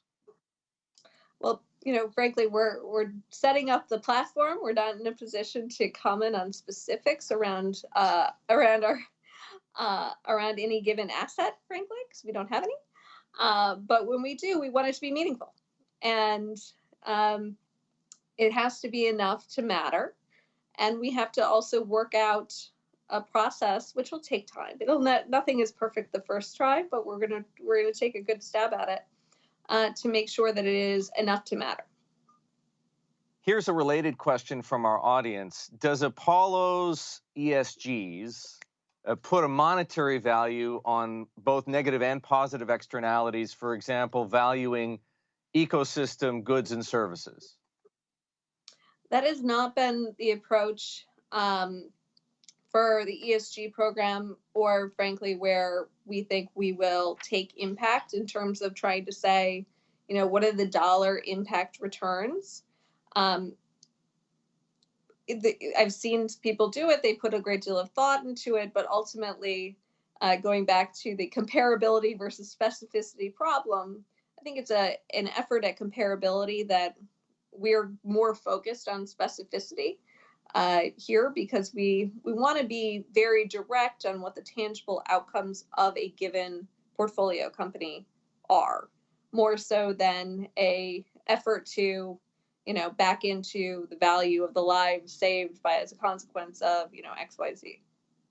Here's another one, as it turns out, from our audience. Do you see value, Joanna, in trying to make all sustainability efforts comparable, that oranges to oranges or apples to apples comparisons that you were talking about, if you will, a global framework for sustainability or ESG, or however we want to term it, even that smaller slice that's impact?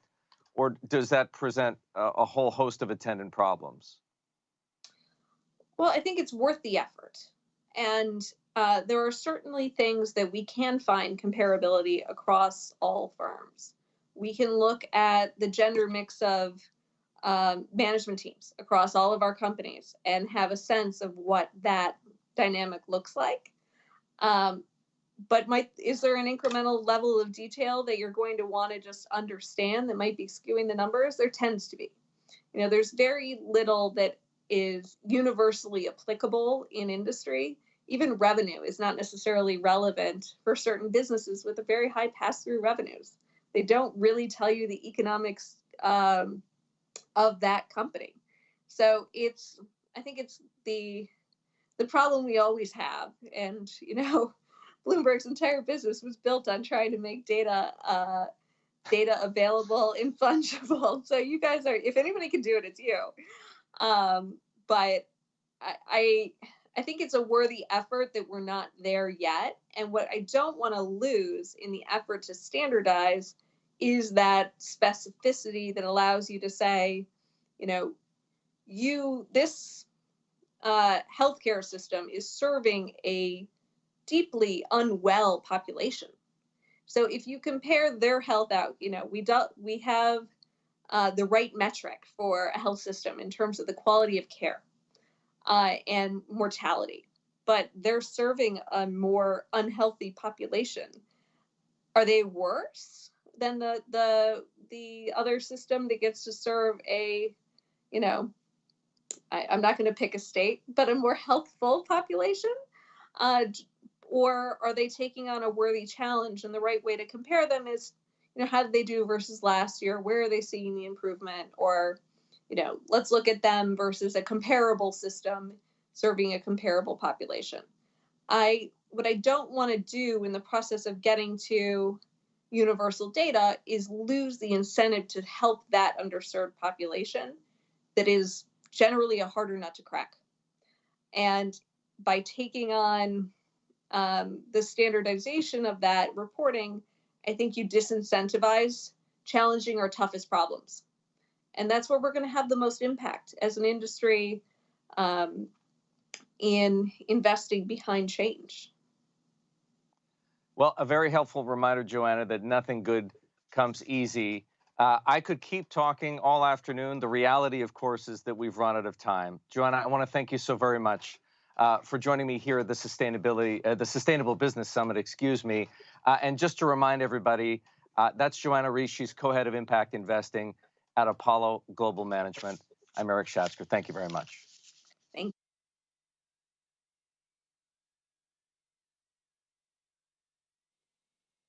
Hi there. My name's Seb Hembest. I'm the Chief Economist at Bloomberg NEF. And Bloomberg NEF is a specialist research division of Bloomberg LP focused on the transition to a low-carbon economy. And I'm here today to talk about the New Energy Outlook. The New Energy Outlook is an annual publication that contains our long-term scenario analysis of the future of energy. And it draws together work from across Bloomberg NEF. All the work we do sector by sector, country by country, pulled together once a year into this major study. And the New Energy Outlook is made up of three different parts. The first part is our economic transition scenario. This is our economics-led story about the future. What we're trying to understand here is, what do the underlying technology and economic trends, what do they tell us about the pathway to 2050 when we strip out policy targets and other ambitions?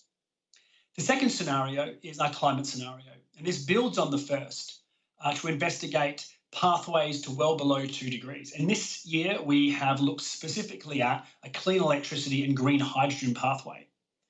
We know there are lots of other pathways, and in future analysis, we'll of course look at many others, including nuclear, CCS, bioenergy. The final part is a section that looks at the implications for policymakers that emerge from the first two sections of the report.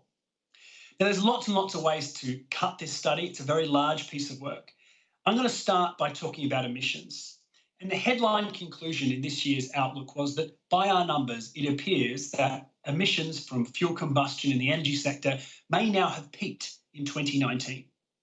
We've estimated that the emissions drop in 2020 as a result of the COVID-19 pandemic may be about 9%. And while we return to growth, we never again reach those pre-crisis levels of emissions. And we can look at this sector by sector. The biggest shock, of course, in the transport sector, but even in the power sector. Overall, when we think about COVID, we're kind of saving roughly about 2.5 years worth of emissions at current levels over the next 30 years as a result of this year's shock and the return to growth over the coming couple of years. I'm going to look at the study now from the perspective of fuel consumption, which of course is how we get our emissions profile. And if we look at that, we can see that coal, of course, is the source of most of the emissions in the energy economy, but it sees the most change over the next 30 years. Oil is the second biggest. It sees change too, but slower, and gas sees ongoing growth. So let's start with coal. This is a picture that shows primary coal demand by end-use sector. we can see that the bulk of end-use coal demand is the power sector. Industry and other applications of coal make up a significant fraction. And you can see that on one hand, coal in the power sector, that's the blue area, is declining at the same time as coal in the rest of the economy is growing. And overall, the decline of coal is a story about the power sector. And I want to talk about that now. Overall, this is a picture that shows power generation by technology out to 2050. The headline here is that by the end of the outlook, we see 56% of wind and PV generation. If we add hydro and nuclear, that gets to 76%, with the remaining fraction being coal and gas. And coal sees the biggest change. Overall, when we think about the shape of the power system between now and 2050, we're talking about a almost tripling in the size of the power system, a significant growth in wind and PV, wind capacity growing at about 147 gigawatts on average per year, solar PV capacity growing at about 250 gigawatts per year every year out to 2050. This makes up about 15 trillion of new asset investment, with another 14 trillion that needs to go to the grid, both to pay for expansions of the grid, but also to replace aging infrastructure. There's also around 2 billion invested behind the meter by businesses and households. So we see a real distribution of the system and to smaller scales over the outlook. Underpinning this story, of course, is one of technology. And we can see dramatic declines in the cost of PV, of wind, of lithium-ion batteries. And those costs are coming down with increased volume. So as manufacturing volume increases, costs come down, and they've been coming down for a number of years. When we take these technology cost curves, we add together balance of plant, financing costs, operating costs, etc., we can draw a map that looks a little bit like this, which tells us that pretty much everywhere we look, in countries representing 3/4 of world GDP, new wind and new PV is the cheapest new electricity. Not only is it cheapest to build new, but increasingly it's cheaper to run than what's already in the ground. And whether we're talking about a coal-heavy economy like China or a gas-heavy economy like the United States, in the next 5 years or so, building renewables might look cheaper than running existing fossil fuel plants. When we map this forward country by country out to 2050, what we find is there's a bit of a limit in the wind and PV story, a limit that gets to about 70 to 80% of penetration by 2050, and different countries are on different trajectories. This is a long way off, but we think that wind and PV can make up a dramatic shift in power generation worldwide and make up a very large fraction of the sector by the end of the outlook, by mid-century. What we're describing by that point is a power system where bulk renewable energy makes up most of generation. We see batteries charging and discharging. We see curtailment, which is just unused electricity, becoming more prevalent, which doesn't matter so much when renewables are really cheap. But there are times of the year when we need to back up that generation with gas and other fossil fuels that are available on demand.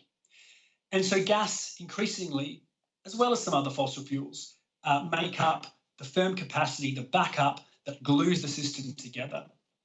And gas is actually a fossil fuel that grows throughout the outlook. Even though we see some decline in the power sector as it plays this secondary role to renewables, we see growth in buildings, growth in industry. So gas is a growth story, but slower than in the past. For oil, the story is really about road transport, which makes up about 54% of total oil consumption. Of transport, 75% of that is road transport. And you can see here the blue area is the transition we see towards electric vehicles and away from oil. We see growth at the same time, though, in aviation, a little bit in shipping, and in feedstock for petrochemicals. So overall, oil consumption peaks in our outlook at about 2035. To peak early would require faster uptake of electric vehicles or slower return to growth of aviation post-COVID-19. The electric vehicle story, like the wind and solar story, is one of technology innovation. And we can see here the growth in electric vehicle sales on the left and the fraction of the vehicle fleet that is electric on the right-hand side. And over the outlook, we see electric vehicles start to dominate road transport. But overall, the problem we have is that despite these transitions in power and in transport, we see emissions going up in industry, going up in buildings. And what we end up with is an emissions curve that's still far too high if we're interested in reaching 2 degrees or well below 2 degrees.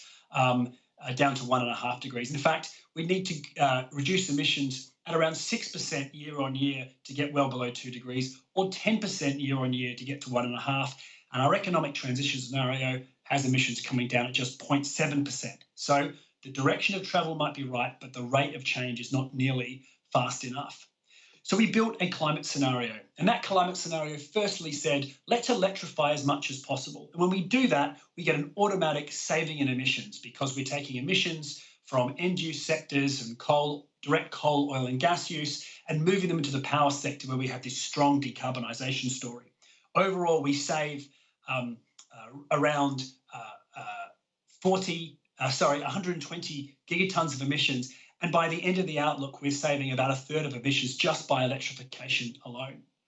When we electrify more of the end-use economy, what we end up with is a much bigger electricity system, about double the size than we might otherwise have in 2050, 3 times as much renewables. So that means we're talking about 540 gigawatts of PV deployed every year, 375 gigawatts of wind deployed every year to 2050. And to put that in context, in 2019, we saw about 118 gigawatts of PV and 58 gigawatts of wind. So we're talking about 5 times as much as we saw last year.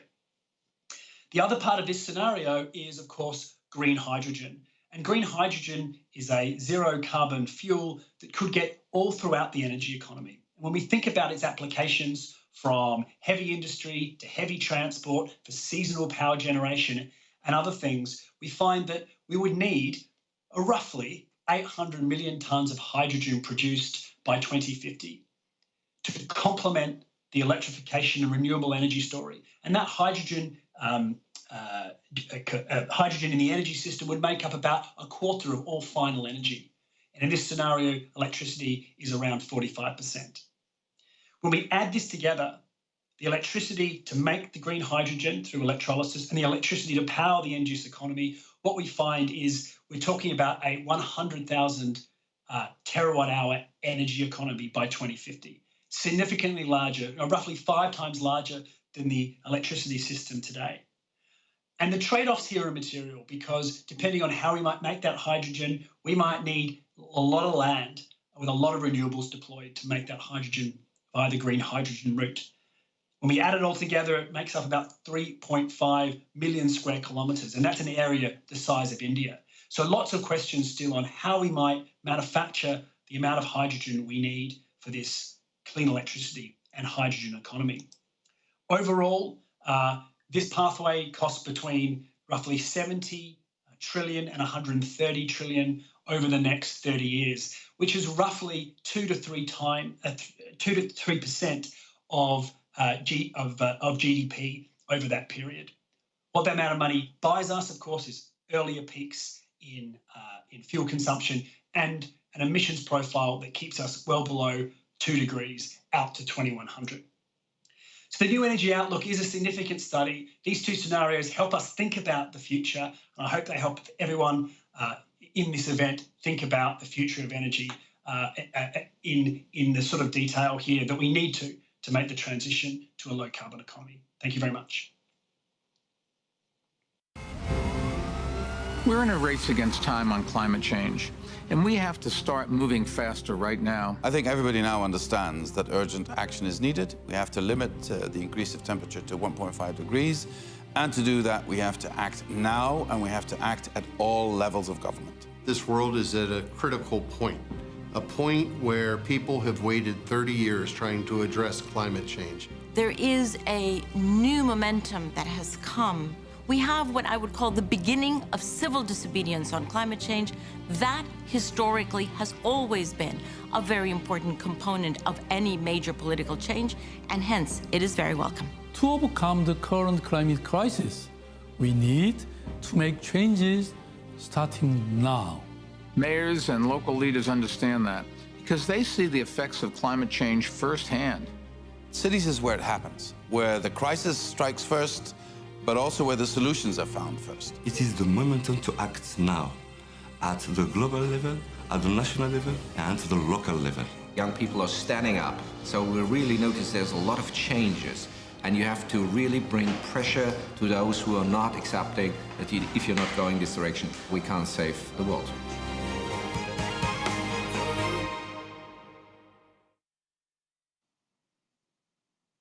What a joy it is now to be joined by Bob Swan, Intel Chief Executive Officer, of course, been in the role for a couple of years now, almost at the business for more than 4 years almost. And Bob, it is so important at this moment to be talking about sustainability, something that you know so well, being based on the West Coast, not only confronting a health crisis, an economic crisis, a social crisis, but also a climate crisis is so evident with the fires. And when you think about the world-changing, well, digital presence you want to have, the world-changing movement you have in terms of technology, how do you ensure you're doing that without being at the detriment of sustainability or at the detriment of the climate when it takes a lot of energy to make chips?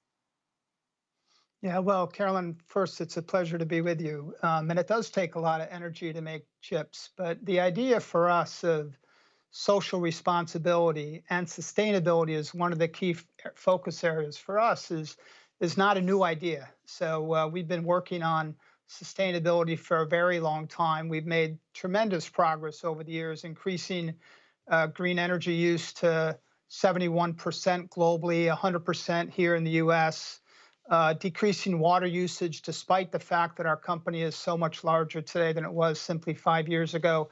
So it's been part of our responsibility as a corporation for a very long time. But in so many ways, we also realize the opportunity set we have going forward. So like all of our corporate social responsibility initiatives, we set these big, broad goals for what we think we can accomplish. And then we get after it as a company because, to your point, it is so important for the global economy, for us here in the US, and for Intel, who has a very global footprint.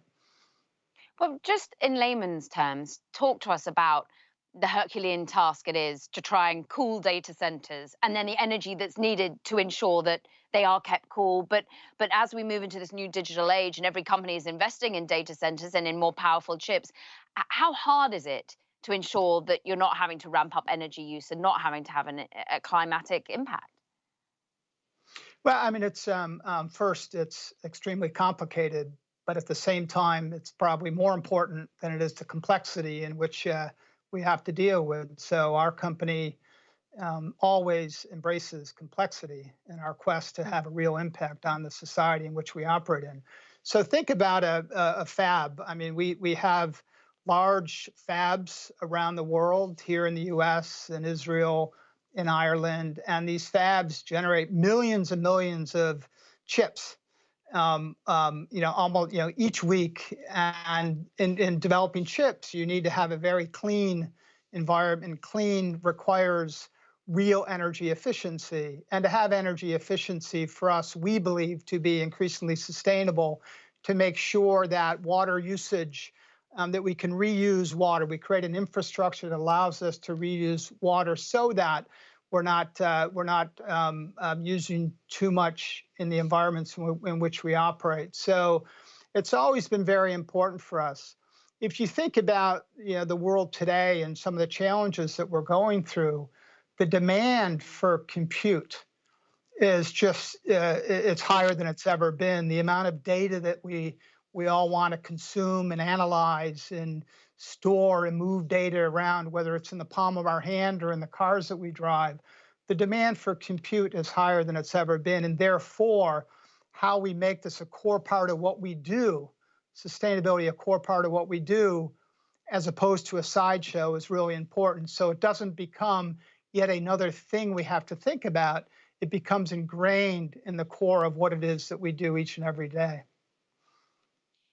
Bob, I like the way you put it, a side project or a side shoot. Like, talk to us about how hard it has been, I'm sure, as a leader at this moment, when you are confronting so many crises, but to ensure that you are putting climate change at the front of the agenda and it doesn't somehow get pushed behind some of the more immediate issues of how on earth you get your people to work, how you ensure that they're efficient while working from home and in the fabs and in the labs that you talk of, and of course the crises of the economy and trying to make people's mental health sustainable. How are you ensuring that you keep the world in your mind's eye?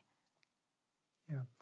I think first for us, it's helped tremendously that it really starts with our purpose as a company. So we create world-changing technologies that enrich the lives of every person on Earth. That's the core of what we do. And what we've realized over time that purpose, strategy, values, and social responsibility, in order to have a real impact, have to be inextricably linked. So it's very important for us that purpose isn't something that goes on the wall, and social responsibility isn't something that goes in a report, but they're one and the same. So it's been part of our fabric for a very long time. And to the extent when crises come, we look to our purpose as a guide, as a North Star, if you will, about how do we make sure that we're stepping up in moments of crisis as opposed to stepping back. And whether it's sustainability, whether it's how technology is deployed for good, or whether it's about diversity and inclusion, which are our three big pillars, these things fit within the core purpose of the company, the strategy, and the values, so that when things become tougher, it's not one more thing to do, but it's the things that we do in each and every day. Talking about stepping up, you've just been penning a letter, an open letter to President-elect Joe Biden, asking for some, focus points, I think, for the new administration when it's about investing in infrastructure here in the United States, investing in manufacturing, investing in people, in pipelines, so that the US can reassert itself as, chip-making king. You think of chip-making prowess as Intel from 1968, the birth of manufacturing here for chips and leading the way.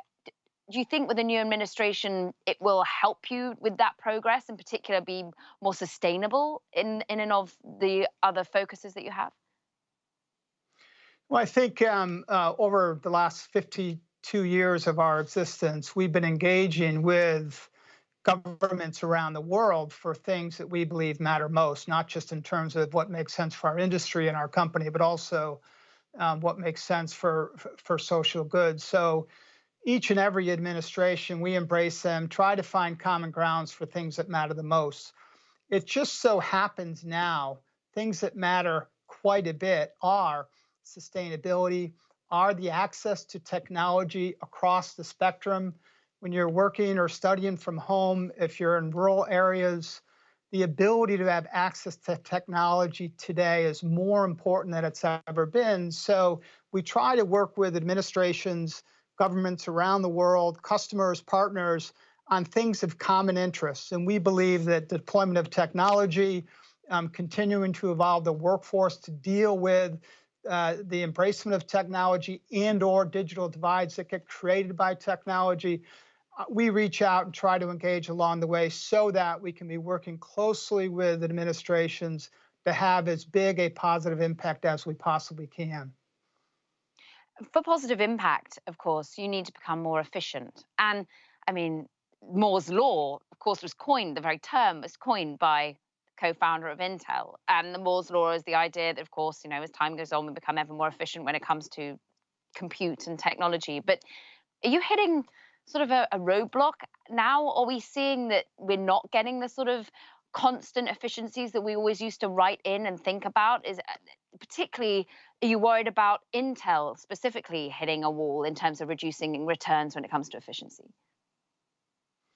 Well, I would start with Moore's law is alive and well. At the same time, the demands for compute are as expansive as they've ever been. So just moving forward with Moore's law, which we have every intention of doing, is no longer sufficient. So we like to think about delivering leadership products requires advancements in Moore's law.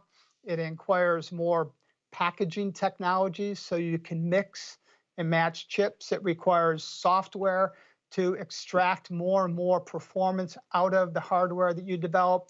So I think Moore's law is alive and well, and we continue to invest significantly in it. But at the same time, the demands for compute are as expansive as they've ever been, and it requires more than simply transistor density to deliver superior performance for our customers around the world. What does it need then, if more than that? But there's we like to think about it as really 6 different pillars of technology. Advancement of transistor density or Moore's law, coupled with packaging technologies, how you mix and match different hardware onto the same chip. So packaging and transistor density. Second, it has to deal with different architectures. It's not simply just the CPU today, but it's what we call the XPU. How do you develop GPUs, accelerating technologies to deal with increasingly changes in workloads over time. Third, it requires security, building security into everything you do. It requires software, and it requires the movement of data faster and faster because you want ready access to that data. So from what used to be CPU and Moore's law, today we think about Moore's XPU, variety of architectures, and 6 pillars of technology required to deal with today's emerging demands and workloads in both corporate and personal environments. Yeah, how has that changed with COVID and the stresses that the work from home has put upon the system? In many ways, COVID is, of course, this dark, dark cloud that we will have to weather, but there have been some silver linings for the climate, for one. We're all flying less, and perhaps there has been some benefits to climate change and stalling out. But has it had unintended consequences for you as you see the need for more technology and the provision of that with everyone working from home? Yeah. I mean, absolutely. I think in so many ways, for the last several years, every industry, every company, every individual in some way, shape, or form have been dealing with their own pace of digital transformation. I think with COVID, it's almost put the digital transformation, no matter what industry or company you're in, has put it on steroids. And the need to access always on connectivity, being able to connect like this rather than in person, puts demands on compute. And so in so many ways for us, 2020 is going to be the biggest year in our company's history. And part of that is a function of the increased demand for compute, whether it's work from home, whether it's study from home, or whether it's always connected. The demands for compute are as large as they've ever been. And the nature of the products is changing as well. I mean, work from home requires more mobility. The nature of our products, less desktop, more mobility has been a significant change, really since March and April of earlier this year. So digital transformation is being accelerated. The need to have always-on access is important, and the demand for our products and our services is as large as it's ever been this year. 2020 is this pivotal year, as you said. It's been a really challenging year for Intel in particular as well. And I'm interested in how you've weathered that and how you look at the concerns you might have that competition is really tough, that in particular, the efficiencies that Intel's always been able to demonstrate, been able to leapfrog others with, particularly Intel's x86, for example. We're starting to see competitors of yours, I won't name names, talking about that their offerings are inherently more efficient.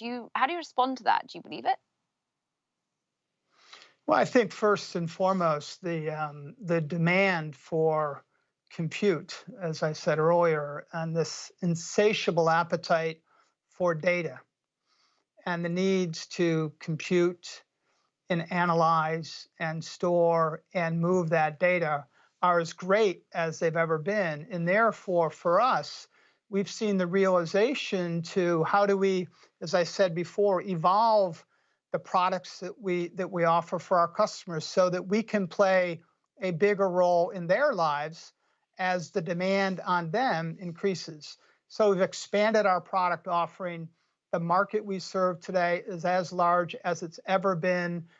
This will be our 5th record year of performance in our storied 52-year history.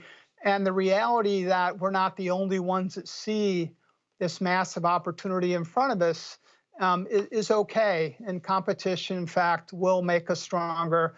And we think despite a glorious past, the best days are in front of us. Competition can make you stronger. Do you think regulation, well-formed regulation, when it comes to preserving the climate, for example, can still fuel you to be more competitive, to be, for example, as a US industry group, more competitive vis-a-vis China, for example, that yes, is also taking climate seriously, but perhaps isn't enacting some of the regulation that we might see in the future as the US currently faces? Well, I think in so many ways on the regulatory front, nudges on big things that really matter are helpful.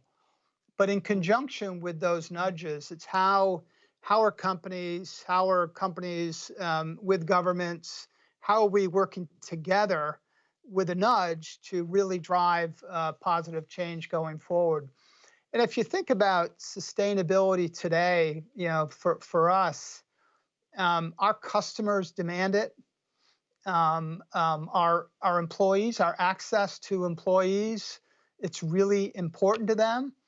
And increasingly, it's important to shareholders. So there's not really a debate about the importance to get after it. It's how do we work together to have the biggest positive impact that we possibly can. Talking about nudges, I give our audience a gentle nudge that they too can ask questions. Of course, I've got the great joy of asking Bob Swan questions, but if you've got any, do send them in as we discuss for another 5 minutes, really about the future of sustainability and how that interweaves with Intel's vision and in particular world-changing technologies vision that you have. And Bob, you were sort of talking about how inherently we talk about US versus China and the growth trajectory in which you have. Do you inherently feel optimistic right now that you can measure as you want the impact that you're having and respond to, as you say, the stakeholders that want to see it, whether it's your employees, your shareholders, and indeed government regulation that wants you to hit certain measures and marks? Yes, the short answer is yes, we do. And in part of our setting of our goals, if you will, we have a practice of each year we do an annual report on those measures that we set. What progress have we in fact made? And we try to, when we set these big goals, if you will, for corporate social responsibility, we set them with the intention that we're going to raise the bar on ourselves, hopefully raise the bar on others, but also report in a transparent manner the progress that we've made on an annual basis and the goals and objectives we have going forward. So, earlier this year, we issued our annual report. We talked about the progress around green energy at 71% globally, 100% here in the US. We talked about a company that's 40% larger, using 38% less water. So we talk about our accomplishments on an annual basis in a numerical way, but we also talk about the goals that we're going to set. And again, given that it's the change of a decade, this year we laid out some real ambitious goals over the next 10 years that are quantifiable in nature, and how we'll deploy technology for good, how we'll move forward on diversity and inclusion, and how we'll continue to push the needle on sustainability over the course of the next 10 years. And we set these goals, and annually, part of our practice is to update our constituents on how well we're doing on the goals that we set for ourselves. Do you think the investor base, I feel like again and again, we've heard from the Business Roundtable, for example, saying, hey, for ages, we haven't just been about profit, we've been about many other things. But if you're not delivering on profit, how much leeway do you think investors really do give you? Or is it just a nice to have that you're fulfilling these other roles that you say are really part of your pillars over at Intel at the moment? Well, I think it's increasingly important for everyone. But I also, as I said earlier, I don't think these things are mutually exclusive anymore. I mean, it's fairly well chronicled. Diversity and inclusion, for example, that the more diverse and inclusive your workforce, the better it is for business. Secondly, for us on sustainability, this is really important for our customers. So the more we can build into the efficiency of our products, a carbon neutral environment, the better it is for our customers. As I mentioned earlier, regardless of sustainability, diversity, inclusion, or more broadly, social responsibility, if you want to attract the best people to join your team, it's increasingly important to them. So I think today it's important for more and more constituents, and it's not a zero-sum game. We know that if we make progress on these three big initiatives that we're tackling from a social responsibility standpoint, our customers are going to care more, our employees really care, the communities in which we operate really care, and investors really care. So it's not, as I said before, these are not separate initiatives or separate constituents. I think the reality is we're all fairly closely aligned on the things that matter most, and we work together to try to move forward and have as broad an impact as a collective group as opposed to individual companies. I love it. We end on a note where it sounds like it's a win-win-win. We very much hope that it is, that you can work going forward to make sure that good business is indeed a sustainable business. I really want to thank you for so much for your time today, Bob Swan, amid so many challenges and focuses that your business has. And of course, as we all face the ongoing health crisis, we wish you to stay very well indeed, and that of your employee base. We thank you for your time. Bob Swan of Intel. Thank you.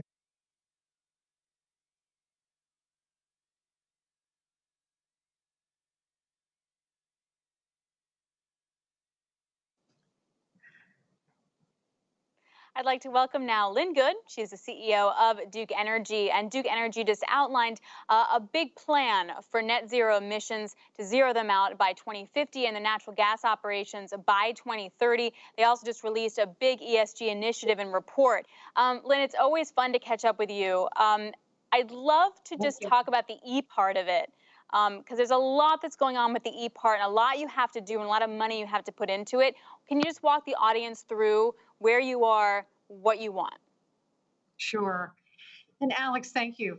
Good to see you and appreciate the opportunity to be here. You know, environment is a part of our industry and such an important part that we've been on a journey for more than 10 years working on carbon emissions. And as we stand here today, our carbon emissions are down 39% from 2005, which is ahead of Clean Power Plan, ahead of Paris expectations, et cetera, and we're proud of that. But the focus around our ESG Day and the conversation going forward is to build on that foundation and continue to drive progress. So we're committed to get to at least 50% by 2030 and to net zero by 2050, and have a clear line of sight on how to accomplish that. It's going to include retirement of coal, addition of renewables and storage, of course, and nuclear will be part of the equation at Duke Energy. So you have still coal assets, right? How do you do it? How quickly can you retire stuff? How quickly can you diversify into renewables? Let's just put a pin in nuclear for a second, because we will get to that. Coal has been decreasing over time, Alex, and it will continue to decrease. So it's about 24% of the generation mix at Duke today, and the Carolinas will be out of coal by 2030. And so the progress continues to retire those assets and add new ones. And the pace is really driven by not only the combination of adding renewables that you pointed to, but also making sure that we're doing so in a way that maintains reliability. Making sure the transmission and distribution investment is keeping pace as well. So it is an all-encompassing program to retire the assets, take care of the communities, look at the workforce implications, look at the reliability implications, build the new assets, make sure the grid works with those new assets. And so this is a comprehensive plan that we've been executing. We've retired a lot of coal as we sit here today, and we'll keep going over the next decade. Well, I'm so glad you brought that up. And this does tie in with the nuclear part of your business also, is the reliability issue. And we saw that in California front and center when it got really hot and everyone was working from home. There wasn't enough energy stored from solar, for example, to be able to keep the lights on. You couldn't get it from another state because it was really hot and they needed the energy as well. And then so we saw the blackouts. So what are some of the hurdles that you're having to deal with as you transition? Reliability is front and center for us, Alex, because our customers count on us 24 hours a day, 7 days a week from our manufacturing, from our low income, from our rural communities, urban communities. And so as we look at how we're going to retire certain assets, how we're going to add other assets, we keep an eye on reliability and we model our system in all kinds of weather patterns and all kinds of circumstances with various degrees of growth in our system to make sure that we have adequate power. And so what it will mean over the next decade is not only retirement of coal and adding renewables, but maintaining that nuclear fleet, and in the Southeast, in particular, maintaining some natural gas. We are actually a winter peaking utility, meaning the biggest strain on the system occurs during the months of January and February. Typically, that peak occurs early in the morning. It's dark. It's 7 a.m. People are getting up, the coffee, getting the kids' lunches ready, off to work. And so at that point, having sufficient storage of solar is a challenge today, given the technologies. And so we see natural gas as being part of that equation for a period of time to make sure we can continue our progress on carbon reduction, but also, to your point, maintain the reliability our customers count on. So what about nuclear? Because I feel like with natural gas and nuclear, they both became sort of dirty words in the last, 5 years or so. What's the misconception with that?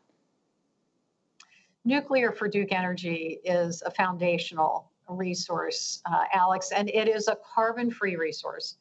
It's a resource that runs 95% of the time. And in the Carolinas, because of the footprint of assets that we have, it provides about 50% of the power today. And so for us, nuclear has to be a part of the equation as we think about a low carbon future. Because if we had to replace something that runs 95% of the time and is carbon free, I'm not sure there is a resource that would provide that carbon-free generation today. In fact, I'm certain there isn't. And so we see nuclear as being an important foundational element for us. Safety is always job one, maintaining those assets in a way that they can run reliably and safely. But we're a strong believer, at least here in the Carolinas and other places in the US that have valuable nuclear resources, that they should be a part of the equation. And can be an important part of the equation as we pursue more carbon reduction.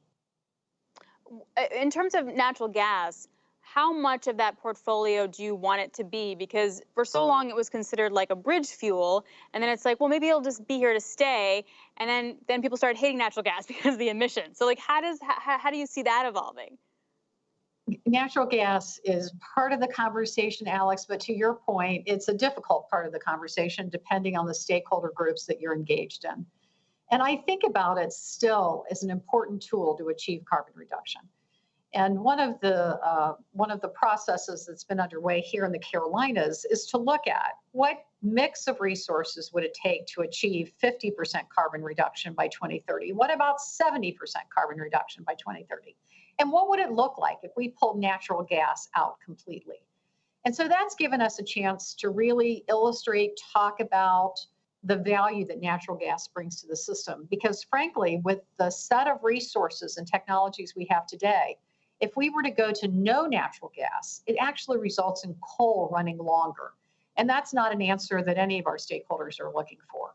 And so we believe it's a tool that we ought to use. It lowers carbon emissions, it provides low-cost power, and we also believe in investing and advocating for research and development into the 2030s and 2040s. Hydrogen, maybe carbon capture, are technologies that could be used with existing gas infrastructure in a way that would further reduce carbon emissions. And we believe that R&D is really important, not only for natural gas, but for the rest of the system to make sure we can get to net zero.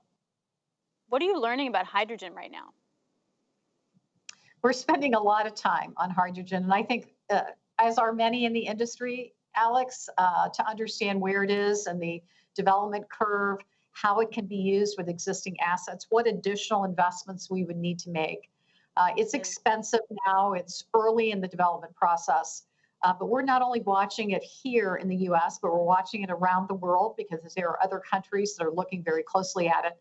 And we are partnering with Siemens and Clemson University on a project that is going to look at how could we use hydrogen in a combined heat and power facility that would generate it, carbon-free, and then use it in that facility in a way that would reduce carbon emissions. DOE is a part of that project as well. And we're advocates for those types of demonstration projects so we can learn more about that resource. It's a technology that could be important in the 2030s and 2040s. Well, I love that you brought up that report because you basically outlined 6 different scenarios of how to get power and then said, look, guys, if you do this scenario, it's going to cost you $21 more. If you do this one, it's $58 more a month. Can you walk me through what that report was? Why do you do it? And what you learned? It was, at least for me, one of the first times that I saw an actual number being put on a utility bill in terms of the energy transition. It was really helpful to understand kind of what was at stake. Alex, it's a part of something called an integrated resource plan, which is nothing more than a plan for how generation could be built over the next 15 years here in the Carolinas to achieve carbon reduction, but also meet the needs of our customers, reliably and affordably. And we entered into the preparation of this work, which is pretty intensive modeling, dispatching our system, minute by minute, hour by hour. And we undertook the project within a stakeholder forum. So we brought people to the table to provide some feedback, also to share with them our key assumptions so that we could have a robust discussion about what are the various technologies that we could use to get to our goals around carbon emissions and what are the trade-offs. So as an example of this, we presented 2 scenarios on a 70% carbon reduction. One had a lot of offshore wind and the transmission necessary to make that happen. And then the second one introduced the notion of a small modular reactor. And could that be used as a technique in the early 2030s to achieve 70% reduction? And it's been just a really great opportunity to showcase the trade-offs.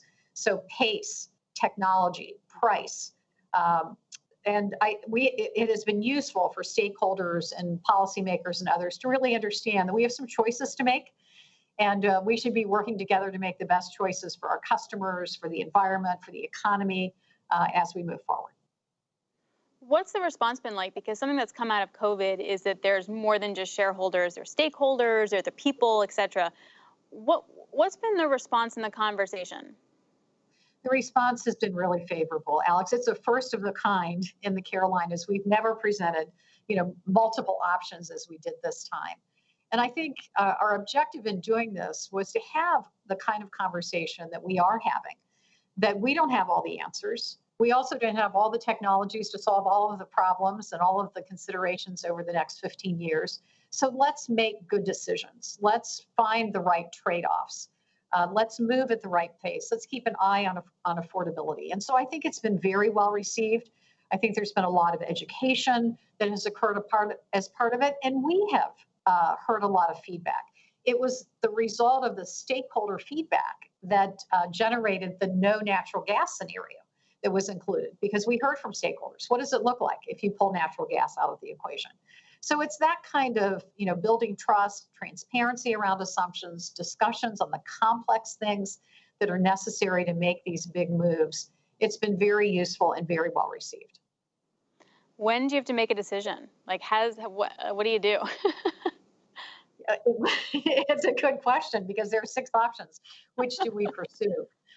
It will go through those 6 scenarios. Alex will go through a process in front of both regulatory commissions in 2021, and they will give us feedback. We will also continue to be engaged with stakeholders in both states, looking for how quickly should we be adding renewables? What are the renewables we should add? How do we add battery storage? So I think there will be a number of initiatives moving along at the same pace to take those plans and make them actionable. And I think 2021 and 2022 will be critical years to turn that planning document into actual executable plans. And we feel some urgency about it because we're sitting here almost in 2021. 2030 is right around the corner when you consider how long it takes to build and permit things. So we're anxious to get moving and feel like we can make a lot of good progress already on something called the base plan, which is the lowest cost option. And then we can pursue some of the more aggressive technologies as the policy and stakeholder support continues to mature. You also tied executive pay to meeting the goals. Did that come from you? Was it the board? Is it shareholders? Like, because the concern is that there's gonna be greenwashing among companies, but tying it to pay means that's not greenwashing. Like, that's real for you. How'd that come about? Compensation at Duke, Alex, is always, we work to align it with strategy. So if you think about what you're trying to incent the leadership team and the workforce to do, you're trying to get incentives to align with where the company is going. And we see climate, carbon reduction, generation transition, grid investment, meeting the needs of customers in this environment to be critical to the success of the company and the strategy of the company. So to align compensation to those goals just makes sense. We're going to start with, I would say, more of a judgmental goal, which is, are we advocating for the right things? Are we investing in the right things? Are we working with stakeholders in the right way? And then over time, it may mature to specific milestones and reductions as we learn more and get deeper into this plan. But I thought it was a very good start in 2021 to align compensation with where the company's going. Yeah, like I mentioned, like greenwashing has been the accusation for a lot of companies, and that the pay really helps. You brought up storage a bunch of times, and it feels like battery storage is key to so many things, whether you're talking about cars or you're talking about storing a lot of solar energy, like you mentioned. So if you get up at 7 a.m. in the middle of winter, you can turn on your light through solar energy. What's the hardest part about trying to reimagine energy storage? The energy storage today, Alex, is a resource that I think is going to be increasingly important. It's coming down the cost curve, so it's becoming more economic. It can be paired with solar. It can also be used in our distribution system in order to manage some of the intermittency. So I think there's a lot of promise to it. But it is not a silver bullet solution. And by that, I mean it's not the comprehensive solution. And the technology we have today basically moves the solar energy from best example would be sun shines in the afternoon. I move it to the evening when people have an opportunity to use power in the evening. It becomes a little harder when you need to move the power more than a few hours because the technology really doesn't lend itself to that today. So my winter example, let's say the sun doesn't come out for several days. How are you going to power the morning when it's dark? Mm-hmm. And so really what I need to do is move power from October when it's very sunny to January. So I have an extra, reserve for that period. So we are advocates for more research and development around battery storage, longer duration storage. We're also looking at making additional investments into pumped hydro storage. So I think it'll be an increasingly important part of the conversation. There's a lot of investment that'll occur. We think it's important to the energy system, but we also believe that further advancements in battery technology are going to be important to be the ultimate the more important solution in the 2030s and 2040s to get to net zero. Right, to your point, you need to bridge those 10 years, hence the natural gas, the nuclear, et cetera. Good point. So talk to me about policy. What's interesting to me is that you guys did this in 2020 when there's been no policy guidance really from DC in the last 4 years on all of this stuff. What's your relationship with DC? How do you look at it? Do you need them? Can you do it on your own? Over the last 4 years, Alex, what's interesting is that the states are moving, our customers are moving. Mm-hmm. And so the policy discussion around energy and the policy discussion around carbon reduction is not just a federal discussion. I think that's important to recognize. And so as we think about the next administration, the Vice President Biden's administration, 20 to 24, we do think climate will be a bigger part of the conversation.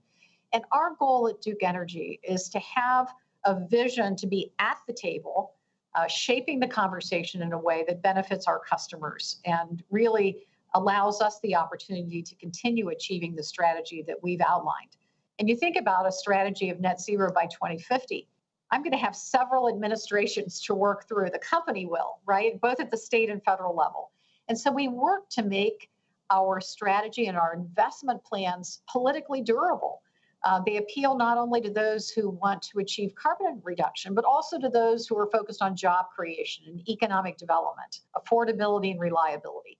And we believe that our stakeholders, our shareholders in particular, are looking for us to achieve a strategy, no matter what the administration is, working on both sides of the aisle, constructively building value for shareholders and customers irrespective of the political environment. And we believe we're well positioned to do that. A carbon tax, though, does seem to, it's inevitable. It feels like it's going to become in the front and center conversation in some respects when it comes to the environment.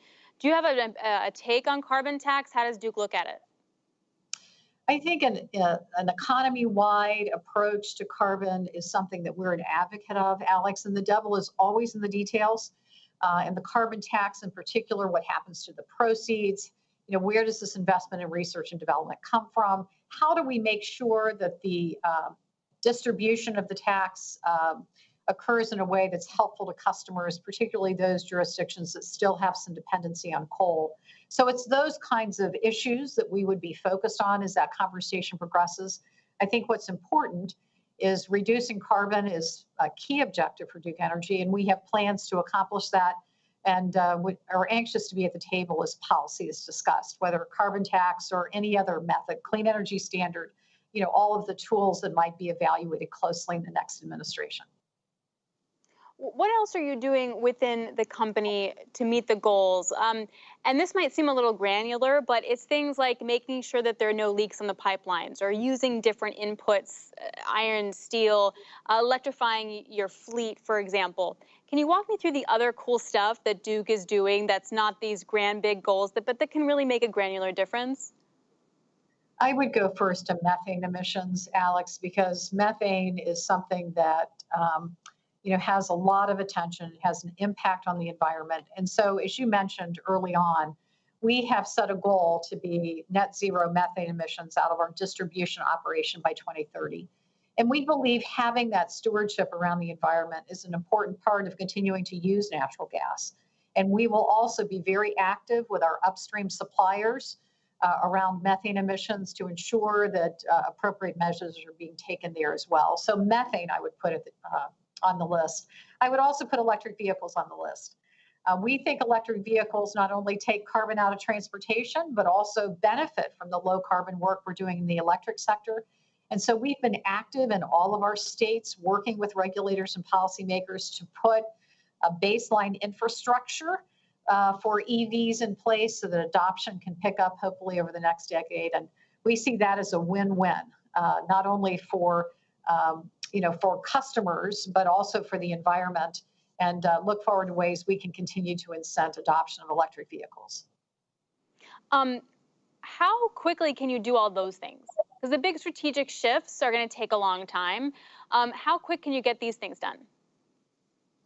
So on methane, I think we have a clear path, Alex, to meet that goal by 2030. On EVs, I would say we're getting started.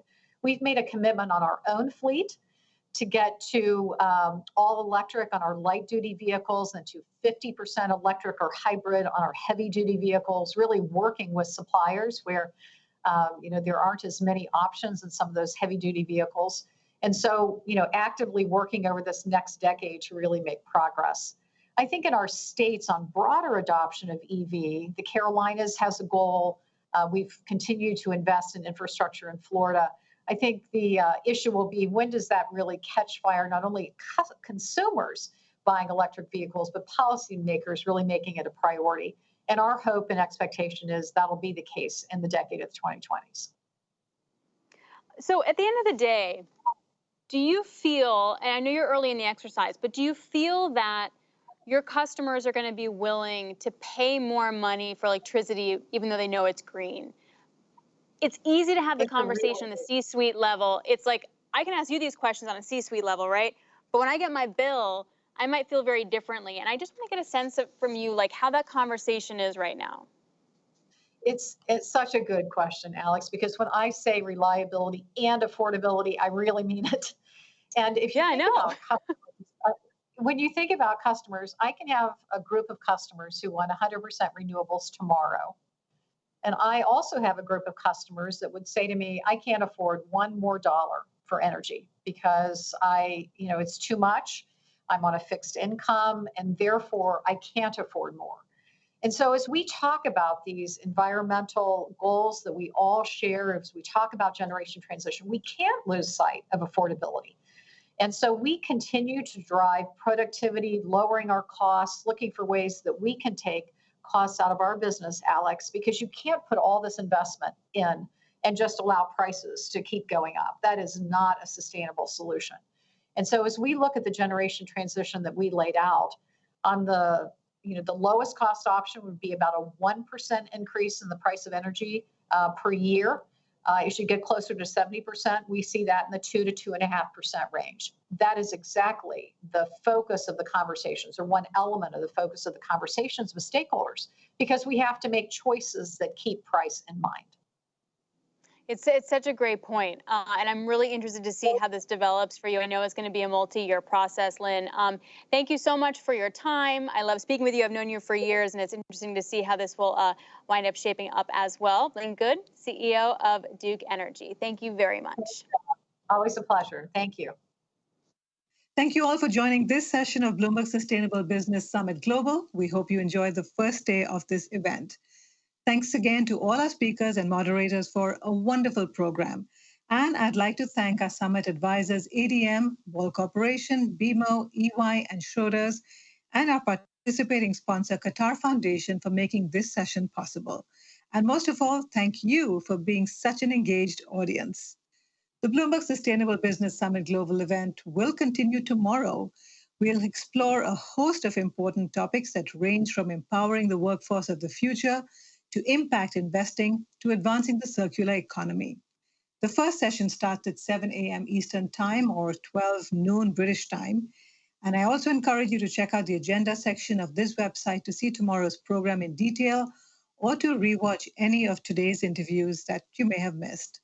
For more financial and business news from Bloomberg's Global Newsroom, visit Bloomberg.com. And remember to follow Bloomberg on Twitter. Our handle is simply @business. Thank you for watching, and see you tomorrow.